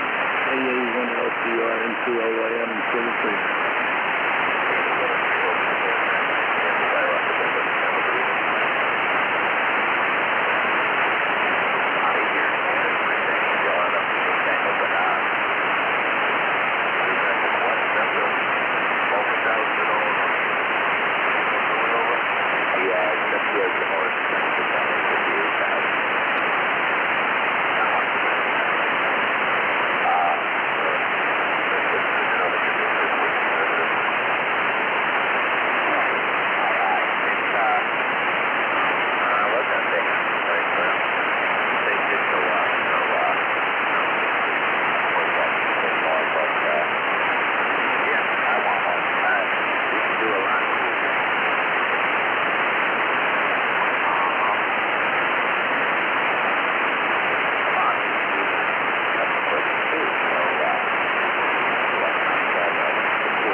$1,000 radio is going to mean that much different to say, well, let's say you get 7,200 now, right? Yeah, and I'm actually considering a better radio only because I want an automatic drop filter. I had an automatic drop filter. I told you I had the F-150. They had some quirks in it. They never wanted that quirk there. So I ended up returning the whole mess to HLO. And then, a couple of years later, more than a couple of years later, I bought this stuff. So the new one filter, really just like an automatic drop filter. There's a few other things, so I've been looking at the, everyone says the 7300 is the biggest bang for the buck, and you can win it for around, $800 or so. So I've been thinking about that. Yeah, I've heard some dealing out here on the air, and, people are really happy with them, so, and they sound good. I've never put hands on one, but, this is the first Icon that I've really had experience with, but I'm happy with this.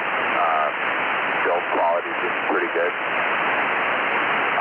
Yeah, I don't know, might be worth looking into. As far as just the radios, yeah, I probably would grab the 7200 before the Anon, but I don't feel an urgent rush to take care of everything. I don't think things are that bad. I can't quite say that, but I don't know. I feel like the most important bases are covered for the moment.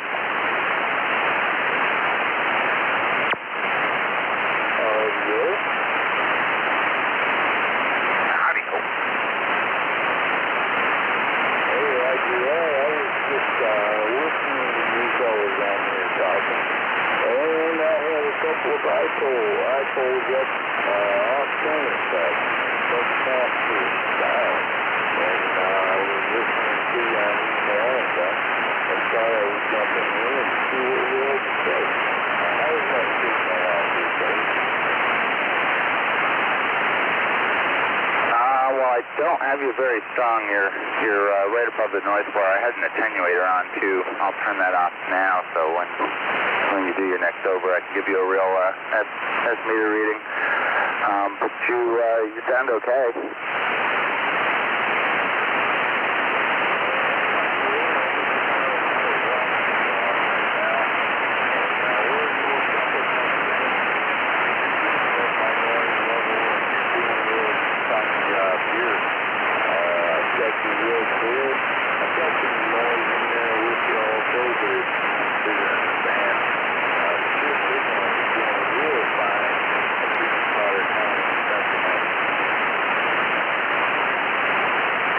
Yeah, you're S9 up here in northern New Hampshire.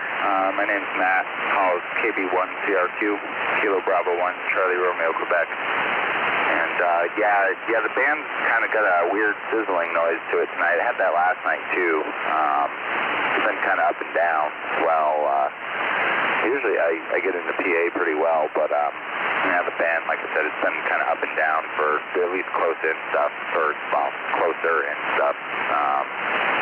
But I'll throw it up to Tony, and he can give you a report how he's hearing you. He's only about a mile away from me, so it might not be too different. But we do have different antennas, and probably oriented a little different too. So take it away, Tony. Yeah, I didn't fire the amplifier back up, so I don't know how well he's hearing me. Yeah, you're about S9 up here. Matt's running more power than I am right now. I'm only at about 100 watts, but S9, copyable. Audio's kind of low, but copyable. Hey, Roger, I do appreciate it. Got your signal early about, I don't know, 30 over. And the first one, we're talking to us all the time. Your phone over is solid. Your signal down here is all something like that. I was finding all okay. So I guess it's just going to go to something there. And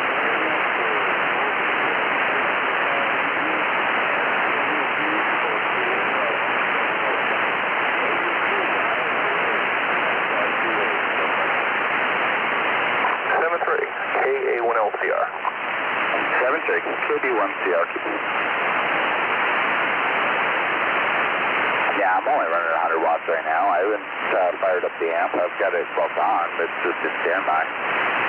Oh, I thought you had yours on. No, mine's not on. I shut it off.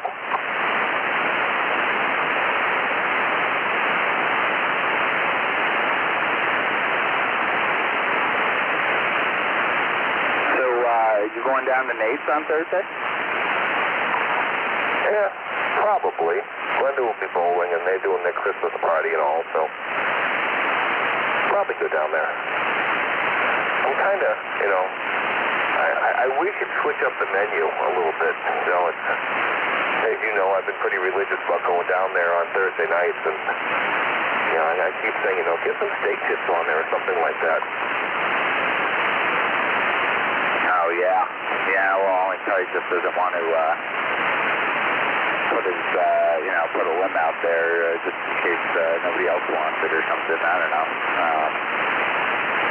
Who knows?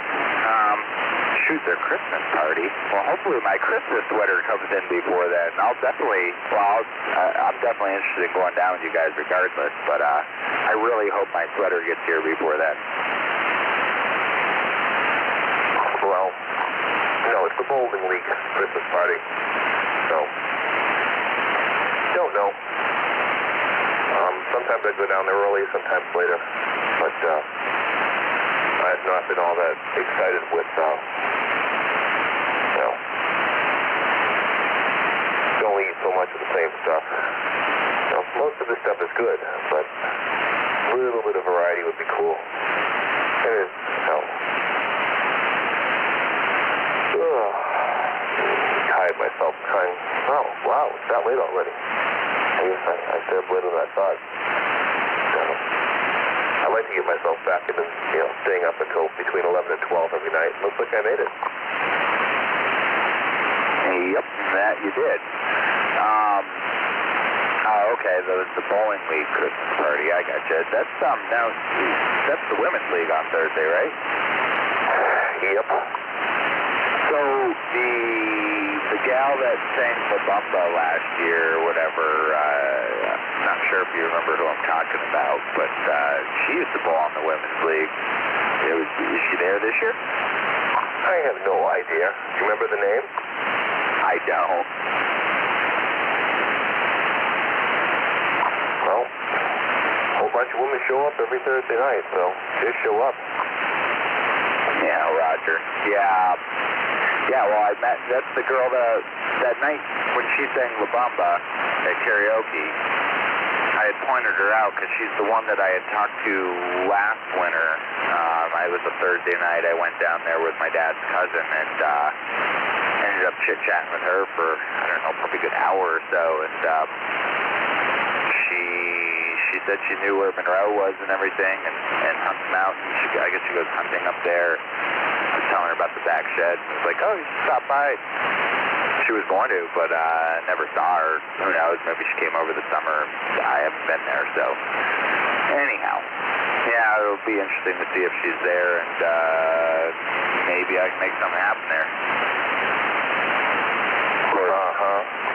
Of course, I've got better shit to do with my time.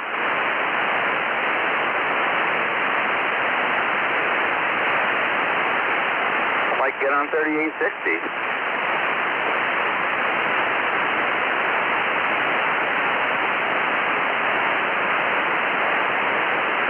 No comment.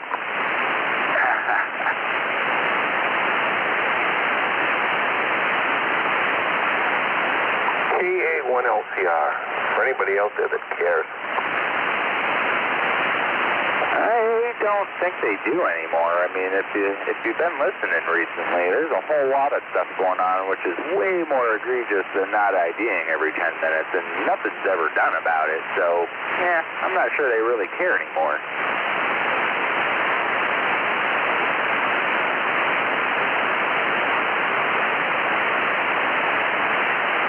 Anyways, yeah, I'm going back into my MGTOW monk mode. Yeah, all right. Okay. I am a selfish person, Tony. I don't want to share my time, my space, or my resources with anybody.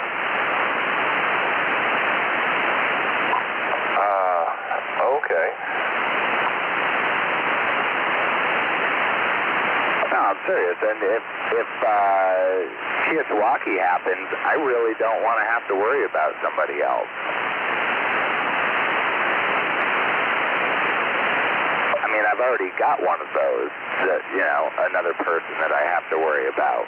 So my hands are going to be full. I really don't feel like taking on any other baggage.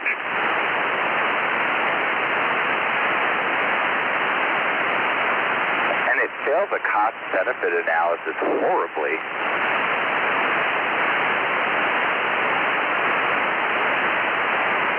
I mean, I'm just an armchair investor, but...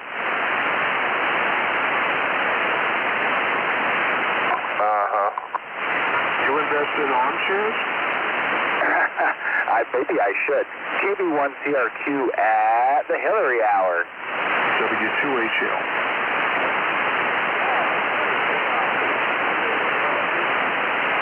Hey, Ron, how you doing? Hello, everybody. Ron's in there? Yeah, I was listening to, I was doing internet work, and I was listening to that guy talk about his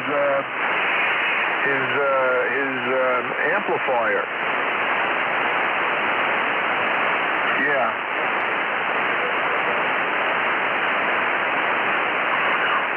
That sounds like one big amp.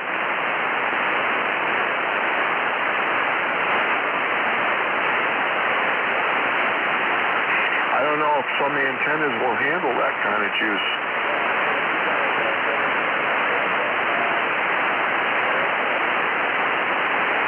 Yeah, but the power that thing would put out, I don't know what antenna would be able to handle it.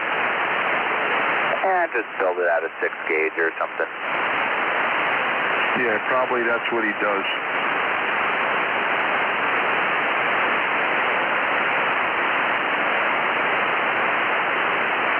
It sounds like he said more than a couple of 8877s, which would be equivalent to probably about close to 10K. Damn. Quite a bit.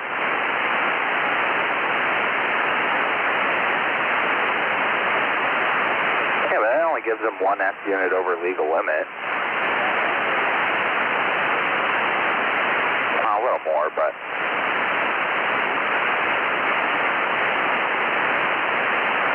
So what's the consensus right now? S unit considered, I've heard everything between 3 and 6 dB. It's 6.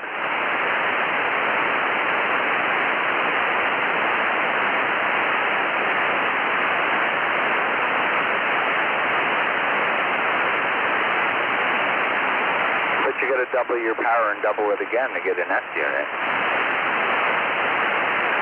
No. Yep. 3 dB is double the power.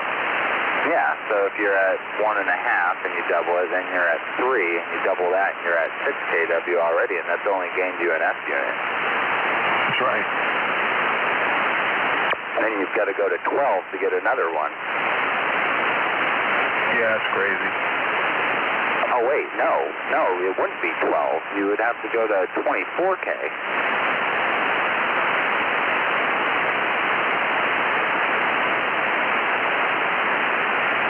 If you're at 6 and double that, and you're at 12, that only gives you 3 dB. So, yeah, then you'd have to double that, 24 kW. Yeah, holy crap. Yeah, it's better to have a better antenna. Far cheaper. Yeah, speaking about that, Matt, I have some kind of, I don't know if it's still raining out there, if this was melting off my roof, or a combination of both, but that, I think it's a G6 that's out in my garage. I tested over the summer, made sure it was okay. It works well. I want to put, it's just for 2 meters. I think maybe I should do that now. Order a tripod mount for the G6 to stick up on the roof.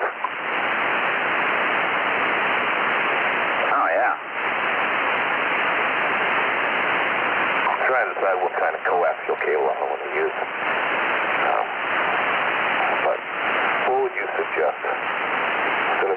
well, of course it's going to drop down into the basement and go outside and up. So what are we talking about? Maybe 60 feet, maybe? Yeah, Berryplex, 213, something like that. No, 213, you know, why have any loss? Yeah, that's true. Yeah, just go with Berryplex or something. Same specs as LMR 400, but you can bend it easier.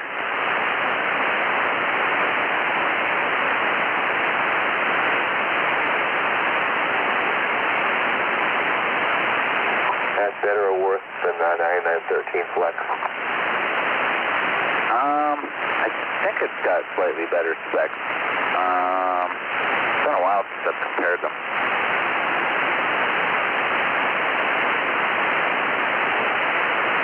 You still using the 600 equivalent? No, it is LMR 600.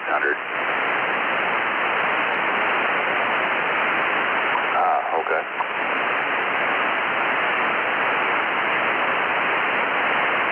That still blows my mind. LMR 600 into a shortened antenna. What do you mean a shortened antenna? You've got a 50 up there, right? Yeah, it's basically a half wave. Yeah.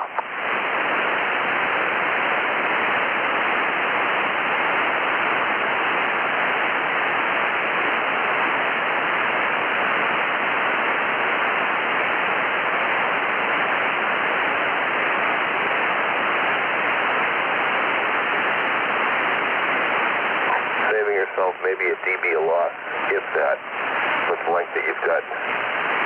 But an antenna that, you know, you could usually, you know, do 6 dB over by spending another $40.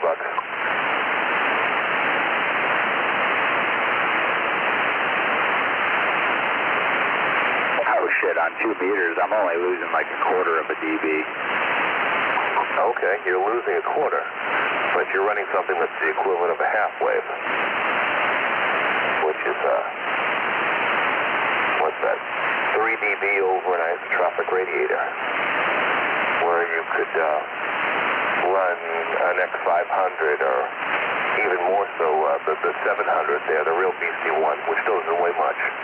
So I would think the 700 you'd have to, you know, guide the thing because it's going to flop around in the wind like the old thin X500. But an X500 you know, heavy duty, it wouldn't flop around in the wind. And what can you pick them up for? Oh, it's been a while, but I'm sure you can get the Chinese knockoff version of it for $70 or whatever. But if you wanted to get a Diamond or a Comet, $180, $200. And I think the one you've got up is an actual Diamond, isn't it? So, what's the difference in cost?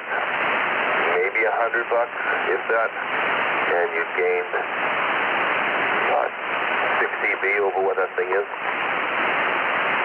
Yeah, but the reason I didn't do it is because of how much mass I have above the last support, and that has too much flex in it. Or, well, not too much, but if I put something that long up there, it will.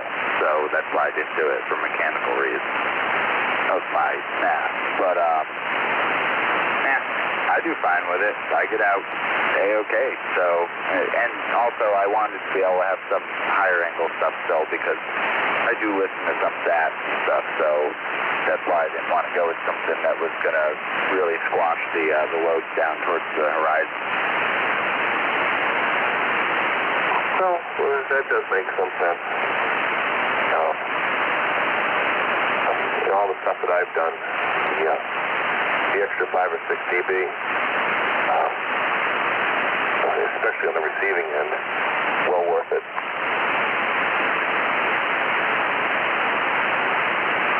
Yeah, maybe when I put my tower up.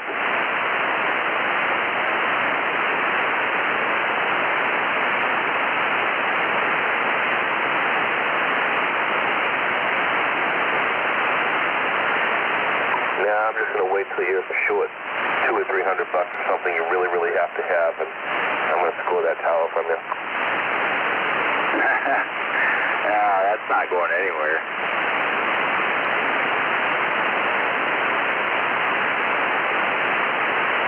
My kids can go sew soccer balls before I sell that. Yeah.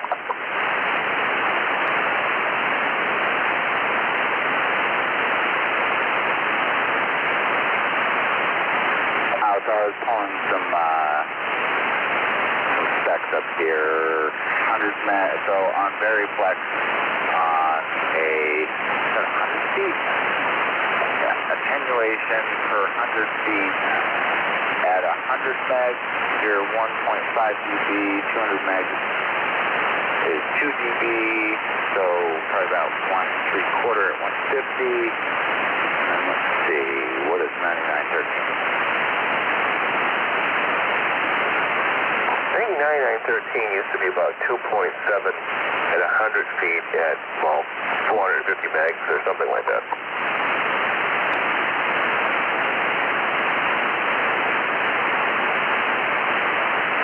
All right, this is Belden's data sheet right off their server. At 100 meg, 1.8 dB on 100 feet, 2.4 on 100 feet at 200 meg. Oh, I thought it was like 2.7 at either 450 or 500. At 400, 3.4. Oh, well, this is F7 also, which is the only 9913 we carry.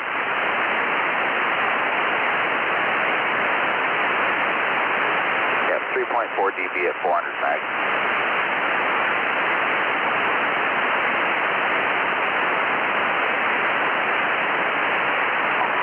4 dB. Oh, okay. Oh, what was I running? Well, I had a bunch of it up. Oh, I don't remember.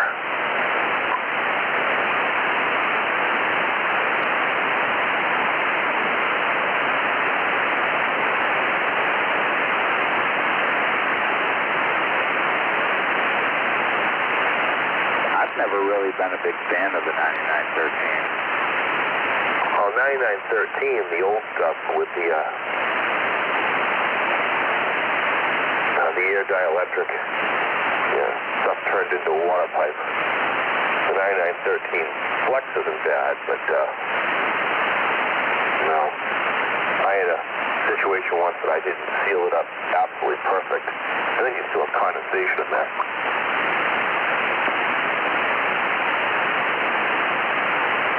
Yeah, I think the F7 still has some of the same problems though with the dielectric. Let's see, gas injected foam, HDPE insulation. Not sure if that's the same as just the straight 9913, but yeah, I don't know. I've just still never really been impressed with it. I like working with Veriflex a lot better. No, it wasn't gas injected foam. It was actually an air dielectric with just a little tiny chunk of something to separate it, but it literally would turn into a pipe. I've had an experience where I took the connector off the end and had water pour down it. Oh, okay, yeah, I know what you're talking about now. I remember hearing the stories about that stuff. Yeah, that's no good. Nope. Well, that was real. Maybe that was the stuff that was 2.7. Oh, I don't know.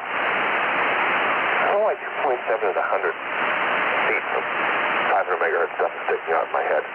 But yeah, it was, you know, I'm wondering why it's not working well in the middle of the winter. Back when I had the house down in Lynn, Massachusetts, up from my pointy roof, there was no way in hell I was going up in the middle of the winter. And my ass isn't working right. You get up there and everything's dried off, and you know, or take the connector off down the bottom, and there's a shock, and that's leaking water.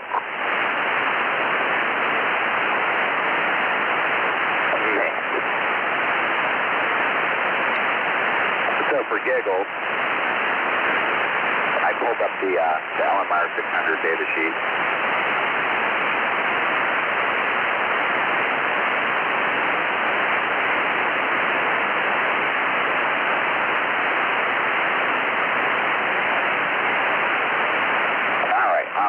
feet.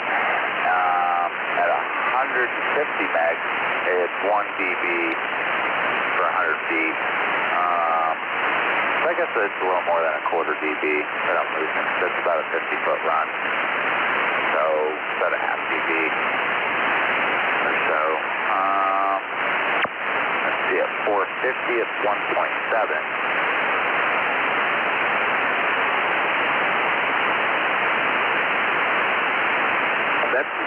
That's the other reason I run it, because it's a dual band antenna and I do use UHF, so I wanted something that was really low loss on UHF. But doing that, besides me, what do you do in UHF? There's been other stuff before I started talking to you, before I met you. There was other times that I'd use GMRS and some UHF repeaters and stuff. Well, GMRS, having no loss up to that antenna and then feeding into something with a 3-to-1 SWR. Yeah. Oh, my SWR is fairly low there. It's under 2. That antenna is actually really broad-banded on UHF. Yeah. Oh, God. I want to go back into it. I still want to stretch this. Oh, God. Anybody else listening?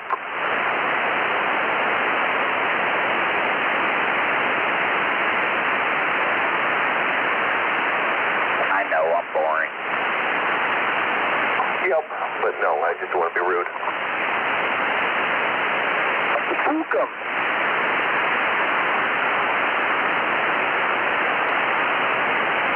KB1LCR. Oh yeah, KB1CR2. Good call. Oh, I had to renew my GMRS license. They sent me something that said it was going to expire in February, so I renewed it last week. So they send reminders for that too. Cool. Yeah, it's good for 10 years this time instead of 5. So it went from 80 down to 70 and went from 5 years to 10 years. Oh, I didn't realize they changed all that. They did. Ooh.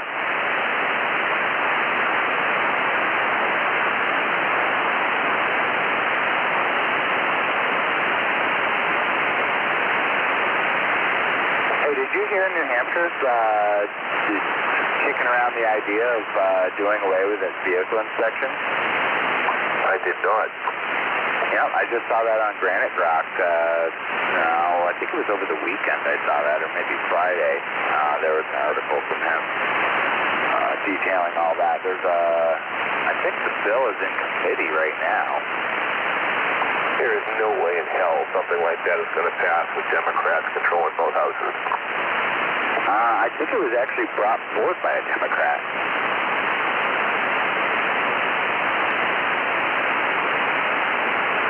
Let me do some sleuthing.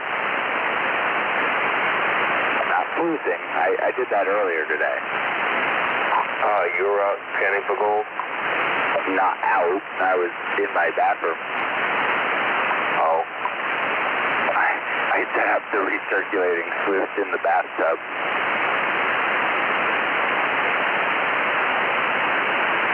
How your father keeps from killing you is beyond me.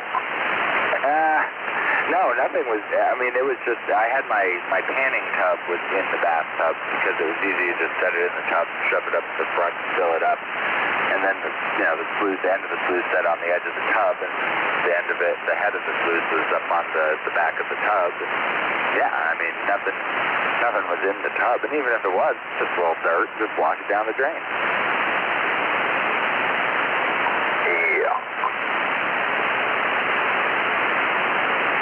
A little bit did escape, but it wasn't any more than you'd wash off you after off-roading or something.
trouble finding this right now. I'll dig it up and I'll send it to you. Well, at least for the time being, the inspection stickers are not a pain in the neck for me. Oh, huh?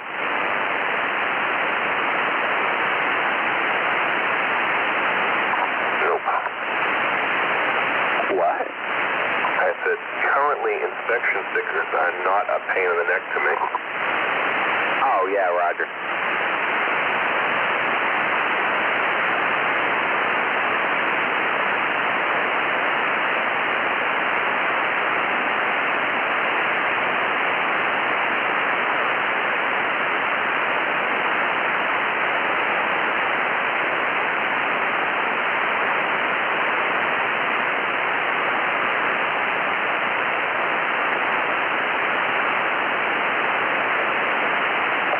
This conversation about QA stuff on Facebook that I was having.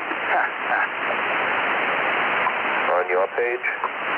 No, it was on some public thing, but yeah, there was this British guy who got commenting on it or something, and this guy responded to him. He told him, we told you guys to screw yourselves in the 18th century. And he comes back and says, what is this we bullshit? See what I mean? Idiot. And I said, quote unquote, we, as in the United States of America, effing duh. Oh, and it wasn't just once, but twice we kicked your red coat wearing asses back across the pond. And you're the one calling people idiots? Trolling. Oh, yeah. I would make POTUS proud. Amen. I still haven't heard any response from the powdered wig wearing freak.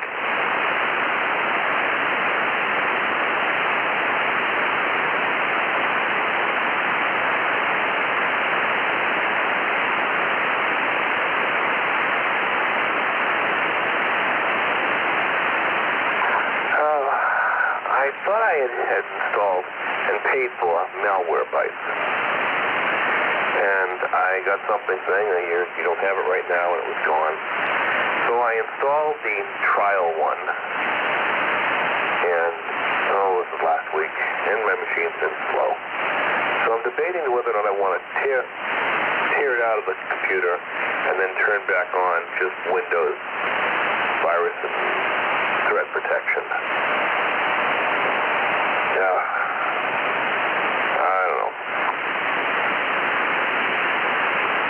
You know how to solve all that, don't you? Okay. Well, you start by wiping your hard drive.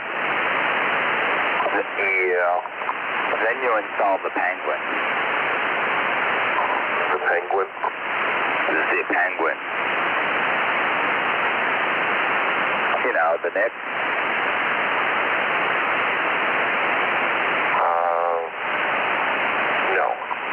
Linux, Unix. Oh, okay. BSD, Nick. I've got very little experience with Linux.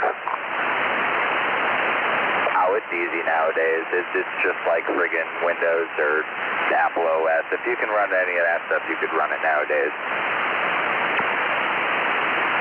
I mean, there are sometimes in instances where, knowing your way around the console is definitely helps, but it's not necessary. It just, you might run into some headaches here and there, where, if you knew some tricks in the console, it would make things a little easier. But, yeah, I mean, a lot of people are switching over, even people that aren't really that technology literate.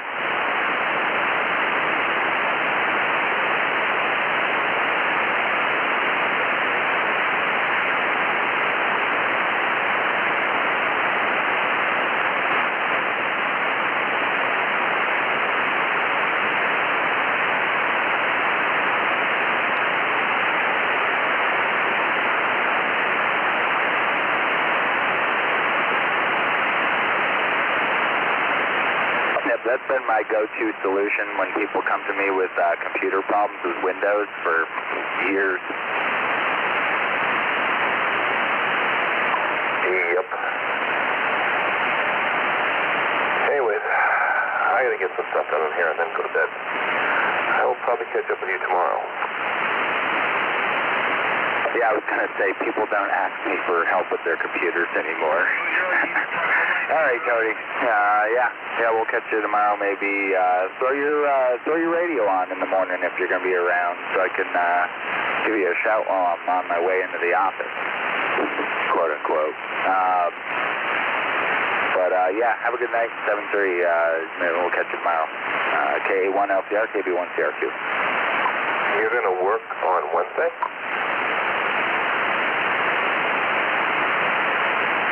You know what I meant. It's still today until I go to sleep and wake up, then it's tomorrow. Oh. Okay. KA1LCR. And I work every day, usually. Well, not these last couple of weeks because things have been slow, but, yeah. Anyways, enjoy. KB1CRQ. You said go into the office. I thought that was a Monday, Friday thing when you actually go in there. Oh, Tuesday, Friday, but yeah. Yeah, that's true. Yeah, I did say that. I didn't say work. Yeah, I did say go into the office, so, yeah, you got me. Later. K1LCR. K1LCR or KD1Q? Scott. It's me. I thought that was you out there. Al, what's up? You hear me okay? I give you more power if you need it. No, you're, kind of rest 9, and I'm only doing 100 watts on this thing. Now, what are you up to? I'm actually talking to a friend who lives, well, literally down the street. I mean, close to 2 miles away, but up here, that's down the street. Yeah, well, let's see. Now, where do you live? What town in New Hampshire is it? I am in Monroe. Okay. Yeah, I told you I'm moving up to New Hampshire, right? Yeah, you mentioned, I forgot, you told me what town, I don't remember. Yeah, I'm building a house in the northern part of Epping. Ah. The D-Massachusetts zone. If you're in the northern part of Epping, that means you're north of 101, so... That is correct. It's about 4 or 5 miles north of 101. And Nottingham Road.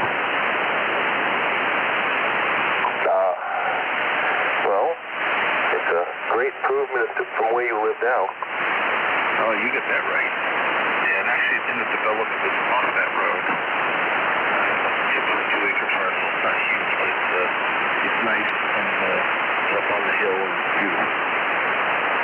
Yeah, Tony, that reminds me, when we were talking the demarcation zone earlier, you brought up Route 4. I thought Route 4 runs north-south. No, Route 4 runs east-west.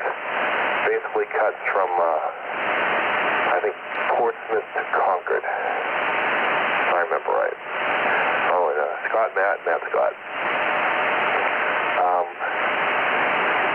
Yeah. But, no,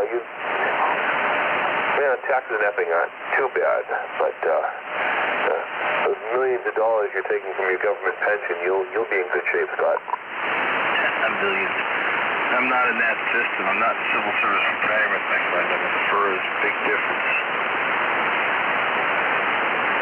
Yeah. Those of us twice divorced with the remnants of a phone company pension, we have to move up here into real New Hampshire. Yeah, I understand. I understand. I totally get it. But 28 years I've been married. We kind of decided to make it a partnership so that we wouldn't be eating cat food in our old age. Hey, doesn't Route 4 run from Enfield down to Concord, though? Enfield. I know if you go up 125, you go up towards Nottingham, where does it cut through up there? And you hang it, you can go one way and it's towards Portsmouth, and if you go the other way, it's towards Concord. I don't know. I'd have to look at the map, but I know it's got Yeah, you know, if you're up there more often than I've been recently. Well, what town is the Rotary in? Lee. That's Lee.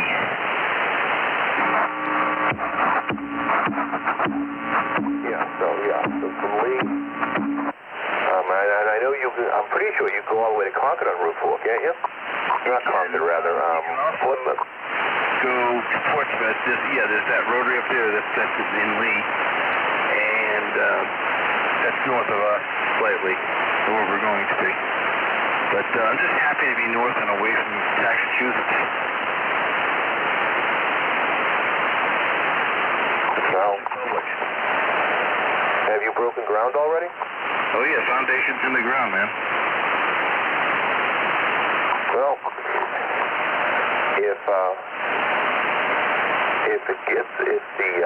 the law that says you have to really live there gets overturned, which I'm hoping it doesn't, because we will have lots less, UNH students saying, well, Massachusetts doesn't need my Marxist vote, continuing to vote in New Hampshire. But if it does get overturned, you have to be one of those people that goes to town hall and say that you have full intention of moving into New Hampshire. And then, of course, I would think a Ford Foundation and a piece of property would be a good thing.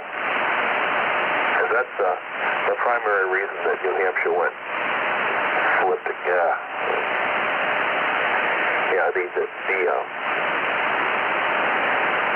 The powers that be, they put the law in there, but they negotiated with the Demon Rats, and they allowed them to say, well, it will take place after the next election. And of course, the midterm, the Republicans got smoked. Yep. Well, no, fortunately, this town I'm in is 18 miles from the city, so it's the house will fly off the market, like they all do in this town. And, limousine liberals will handle it. They'll take it off my hands, and for the prices they're asking, the prices we're getting down here, I'm just going to be happy. My wife and I are like, let's get me the hell out of here. And retirement is right around the corner, and I'm just going to live happily ever after. And I got a friend that lives in Salem that's going to be part-time, so I'm looking forward to that. A part-time for me. Doing some good stuff, doing my profession in the private sector, but I just need to get away from the tax regime. This is getting ridiculous around here. And that Governor Faker, I call him Governor Faker, he's nothing but a tax spend liberal Republican. Well, this is true, but the only thing that's kept us from turning is that somehow Sununu held on during the midterm. This state went bad on the coattails of the pissed off liberals that did come out to vote during the midterms, and the complacent conservatives that sat home, and it was disgusting. And by the grace of God, Sununu got reelected. So, if not, we'd be Virginia right now. But anyway, I got to bail, Scott. I am beat, and I did have to do a couple things before I actually went horizontal. So, chime in. I listen here somewhat. It's a bunch of conservative stuff that goes on here, but usually listening it quickly turns into CB radio a la 1979 with whistles and burps and farts and it turned so I turn it off and go do something else. But chime in. Hope to catch you soon. Well, I listen to here a lot, Tony, so you'll be hearing more of me. And of course, when I'm closer to you, you'll hear more of me. We do a little 160 action if you want. Local band at night. That would be fun once I move up. The plan to be up there by April 1st or right around there, maybe a little later. April 15th at the latest, we're going to close that property. So we'll be in, and this property will be long gone. So, and then I'll be taking it down Easter into town for a few months, and then I'm going to retire. 81Q. Oh, that's cool. I don't have anything anything up for 160 yet. I had every intention of putting stuff up before the weather turned to crap, but it just didn't happen. So it's on the short list next summer. I've got about 3.5 acres of land and a very long yard. So and access to a whole bunch of land. I mean, hundreds of acres behind me that nobody would care what I put up. So I can do basically anything I want. I am on the side of a hill, though, which my whole property is one long slope. Which makes it interesting.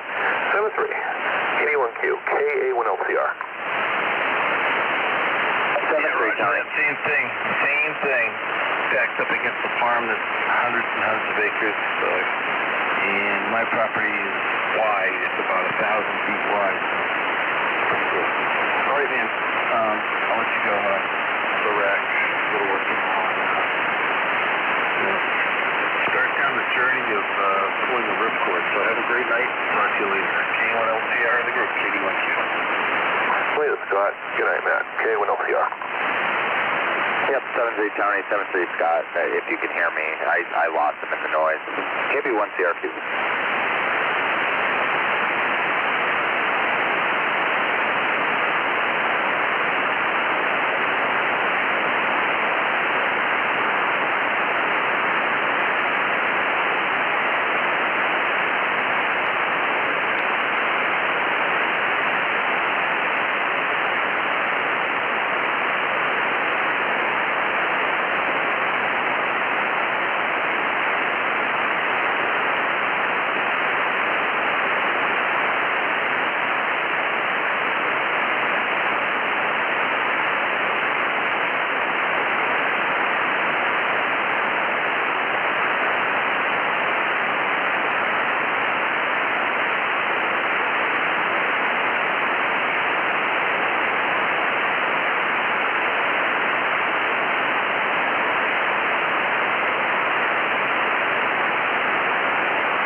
boogity, boogity, boo. Two men are in a tube.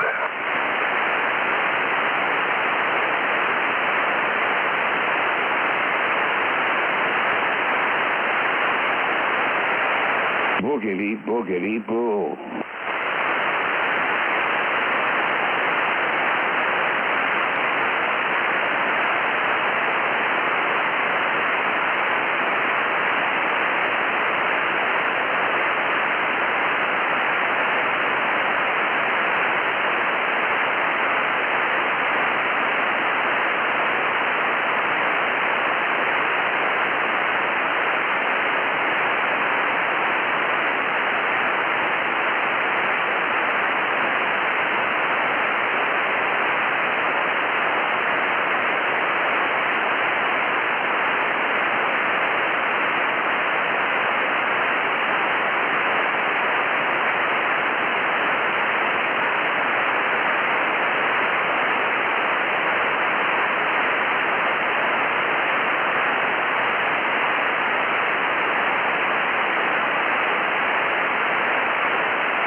into LYM.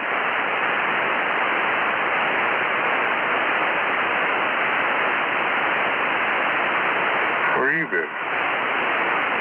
I've been over here. Where you been?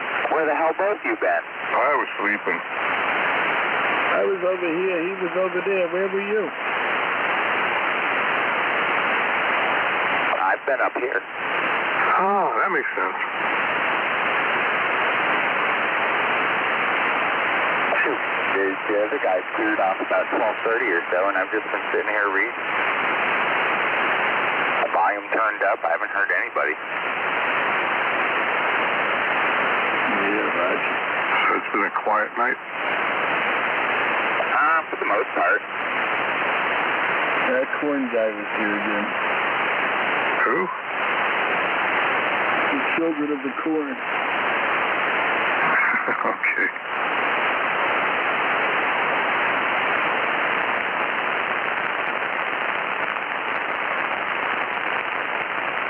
Like, what would they do if they didn't farm? I don't know. They'd probably be in a neighborhood bar causing trouble. No, I don't think they've got the gonads to be in a neighborhood bar. Nah, they'd probably be diddling their sister again. No, you don't get it, Jimmy, mate. They're quite unlike Irishmen. They go to the local bar and they get so drunk they forget they don't have donuts. Huh.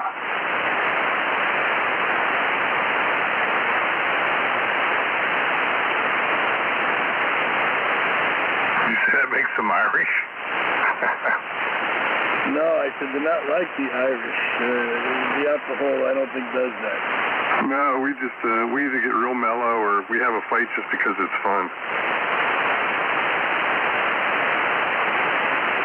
Yeah, it doesn't make them forget that they don't have balls. It makes them think they're 10 feet tall.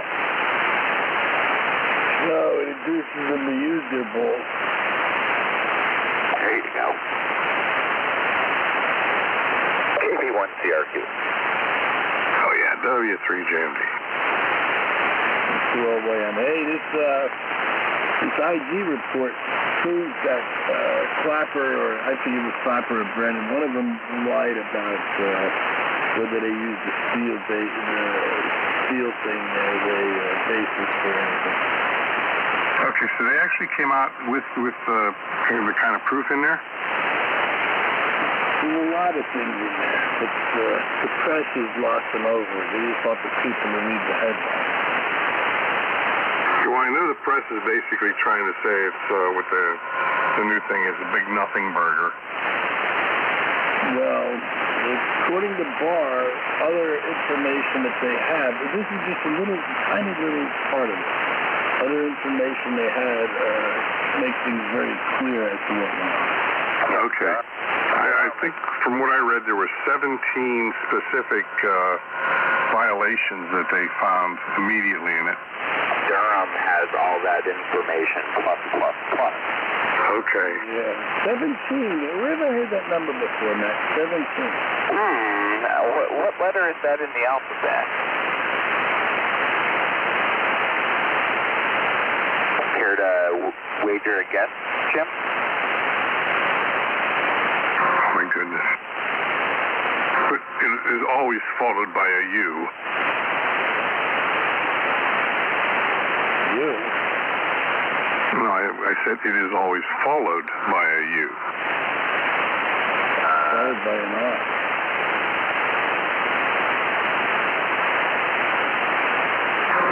Never mind. You really were. Yeah. Are you hearing me at all? I mean, you're actually hearing me. You sound. Okay. Yeah, 15 over here. All right, it's baffling. My amps go on because it was on.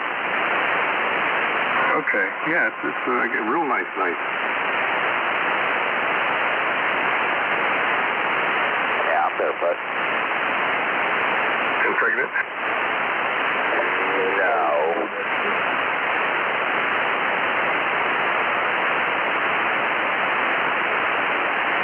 I already dropped the Obamas off at the pool earlier. Okay.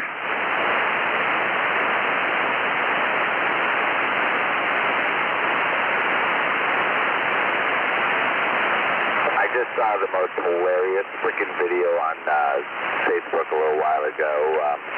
Somebody took and did a Roadrunner Wile E. Coyote cartoon, but with Adam Schiff and Trump.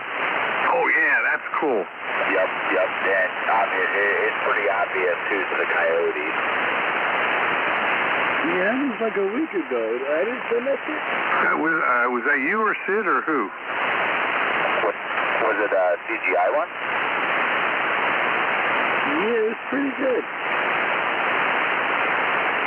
Yeah, he had like obstruction boulders, dropped, had it in the palm of his hand and dropped a drop of water on it and then raised it above his head to throw it, and it all of a sudden grew. Yeah, you learned about time constant.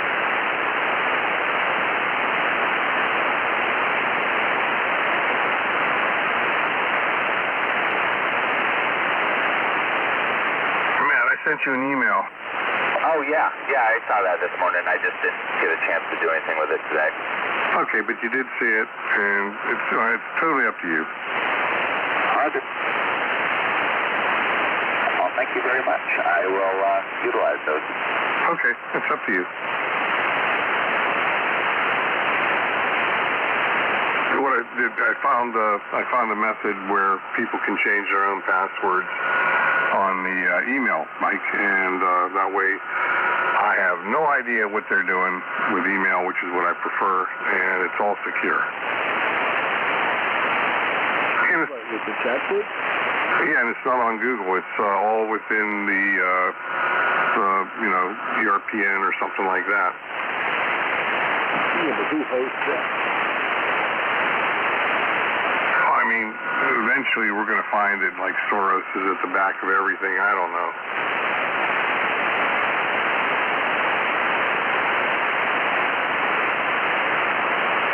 Not if we put them through the wood chipper. Yeah, my terms of service are be responsible. Or something like that. I don't know, something like that. It's like there are no TOS. You know why, Matt. What, Mike? They got a hard on for Cloudflare. I think they broke down Oh, yeah.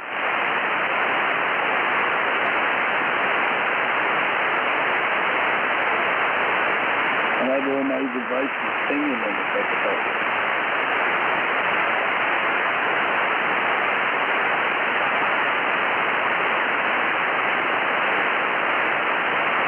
I finally went caught up on the last few days of Q. He was pretty busy the other day. Wild shit going on. You see that last picture with little shit and Mossad son? I did. I haven't looked at Q since July when I lost all the links. Oh, damn. Well, there's no links to know. It's queuing on that stuff. Well, I guess I just never looked at the URL and remembered it. Here's another one, QMap.com. That's a very interesting one, because that's the one where the list of resignations is compiled. Which one? QMap. Oh, yeah. Yeah, I had the links on the desktop, which was real nice, because you could just, big Q there, click.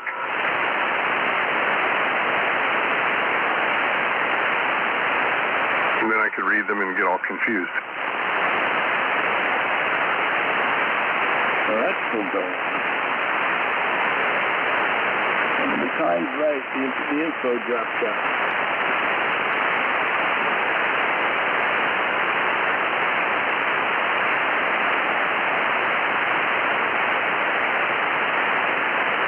Somebody puts together a list of pages to focus on within the IG report. That would be really handy. You mean like a Shams outline or something? Yeah, something that, well, I mean, I intend to sit down and read it cover to cover, but, you know, most normies won't, so it'd be handy to be able to say, well, you know, look at page whatever, and so on and so forth. Yeah, I think Barr and Durham already made a hit list of what's in that's certain. Okay, well, yeah, I can take that and generate a list of pages or something just because, you know, I'm talking about giving this to normies or people with the other persuasion to kind of try to open some eyes, but they're not going to want to listen to anything Barr or Durham says, so I'll have to take what they've got and then recompile it in a different format and then dole it out. Well, you're going to have to basically annotate it and have what page and where each of these things is located on the real report. No, they'll understand when the judge comes out and understands what happened and locks them up. Yeah, maybe, or they're just going to freak out and say, see, he is Hitler. Yeah, and then we'll have to accommodate the action.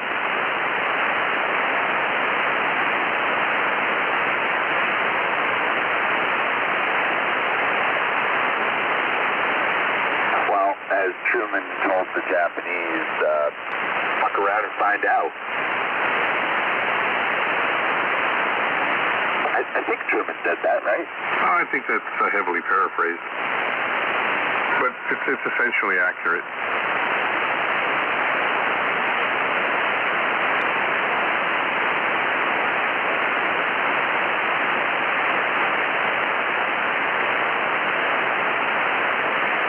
Maybe it was Truman that said the bomb drops here.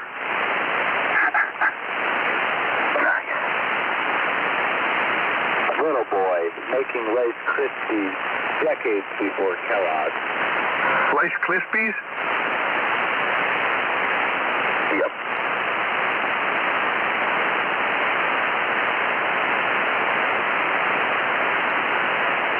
Somebody had a meme out there on Pearl Harbor Day that said that. It was a picture of a little boy, and it said, little boy making Rice Krispies years ahead of Kellogg. You know, the English had a breeder reactor that was air-cooled? I didn't believe it.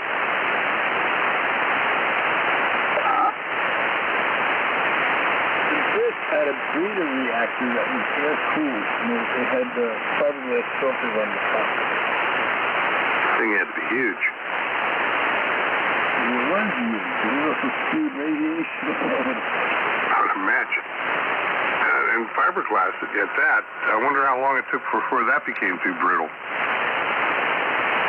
didn't work the moment they turned it on. It didn't work the moment they turned it on? Yeah, Roger, they said, fuck it. Oh, man. And then, the radiation started showing up in cows' milk. Oh, man. So, they built a full-scale, non-working model. No, they were using it. And all this time, I just thought the royal family was inbred. It turns out they're suffering from radiation sickness. No, that's just the latest thing to come along. They suffer from a lot more. Look at this.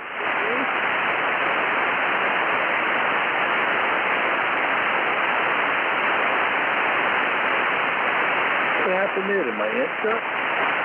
It sounded like it. You all of a sudden just went poof.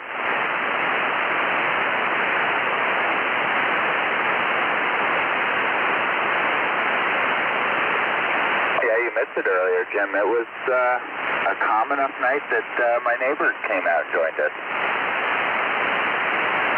Excellent. Oh, wait a minute. Your neighbor. He's the guy with the inductive, capacitive, resistive call sign. I like his call sign. Yeah, it is a pretty nifty call. What'd you say, Mike?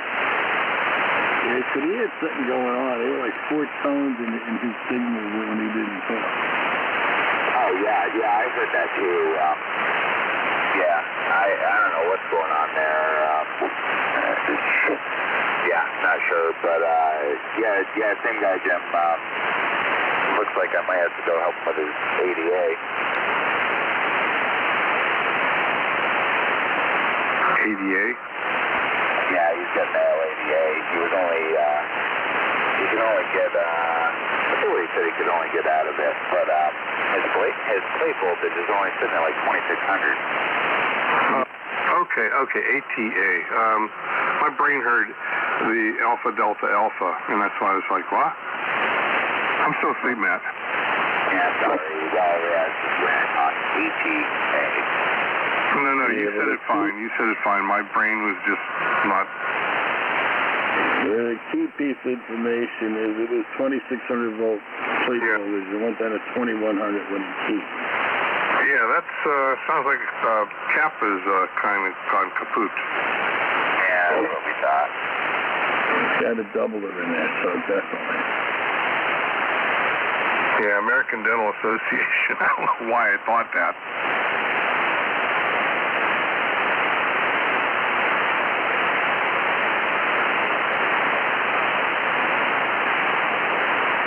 Yeah, not all people believe in that hack a hole in it stuff. And fill it full of mercury amalgam. Well, they're using epoxy and stuff like that now.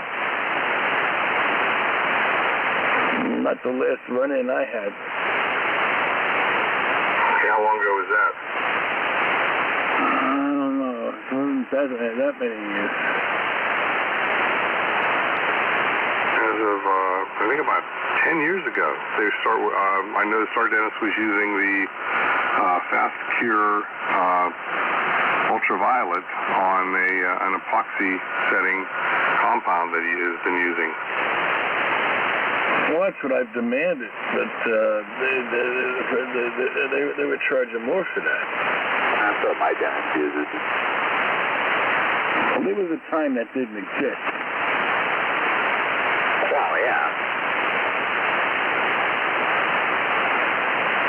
Just like there was a day when you would inject mercury into your dump and the cure VD. Oh, you don't know the half of it. They had this pipe. It was about, I don't know, a quarter-inch in diameter and about 18 inches long, and it was kind of like a periscope. And you became your own Discovery Channel special? No, the nice doctor piped you to check out problems.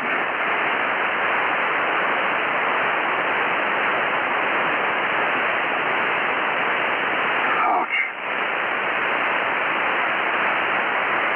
It sounds kind of like some of the torture the Japanese were using. Or Vietnamese or Koreans. Yeah, them too. Crazy Asians. I think they used a piece of glass and then broke it. Yep, that too. And then there are other things that I think are far worse. There's the cystoscope. The what scope? Cystoscope. It starts out real little, but it winds up like a garden hose.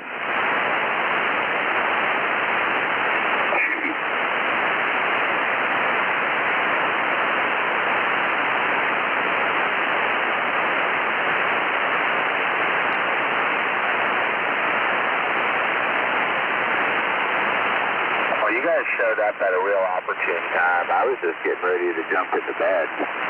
Oh, is that right next to your radio? Yeah. Pretty much. You just need some kind of boom mic to go right over top of your head. We can hear you snore. Like that time you fell asleep at the bench? Yeah, I like that. I don't think I snore, though. My wife would beat me. She'd say she doesn't want to listen to Quirmy in her sleep.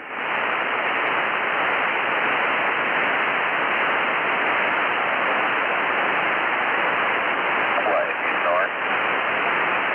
No, if I got a radio. Oh, I thought you were snorkeling it.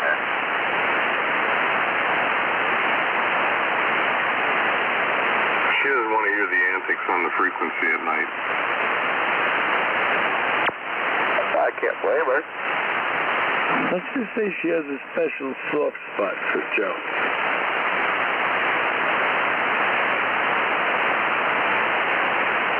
She's gonna hug him and squeeze him Squeeze them. Pop.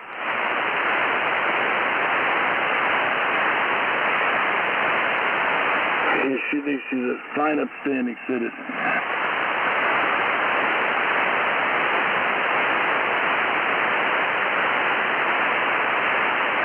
But it's time to go.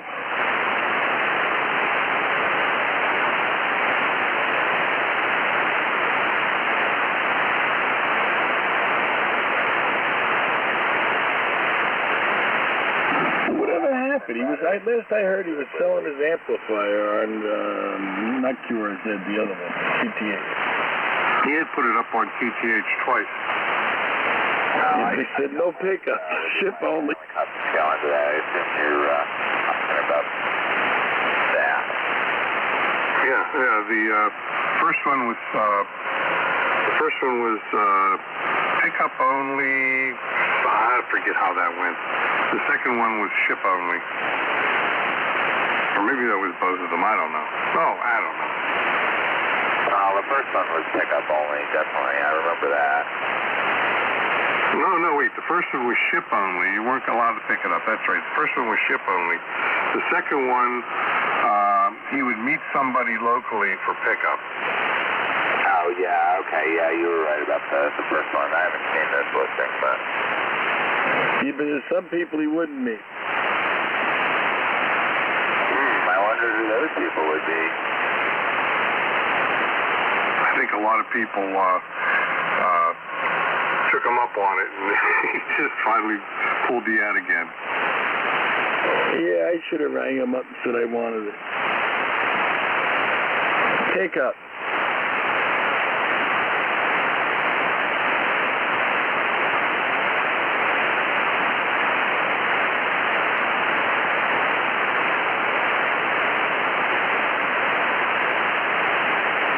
You could have met him at one of those Irish bars. Yeah, I would have showed him my thumb screws.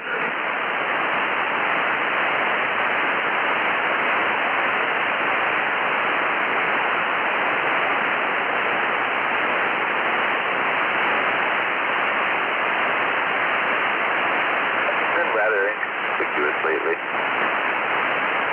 Well, I'm wondering what he's doing. Is he getting out, or is he upgrading to be a bigger pain in the ass? I heard he was going to go CW. Oh, boy. I bet he's going to have like a huge key click. He's going to be crumbing the adjacent guy. Maybe he got tired of it, too. One could hope. Keep the range. He's going to do something similar.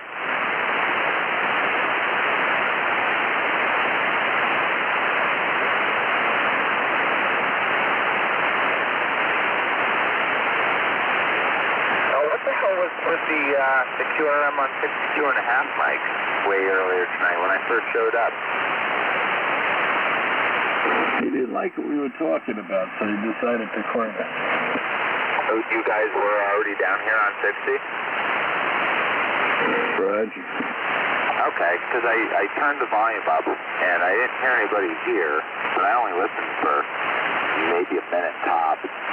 And then, I could hear all the splatter, so I went looking for it, and I found it, and I was just about to do some PDOA on it, and it disappeared. It's kind of like hanging up before 30 seconds on the telephone, right? Yeah. Yeah, I don't think that works anymore.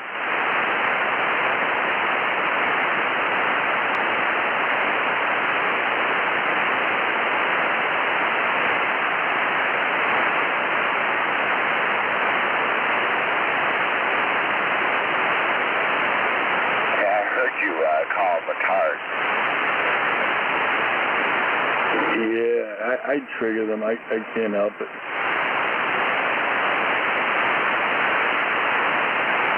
Oh, I missed it all tonight. It's my civic duty. Yeah, but after that, it was pretty good, I think. I mean, unless there was something that you were hearing, Mike, that I couldn't hear up here. W3JMD. It's well away. And there's so many cards out there in the grass, and I'm not going to kill myself trying to pull them out. KB1 Syracuse. I don't know if they're worth talking to or they're one of these idiots. Oh, okay. I just didn't know if maybe somebody was playing some music and I couldn't hear it on this end or what, because the band was kind of weird earlier.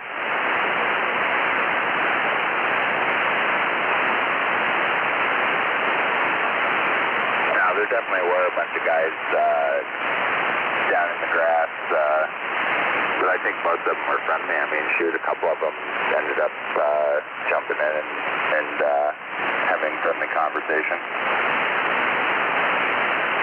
Yeah, I noticed that. Whenever we beat a dead horse on popular topics, we get more participants.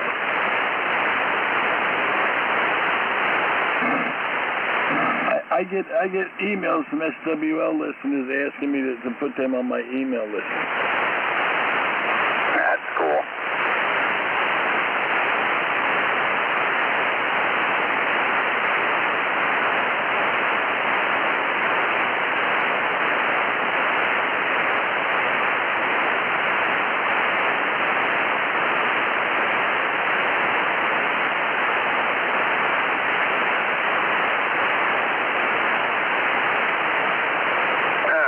I'm going to get out of here. I'm going to go get horizontal and get some shut-eye. I could have down the road sometime this morning. 7-3. Yeah. Well, anyways, I was going to say both your calls. 7-3, guys. KB1 Syracuse. Okay, man. Take care. 7-3. Good night. W3JMD. Yeah, 7-3, man. Hey, stay out of trouble. N2LY. Hey, I can't guarantee anything. Sometimes trouble finds me. 7-3. You better be careful. Some of them new blueberry muffins, they're really not blueberries.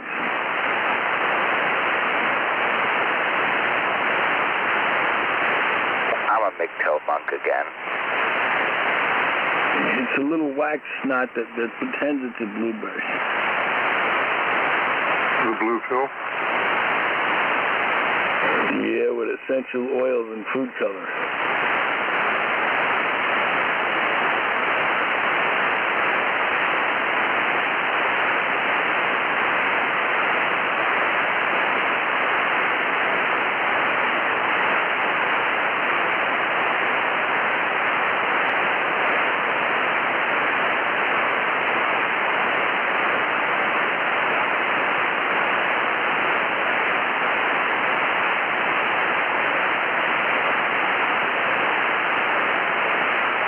Nice and quiet tonight. Now they have HTs that have an integral cell phone. You seen that shit? No. Yeah, there's one on QRZ. It's called an R-Finder K1. 4G, LTE, and UHF. 440 plus 4G. Roger.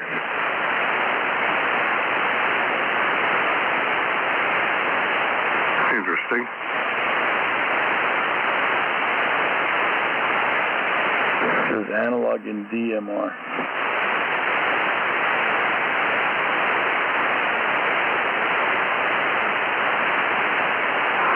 Pretty. What's the price on that kind of a thing?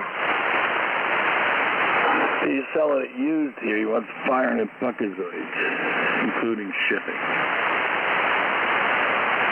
Says they go for 7 bills new. That'll come down. If they even get popular, that'll come down. I don't know if they're going to get popular. That's the issue. And if they don't become popular, there's a reason. Have you checked DMR out? No. Well, if you use what they call a hotspot, there's like a 5-second key-up sequence. It's like water torture. Like what? Yeah, he says there's like a long key-up sequence. Yeah, he said something about torture. Yeah, it's like 4 or 5 seconds. And a lot of times you unkey and you hear somebody else talking. Oh, okay. It's not like analog, you know. Analog's quick, just like HF. All right, I understand.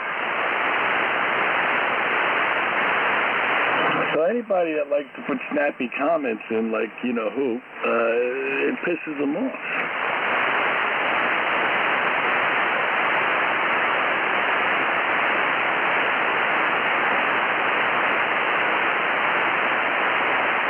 Well, it certainly pushes for a directed net.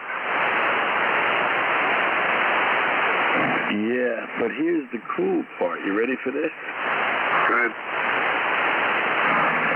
When you key up, everybody else sees your call sign come up. Okay. So quirmers are like non-existent. I don't think you can quirm. I think it's whoever gets the magic cookie.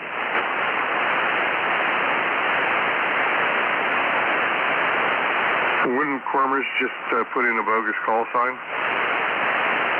Yeah, that's what I said.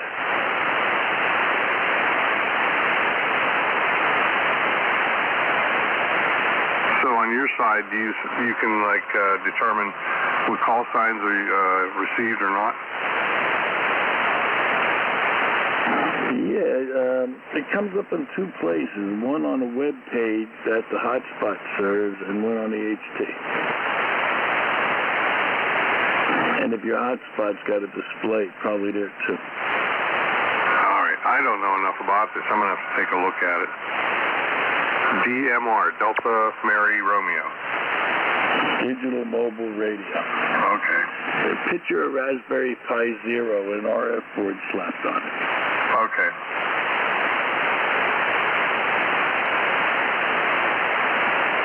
Most are simplex, but some are duplex. So basically you could use a Raspberry Pi with an HT?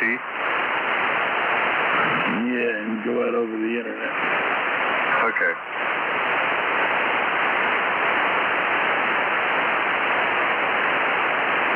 But you can work local DMR repeaters. There's one pretty close to me, and it also does analog.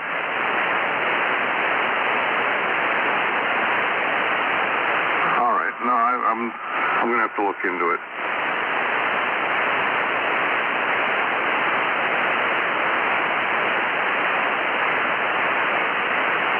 Still have not replaced my 442-meter antenna since Lightning broomstick the old one.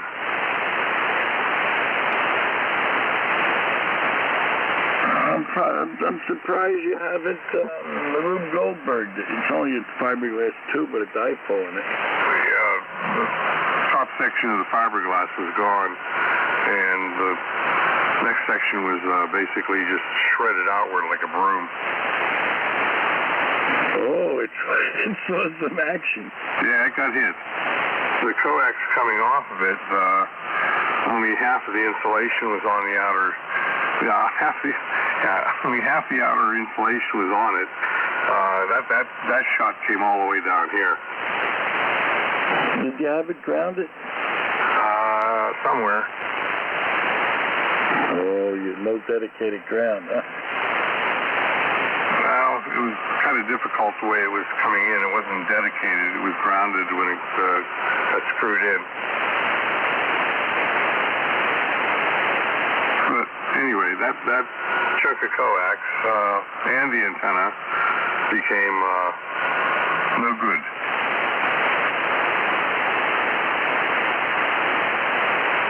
Oh, I bet. Yeah, mine's up there for, I think it's 30 years. I should take the thing down. The mast was thrusting away. It's tilted a little because the branch hit it during Sandy and all that. Oh, man.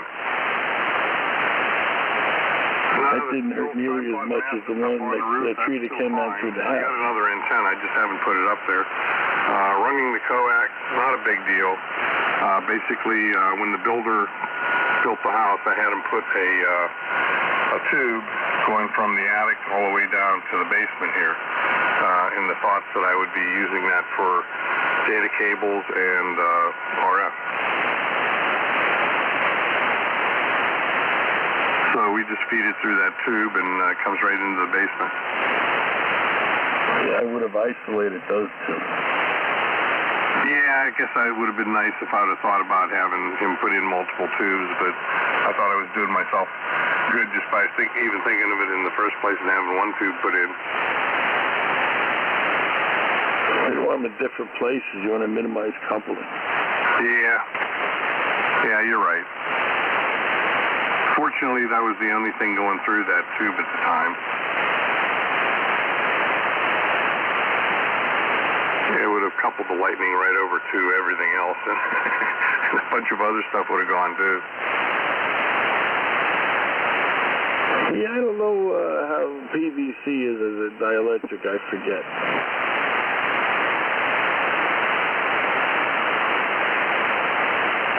Well, it's up there. I mean, it's good stuff.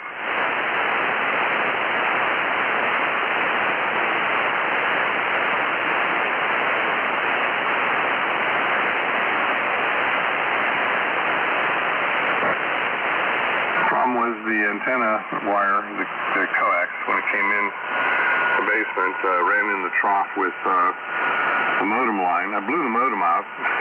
Well, I shouldn't say the coupling blew the modem out, and it took out the computer too.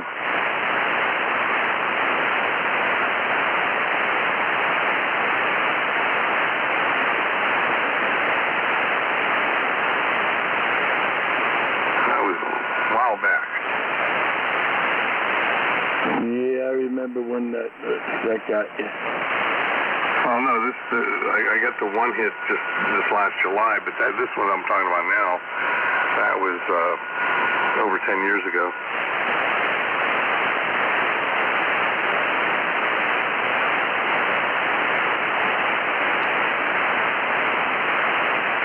Sure got one of the full redundant RAID drives. I said, okay, I'll have to order another RAID drive. Before they came in, the other RAID drive went out. I just sat there and laughed. It's like, who'd have thunk it? You may want to consider a 10 gigabit Java with fiber, so you don't have that issue again. I'm thinking of doing something. I'm not sure what yet. I think it's called an SFT port. It's a little like cartridge thing that plugs in. Okay. This new machine is neat. It's got three serial ports, three serial ports and a parallel port. What? Yeah. Nah, it's got to be one of them Chicom PCIe cards. Well, okay. Two of the serial ports and the line printer port are on one of those cards. The other serial port is part of the motherboard. Realize some people that run NTP, that's a very important accoutrement to have on your computer. Well, it's a workstation motherboard, so it has a serial port built into it. Yeah, you put your 1 pulse per second source on there, and off you go. Well, I've got to be real judicious in how it gets wired to anything on the radio side. I don't want a repeat of what did occur. Yeah, repeat after me. Opto-isolator. Yeah, you're right. Well, you know what? Even that, I built an opto box for somebody, and actually it was a dual optos, so it was isolated through 2 opto isolation sections, and when the lightning went through there, it was like the box didn't even exist. Yeah, you're probably using little dip jobbers, right? You got to get the ones that are 6 inches long. Yeah. 50 kV. Yeah, no, you're right. I used the dips. I did. They were like, I don't know, 2,500 to 4,500, whatever isolation voltage was. One of those two. And so I told the guy, I said, well, so that would make it either 5 or 9 kV of isolation. He was happy with that. And the next storm, boom, gone. And I was like, holy crap. Then I told him that, yeah, what you're just saying now, where you have the tube with the opto going through, the diode on one side of the tube and an opto pickup on the other side. That would be the only way to go. Yeah, and routing on the board to give you the flash release. True that. I've been down this road before. Yeah, I think they made the optical isolators up to a couple hundred kilovolts. That sounds about right. TRW made them. I'm not sure who made them. I know that one of the MACOM devices I had used them, and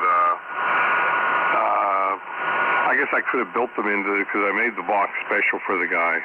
I guess I could have made them. I just, I wanted to get out from under it and just said, no, this can't be done. Yeah, well, we did a post-mortem on one of them, and it's nothing more than just a piece of, like, lucite, a light pipe, and a photo transistor and a diode.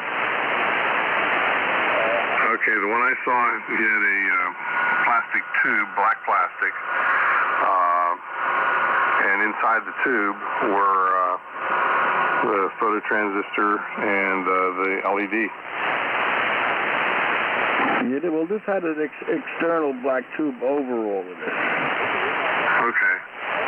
Give me a second, Mike. I'll be right back. W3GMD. Well, you'd want that. Yeah. Ambient light would trigger the thing. Exactly. I'll be right back. All right, Roger. And 12 a.m.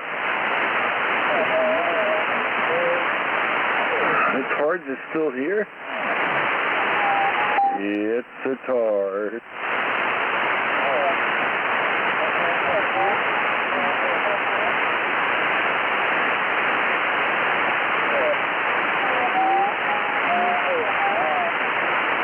The Rainbow Coalition Rump Raiders. 12 a.m.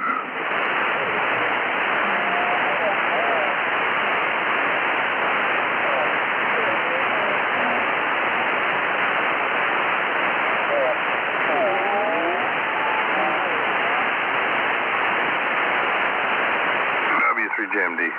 Back.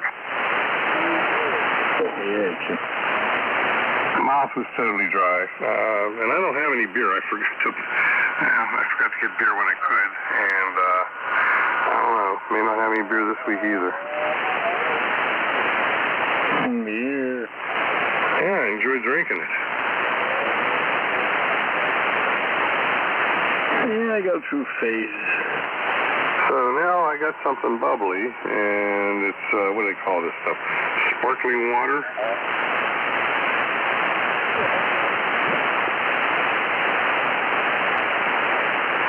No, but I only had beer flavor. It's seltzer. Yeah, that's exactly what it is. It's seltzer with a little bit of lemon, and the stuff has lemonade raspberry in it.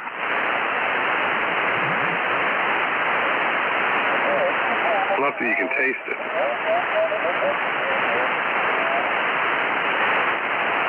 I drink the old rocket fuel coffee.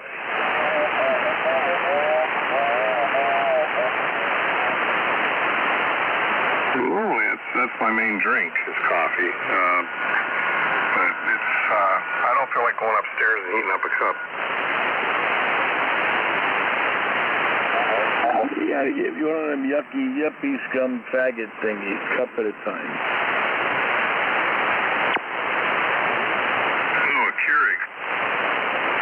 It tastes like shit, but it's convenient. And my kids dragged one in. There's some good. No. You can. There are some good brews you can make with a Keurig. No. I tried my usual hazelnut grind in it, and no way. It tastes like crap. I tried Black Rifle, and it tastes like crap. Oh, so you have the little container to put it in. Right.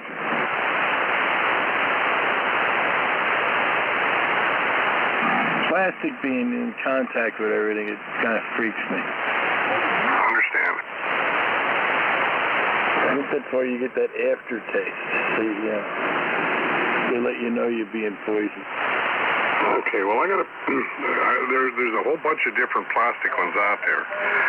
I forget forget where I found the ones that the one that I have, and I like it. It does a pretty good job, but I don't normally use the Keurig.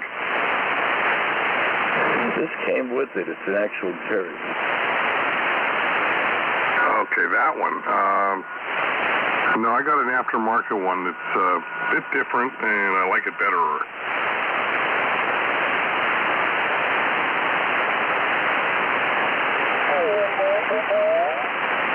Now, if you had a stainless one or something, you might be talking then. But the outer part of it is still plastic. Well, the whole inside of the Keurig is plastic.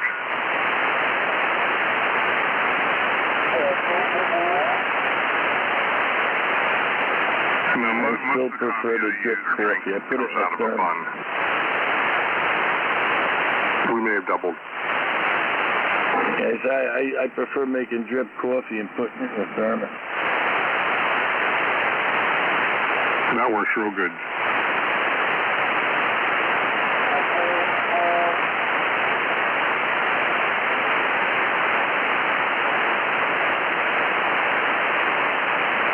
I just make it in the bun, don't have the bottom heat on, and pretty much if I want a cup of coffee, I go up, pour a cup, put it in the microwave for about a minute.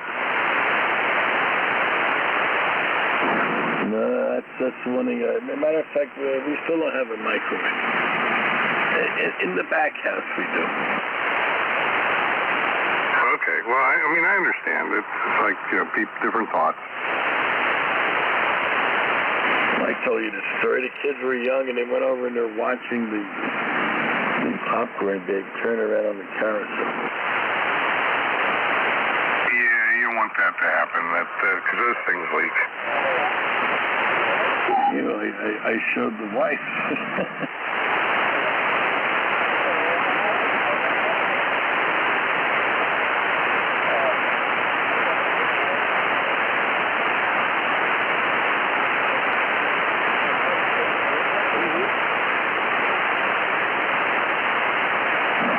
Watch yourself. You superheat that coffee by accident. That could be a very nasty situation. Have you ever seen that happen? Yeah, Roger. Yeah, we did too once. If the person that grabbed the cup is lucky they weren't burned. As soon as it started to explode, which is kind of what the water does, they got their hands out of the way real quick. Oh, they're very fortunate. Usually it becomes a Darwin learning moment.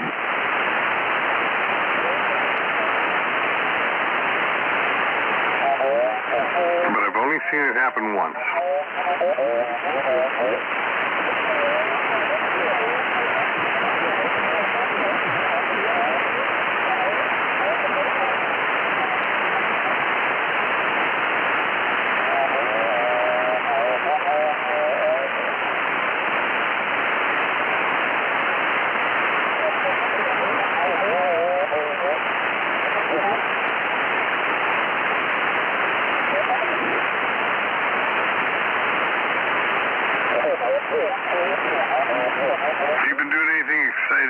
Engineering-wise? Not really. I got a little toy. A little toy?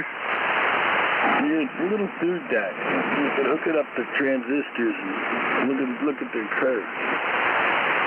Oh, sweet. Yeah, before you get excited, I think the top current's 20 mils. Most of the transistors I would ever play with are down there. It doesn't only do transistors, it does everything. It identifies it and tells you different parameters and so forth. Nice. So this is one of your recent acquisitions?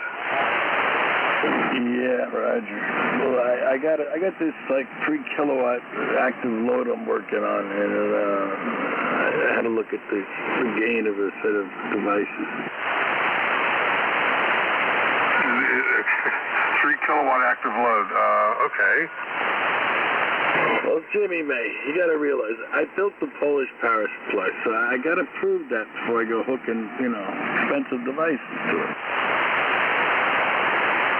Okay, my question was trying to be formulated. So basically this is a DC load.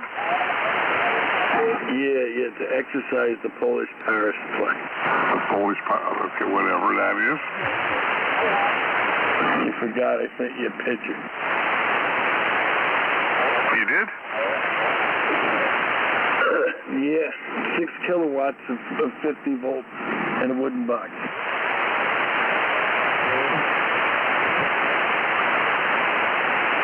How long ago did you send it? Oh, maybe quite some time. Okay.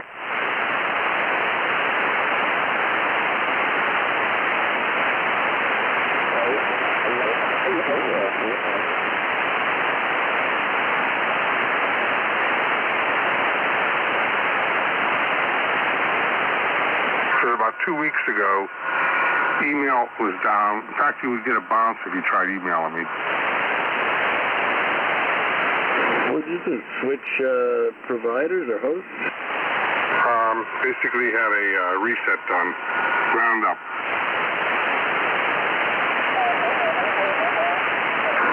Sometime that's good. Took a couple days to do a rebuild.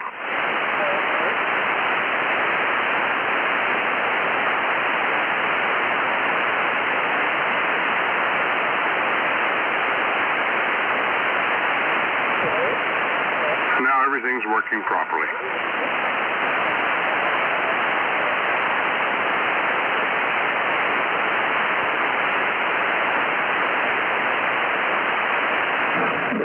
You hear about these, I think it's NVIM, little M2 hard disk boards? You up on that? Yes, sir, I got one. I got a laptop coming that has one. Supposedly it's a lot faster than SATA because it's direct on the bus. It's faster than SSD. I mean, in a sense, it is an SSD, but because it's right there on the bus like it is, it's even faster. Well, you don't have to go through the translation crap. You're right on the PCI Express bus. Exactly.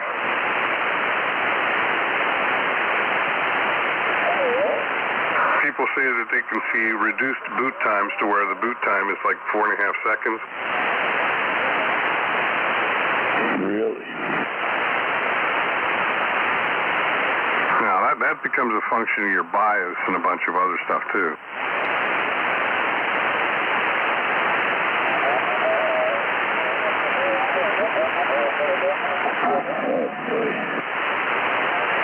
You hear that? Yeah, they're a few kilohertz, or kilohertz or so away. No, they're like a kilohertz and a half away. They're half in our passband. Yeah. Maybe they've been there for a while, and now the propagation for wherever they are is starting to get better. Yeah, I try to tell myself things like that sometimes, too.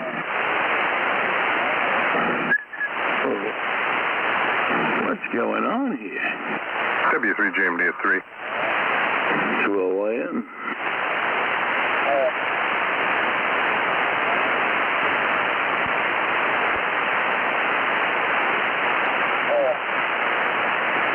Yeah, I've not yet hooked up the SDR or anything like that to the computer. It's going to be a while before I do. I've got to think, like you were saying, opto isolation. I got to come up with an isolation method. Yeah, you know what I did? Well, in your case it's analog, but I have a USB server. Okay.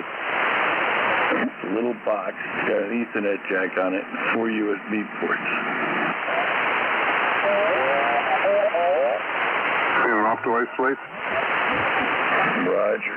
And what kind of speed? Not cheap, but it's security. What kind of speeds do you get out of that? It doesn't do everything. Like it won't do a camera, something that's real time. Okay, so so it would be difficult for real-time SDR. Oh, you don't want to. Yeah, you don't want to SDR that way. Real SDRs have Ethernet interfaces anyway.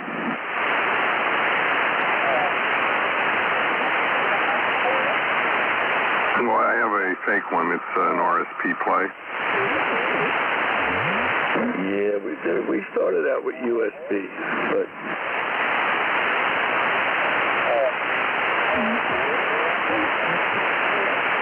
and I think the Flexies went with FireWire. I thought everybody was doing away with FireWire. I'm talking the evolution of SDR, and then eventually it was Ethernet. Okay. And really, I don't know. I would have built 10 gigabit in from the get-go because you'd get optical isolation.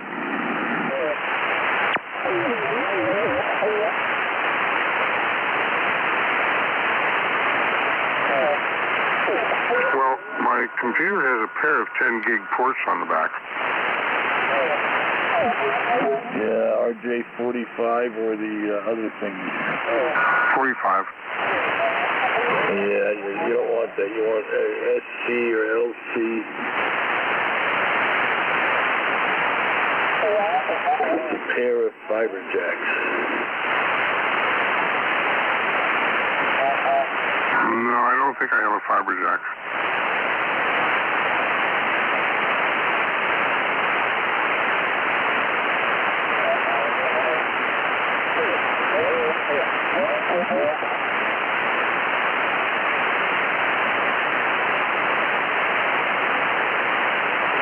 Yeah, Possum was saying something about that radio, that SDR you're talking about. He said they came out with a new one, but he said the specs are shittier than the one he's got. Okay, I didn't know about the new one. I know that he got one.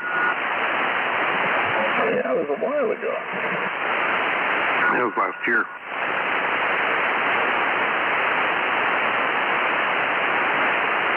Usually you get a taste that way, and you get more interested. It seems to me he got it for his son to use, and his son was in the trailer. And then next thing I know, Jim's using it. Yeah, you find out you could do really cool tricks like IQ record, like the whole band. But I don't think Jim has a, well, that's the other part I don't understand. Part of me thought that Jim had a computer in his basement with the radios and stuff, that he could do things connecting it to the radio, and then it sounds like it went back upstairs or something. Yeah, he's one of them old guys. He's got a backers there, and that's it.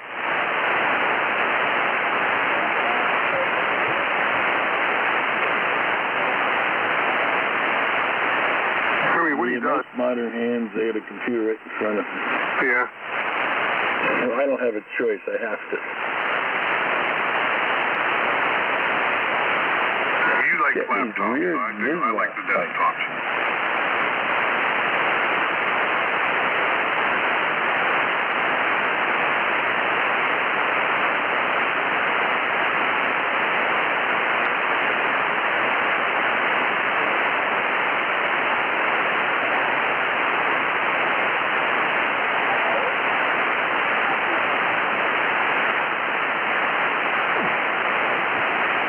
What have you been up to? Not a whole lot, unfortunately. I get to go back and they get to put those little stent things in me like they did to Kevin. I'll be doing that in a couple weeks. Why are you waiting so long? Doctor determines when to do it.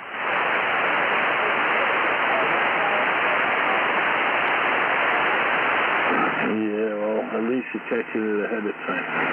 And this might be delayed because, just because of, let's just say, There's always those things that fall through the cracks. It's like, oh, before you do this, you got to do that. And that wasn't remembered until like the day before. And then it's like, okay.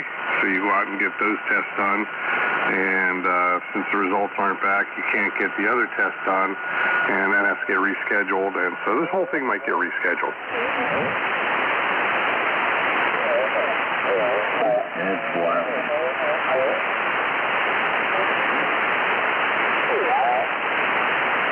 I think this happened last time.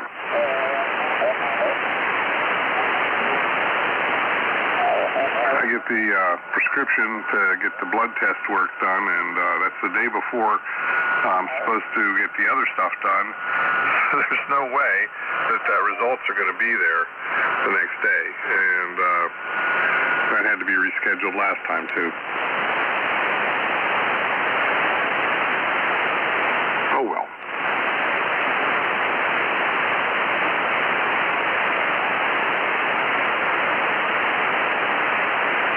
Another Christmas in the hospital. That would suck. Yeah.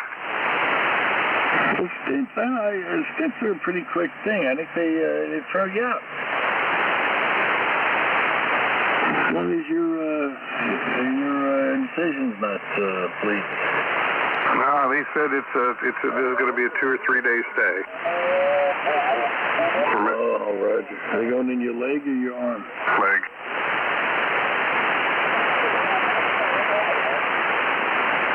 Kevin, they went in through the neck. They already had them open.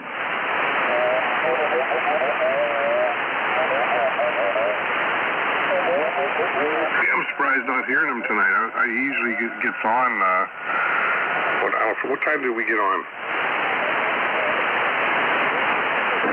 10. Yeah, well, I knew somebody had one of them done. It looked just like his.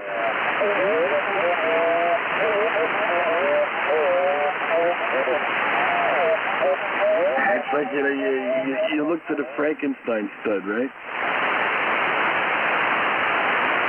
That's what, yeah, with his, yeah. Mine is going to be like, they might cut off my nuts. No. That artery down here is so thick, you can put a fire hose through it.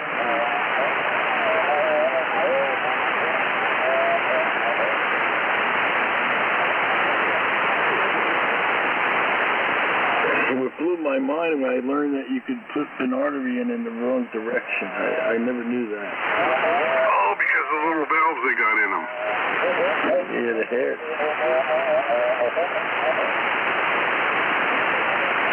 The safety valve. The no reverse flow valve.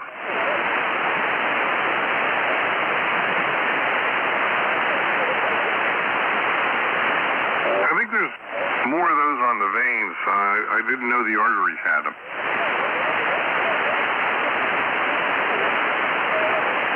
I don't know anatomy in that much detail.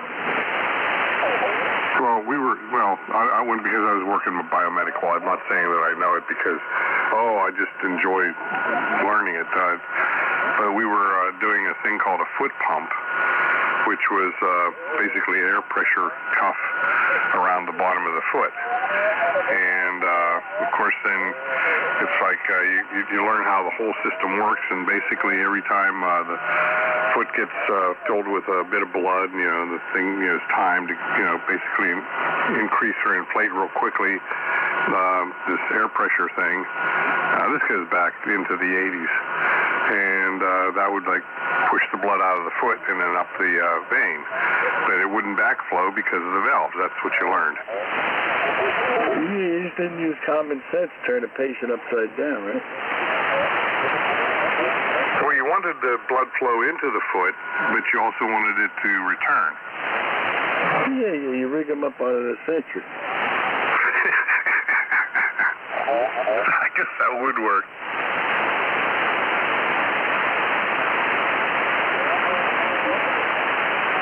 So that was fun. That was a lot of fun working with pneumatics and stuff, the valves and whatnot for the air pressure cuff that would go around the bottom of the foot.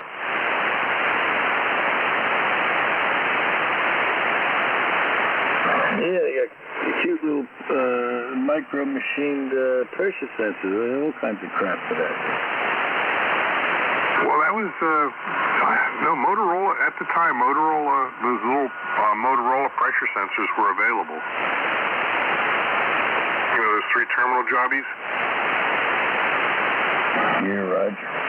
Looks like a TO220 pack. You can get them in gauge and absolute. And differential. What, there was just a hole to the atmosphere? Well, they actually had a place you could couple onto them with a hose to actually read the pressure wherever you were at. Yeah, but you were dealing with, like, minute pressures. Yeah, we weren't dealing with thousands. It was, you know, a few PSI at best.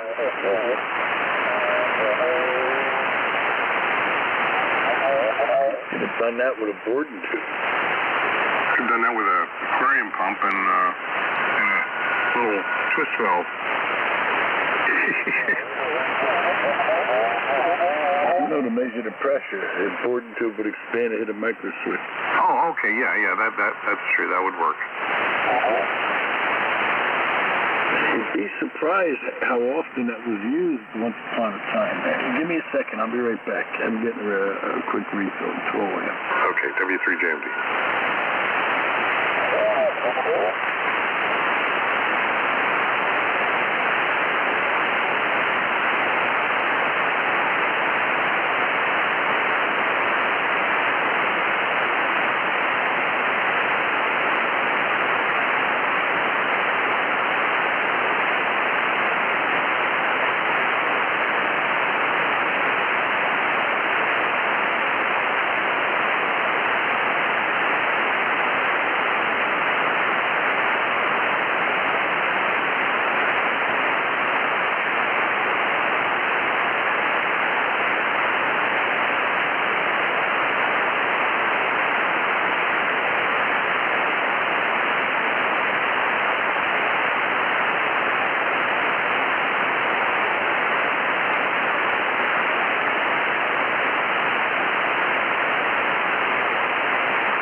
I guess for us it was fortunate that Motorola had come out with those little pressure gauges that they had. They were, I guess, strain gauge on silicon, and they could control them very well, and you know, a little amplifier and all that in them.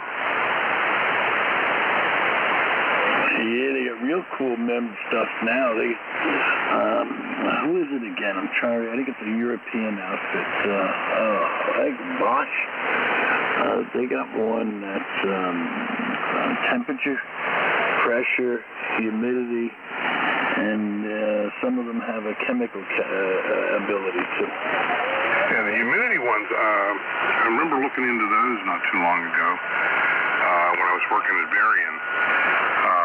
Those, because of they have a finite amount of time. They're not instant, and there's a lot of additional criteria that go with the humidity ones.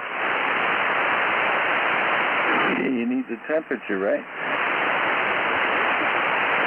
Well, they have gauges that basically take care of all that. Yeah, you need temperature and all that to know the actual relative humidity. but some of the gauges were set up so that, you know, they saw the temperature too. But whatever thermal mass was in there had to be accommodated along with whatever sensed the actual humidity. So you're talking seconds normally. Yeah, 4 or 5 functions I squared C serial bus. Repeat that. And since they wanted this to be a real-time thing for purging, you know, basically this is the front end station for doing silicon wafers.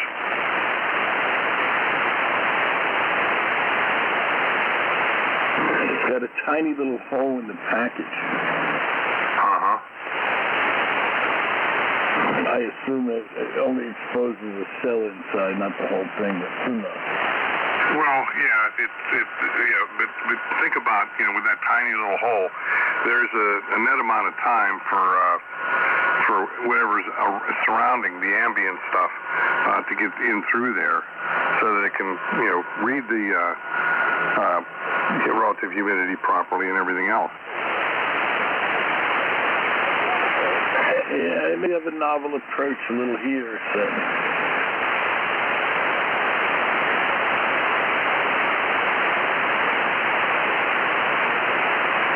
In order to bring the time down on it, we had to basically look at a whole bunch of different scenarios, situations, and see how quickly it ramped, you know, and what repeatability there were from unit to unit to basically say, okay, if it's ramping at this speed, it's going to be at this point when it finally settles out. You know what I'm saying? If that's controllable, you know, if it's possible, it could be all over the place. That's what we had to find out.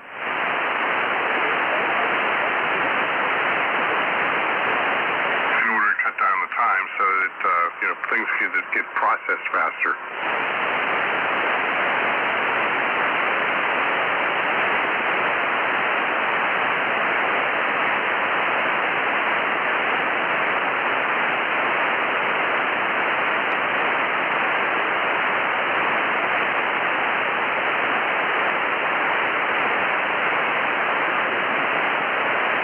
What are they up to now? 1.5 foot to 2 foot wafers? Oh, I don't know. I don't follow it.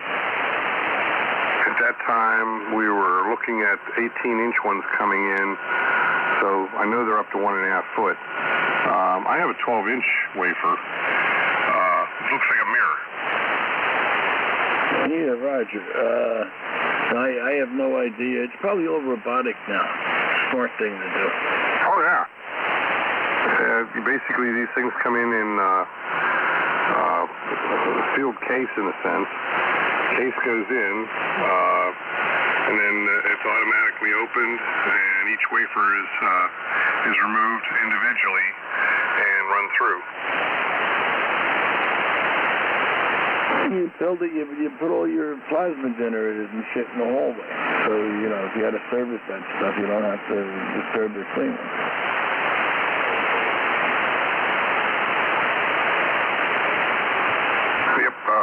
No, you're right about the plasma generators and everything else for doing controlled ion implantation.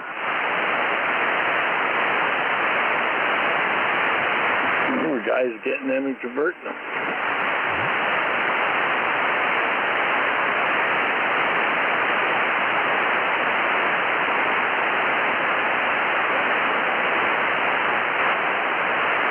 We had these vacuum pumps, almost 20 meters. Turbo vacuum pumps that spun up to over 100,000 RPM.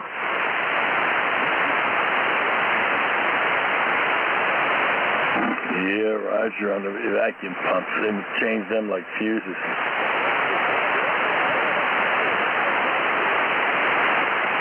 German company made those. And, yeah, it was, I guess, well, yeah, 100,000 RPM. That's pretty dangerous if the thing were to break or anything like that. So the outer casing was built strong enough to contain anything, should anything happen, and the pump kind of, you know, basically throw itself apart.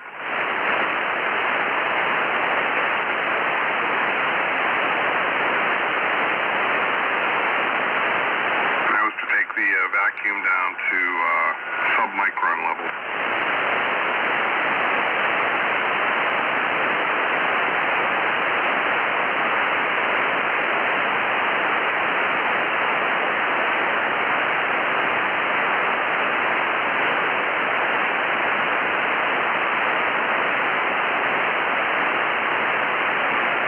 I forget the gases that were being used, but some of them, you were dead before you knew it.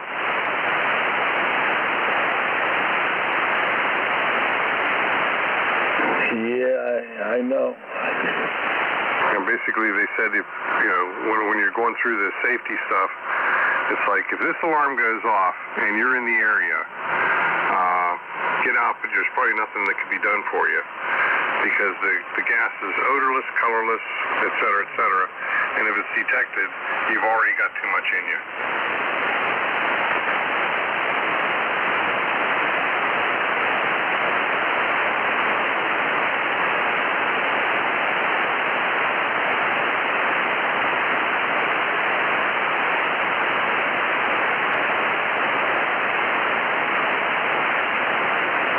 So then the questions are like, well, has this ever happened before? A good engineer makes allowances for that. You have an air duct system, some kind of venting or something.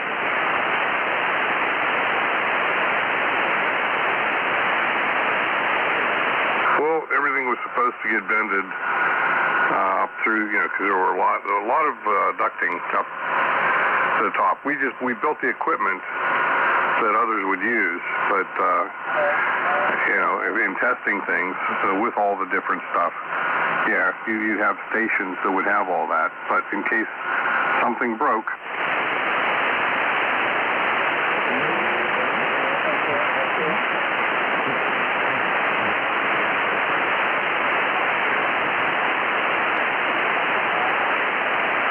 These weren't small stations.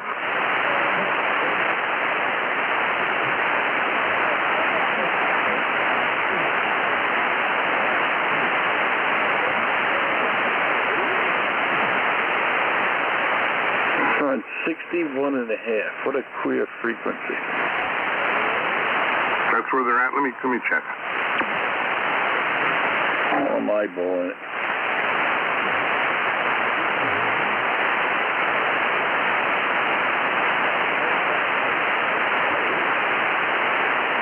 They're just at the level of perception here.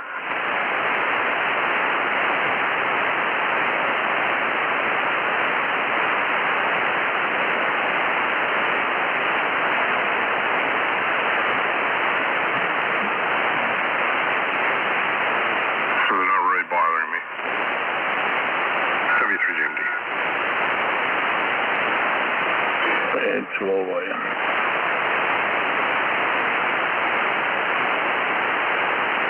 Yeah, I've got the RF gain up enough that I'm not even hearing much of the hiss in the background.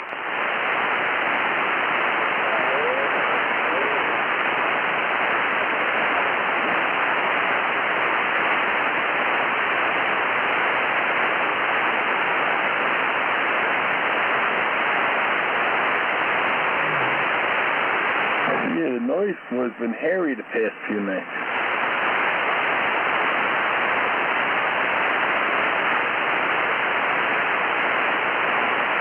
Well, right now my noise floor is about S3. S2.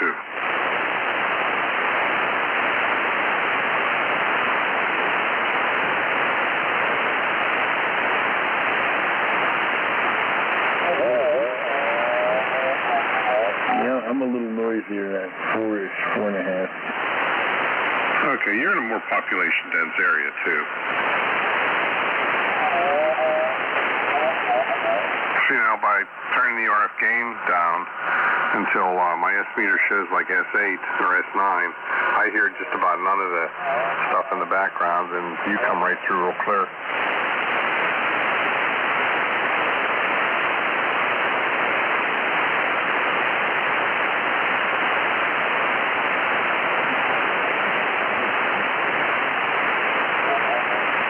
just don't like the fact that it controls the S-meter scale while it's turned down.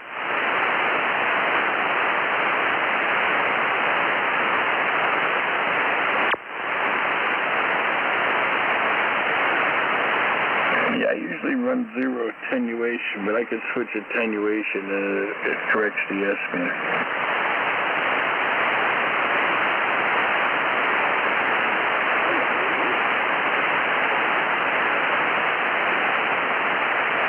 Well, it'll drive.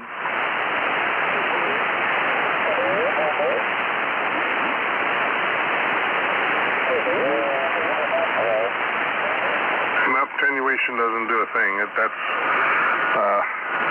just the way that it works on these this type of radio. No, the attenuation attenuates what's coming in, but it doesn't change with the S. Right now, when I unkey, I look at it, it's the bar graph is steady at S8. In other words, it's not varying until you talk.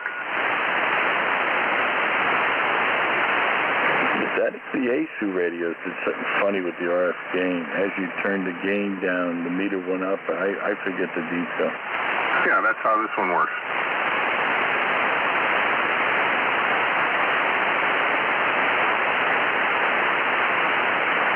Because the S meter usually works off the automatic gain control.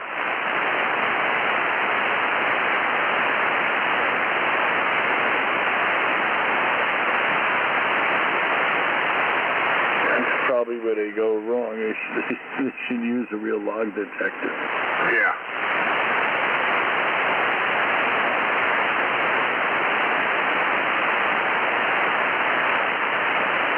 So putting that in, you're putting in a new front end anyway, so I'll just leave it alone.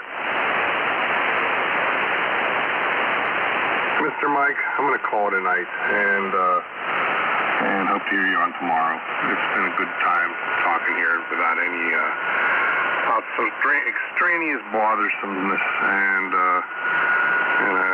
hoping that it gets more and more like this as time is progressing. It seems like the other stuff is starting to wane in its own way. 7-3, Mike. Take care. W3JMD. Yeah, very good, Jimmy. I was going to go anyway. We'll catch up with that. W3JMD from N2LYM, 7-3. Yeah, good QSO as always. Okay, take care. Good night. W3JMD now clear.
And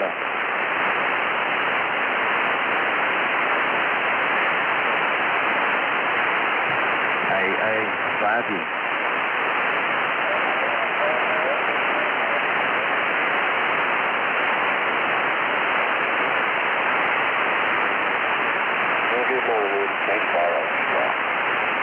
Good morning, Charlie. 85 RTY. Hey, 5U. Is it cold there? It's a little chilly. I'm guessing it's 40. Yeah, we're in the 40s also.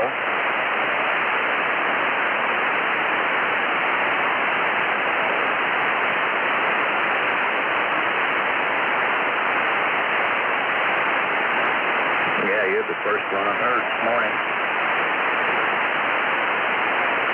Well, just got it hold it so long, so you're the first one only one out there.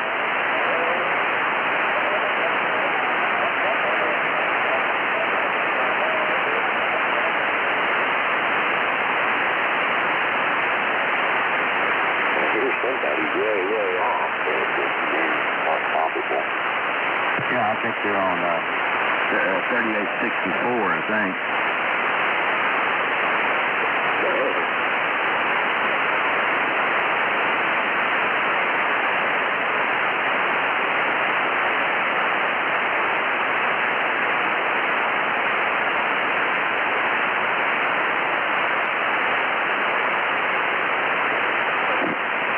I got you logged in one time Kilo Delta 5 and the other time I got it Kilo 5. Oh, Kilo Delta 5. Okay, it is got a D in it, Delta in it. Okay.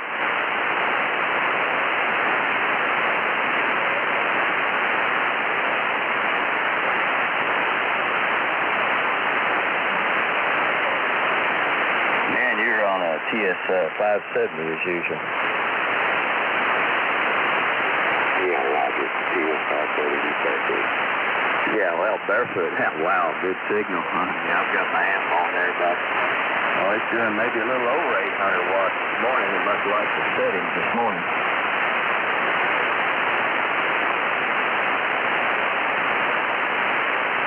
Yeah, I think the ball's got to come around a little bit. Well, hopefully I'm not seeing it on the other bands. Still not seeing nothing on 17 and nothing on 10 and 12 and on and on and on. So just yesterday it didn't look too good. I was trying on 20 meters to have a QSO yesterday afternoon. And, the signals over there were good, but there wasn't that many. And so I'm not seeing much improvement. 40 meters is just about completely unusable. So you never know if you could actually end up talking to anybody on 40 or not. So, I don't know, it's still looking pretty sad. But we do have 20 and we got 80 for what it's worth here early in the morning and stuff like that. Yeah, well, we'll make it hours. Getting that 45 and 80 is got to get better than the other time. So, the meeting is even on what they time. Yeah, I haven't put on any of the other times in quite some time now. Apologies, that's still the regular it's not believable.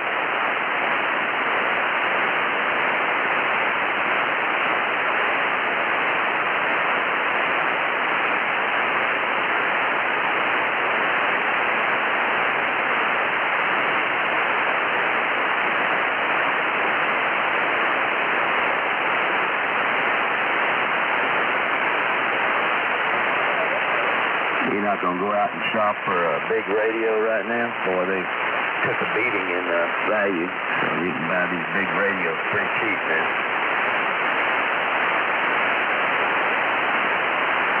Yeah, I'll get all the big radio on it. Yeah, I'm on the 7800 as usual. And I finally talked to somebody yesterday that was on a 7800. I was surprised. Back then they were super expensive, so they're not all that many people have them, but now they're getting pretty cheap. The bottom's falling out, like I say, on all these big rigs.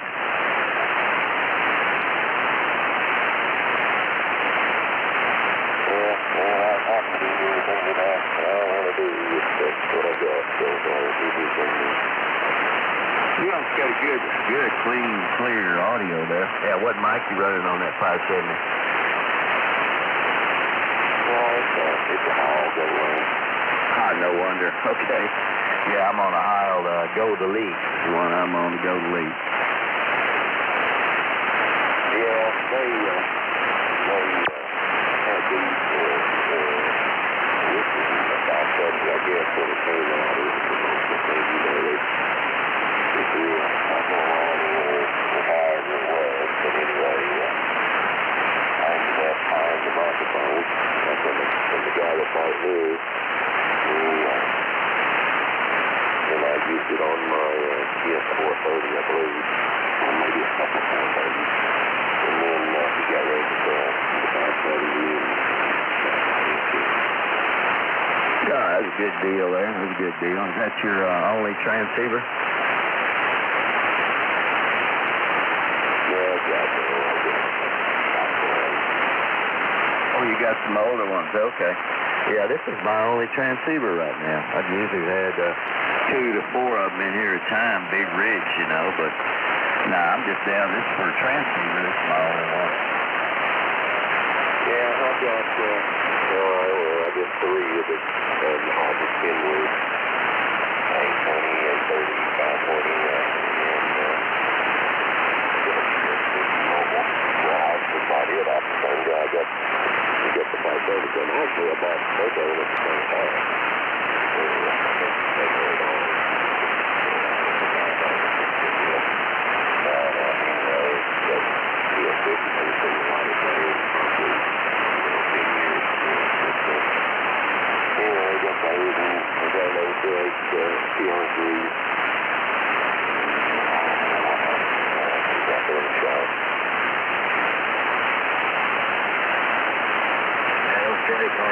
Those are nice, man.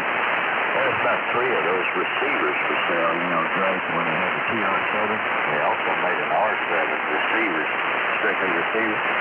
Yeah, I know there's about 3 of them for sale, you know, beautiful condition. Yeah, that's what this is, this TR3, and I do have this separate receiver for it.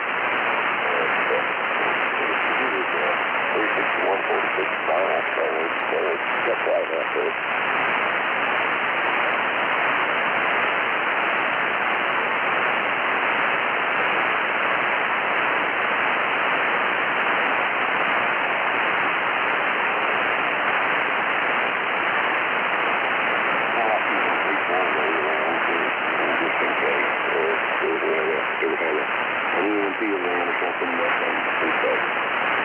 Yeah, truly analog. Yeah, right. Yeah, I've got an analog receiver over here. I've got the ICOM R9000, so it's just like the 7800. It's got the same size, got the big right handles on it and all that. So that's what I got. It used to be the government surveillance radio. Anyway, it's ICOM R9000. I got it over here. I love that thing. I was listening to it just a while ago before I kicked this one off. Yeah, man, that thing will receive anything.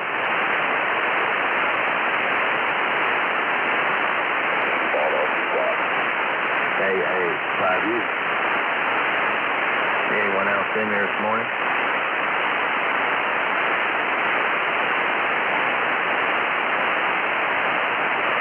I don't know where they're at.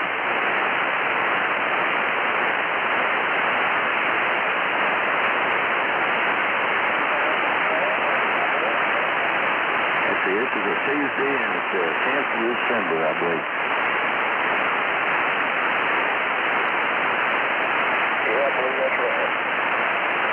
Still selling 7300s, ICOM 7300s. Man, alive. I thought everybody already had one. They're still selling.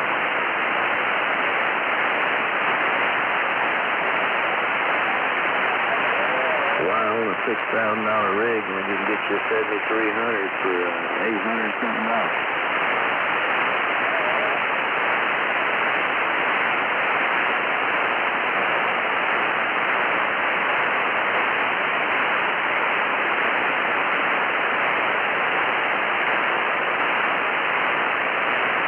guy yesterday was on the ICOM 781. Man, that was another beautiful radio. It looks just like my receiver over here. It's a twin to the 781.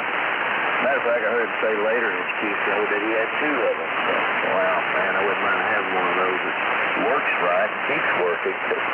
They're getting kind of old.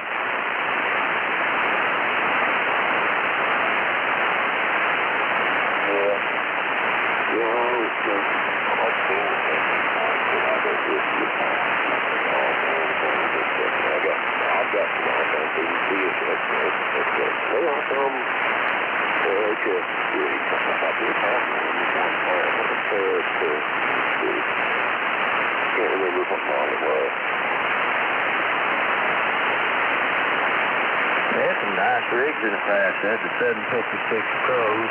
I mean, the 756 Pro 2 and 3 and all that. They had some good rigs back then, sure did. Oh, the one I had was the little budget one there, the 718. They had one of those, and then maybe yeah, I went through 2 or 3 of the 718s, and they were using a lot of them on 11 meters, I tell you that. They were using a lot of them on 11 meters.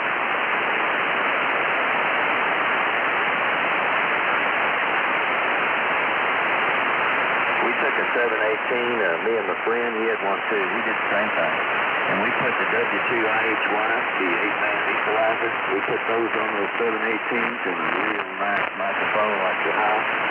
Man, you can make those 718s stand up and sound like a $5,000 rig. You can make it sound pretty good, anyway.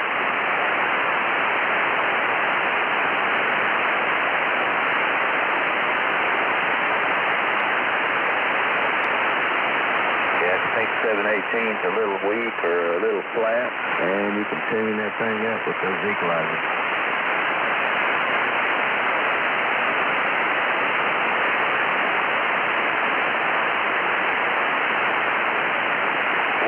Everybody always said it isn't money, it's good audio right out of the box. I mean, we did put a specific map there up there. You guys have to use the hand map on the end there, and the 840. Well, it's also got good audio reports. So, anyway, got in there, nothing fantastic, but it operates. It's good, my opinion. I'm going to lose more copies, and I'll be right back. Keep that up there. Yeah, okay. Hey, 5U. Anybody else in there this morning?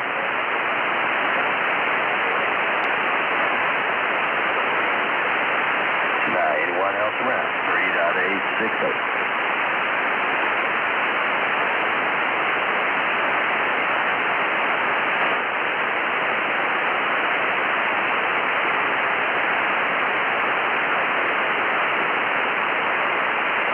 Hey, 5U, listen.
saved through faith, and that not of yourself. It is the gift of God, not the result of works, so that anyone should boast.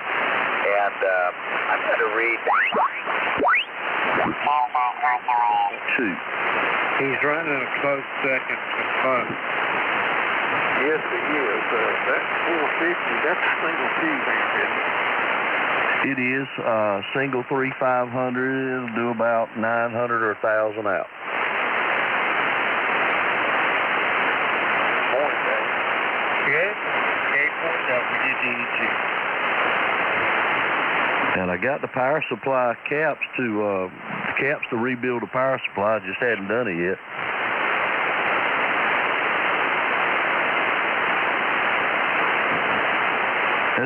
That's a neat little amplifier for the old tube rigs. You know, I just tuned the transceiver up and put the 450 on the right band and rock and roll. I don't have to worry about tuning the amplifier as well.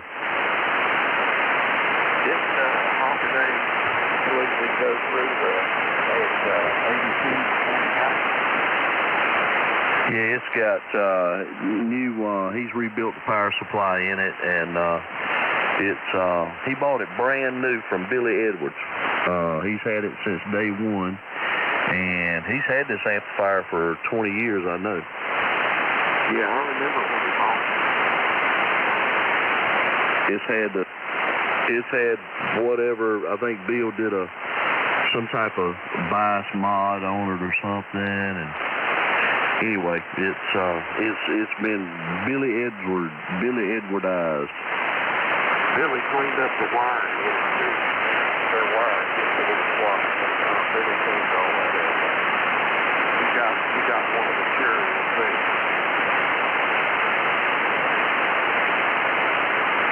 Yeah, you could send an amplifier into Bill for repair. When you got it back, you think he sent you a different one because he's dressed up all the wires in there and got everything in its place and cleaned everything all up. Yeah, it looked like a new amplifier. He spent hours and hours on most amplifiers that we got in there. And that's something to do about his price.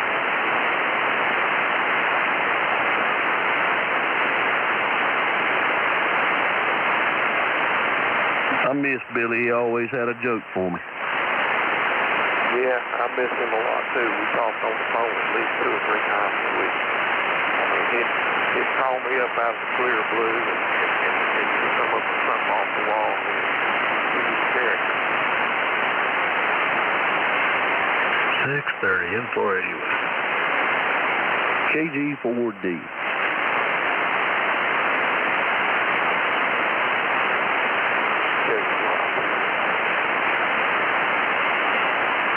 Dan is back gone.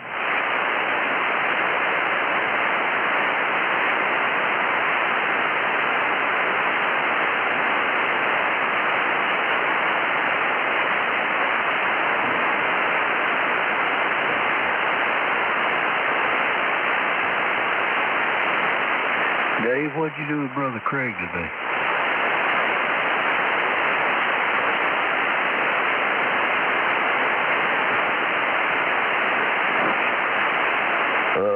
We've lost Dave.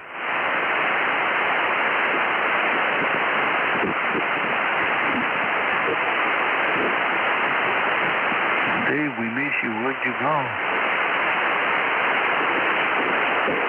Been on the back porch of W4ICW, been listening to you guys. Hey, good morning, Dustin. Morning. I rolled over and messed the band up a little while ago. Morning, Dustin. Morning, Dustin. The band's back up. Been listening to everybody, but I just took a little nap. Well, good. I'm glad you got your little extra sleep. Oh, well, Sid and I got in here about 2 o'clock. Good Lord. I was dreaming of sugar plums and stuff at 2 o'clock. 2:30. I don't know what time it was. Good morning, everybody. Anyway, I just got a cup of coffee. Good morning, Dusty. Good to hear you. Dan will be back.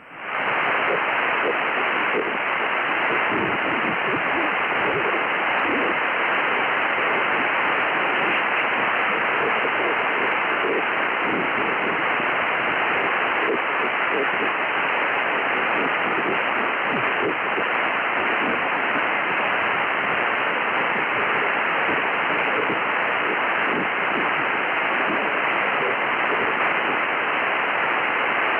I've had 359 views and 21 people are watching.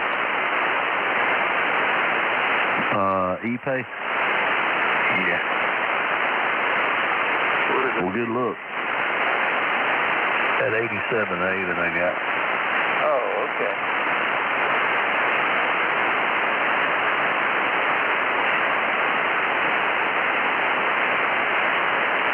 Nobody put a bid on it yet, but I figure they're waiting to the last minute. Probably so. What's that? What have you got on the 1636. Well, that's certainly a fair price.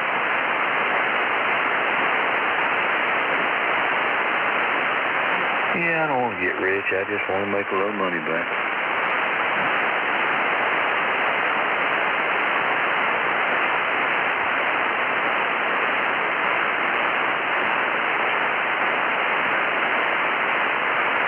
Well, that was one of the best bands. That's the fact that it's still good band.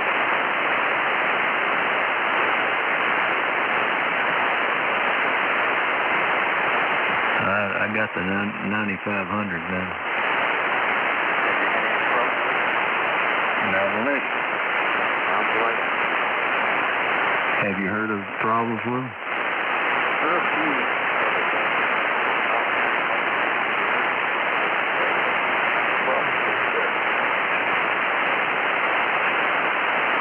I like it. I really do.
Danny, I think you're checking out. It's kind of tough copy here, but good to hear you this morning while I could hear you, and hope you have a good day. KG4D.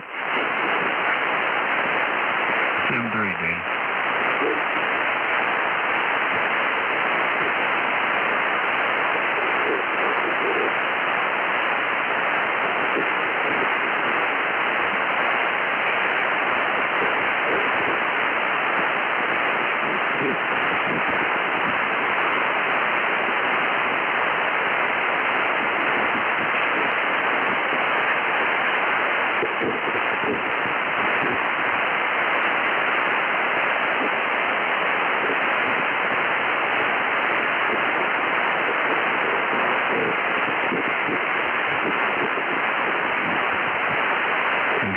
found anything about that radio you don't like yet?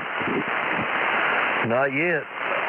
So far, so good. I really like it. I need to dive into the manual a little bit. I started out doing that, and then I kind of backed away from it because I just didn't have the time, and I need to actually sit down in front of it and try to learn a little bit more about it. I basically just know the basic operation of it, so it's got a whole lot more to offer. I've not even scratched the surface yet. Well, that's great. You still got a lot of fun to go in then. Have you got it hooked into your computer network yet? No, I haven't. I'm not real big on computer interfacing to transceivers. Now, the one thing I am going to do that I've not done yet is I do have an SDR, and I'm gonna hook the SDR into it and use it as my second receiver. Oh, that'll be nice.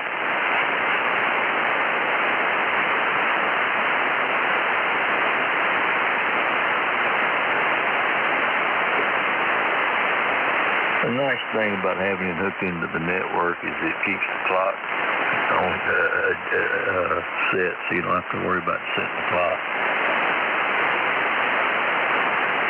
Roger, Roger.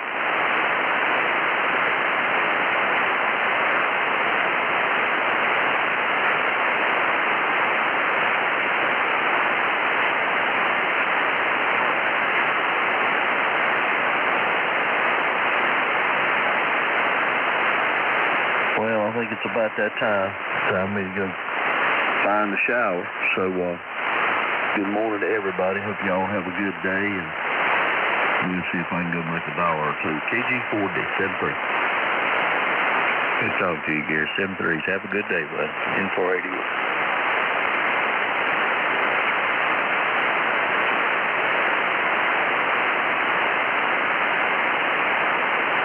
480Y and 480. N4YDW, N480Y. Morning, Mike. Hello, brother. Raining down there? No. Temperature sure is nice. Yeah, rain up here has since the wee hours. Yeah, it warmed up. I think it's going to cool right back off. How hard did it rain?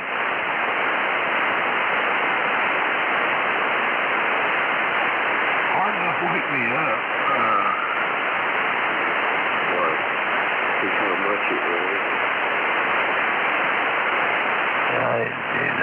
When I went to eat about a couple hours ago, I had a little bit of a sprinkle, but not enough to even speak of. 7/10 of an inch overnight. 7/10. Well, that's a good little bit.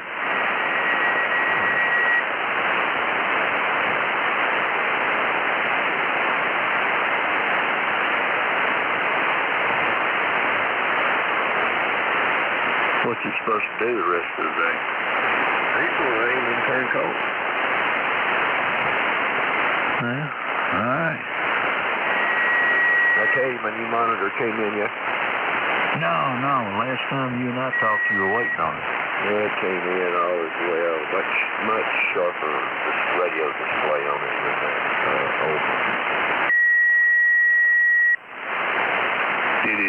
Was it everything you wanted it to be? Did it fit just like you wanted it and all that? Yeah, it was the same thing. The message was the old one. The main thing was it had DVI-D. So your cable plugged right into it, huh? Yeah. Worked for it. The other old monitor worked, converted to HDMI, DVI-D, but when you get off the side adjustment, then it washed out. You know how it works. And this one, you move all over the place, doesn't change. So,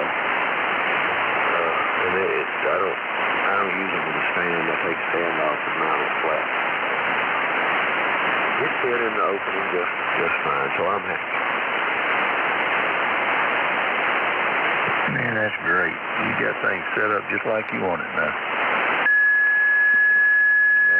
We built some. Michelle's rearranged a little bit, but I'm going to get a new weather station, I think. I'm going to wait until I get in so I can incorporate play and feel it.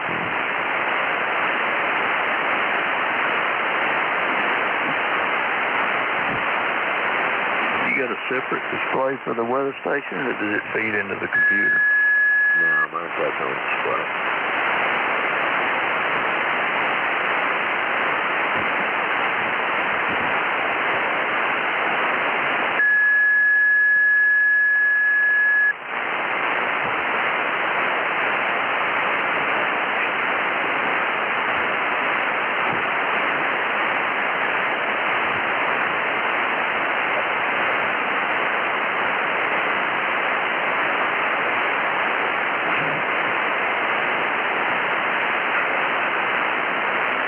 Run this pup out.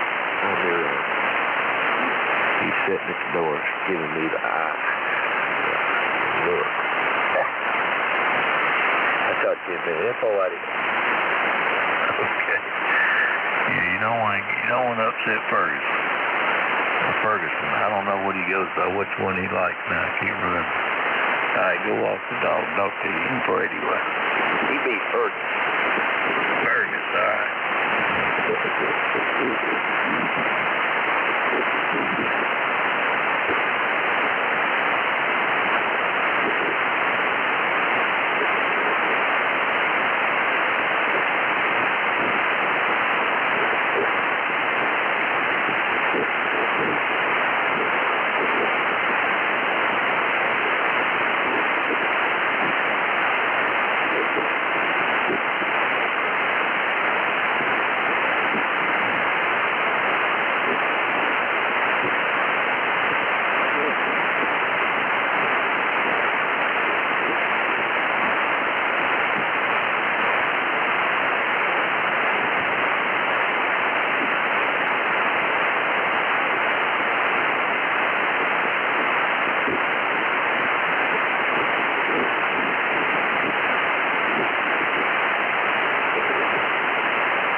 would be because, like I said, nobody else had that number. You know, Ron. I know, but I mean, they can happen anywhere, though. Do what, Paul? They put that piece of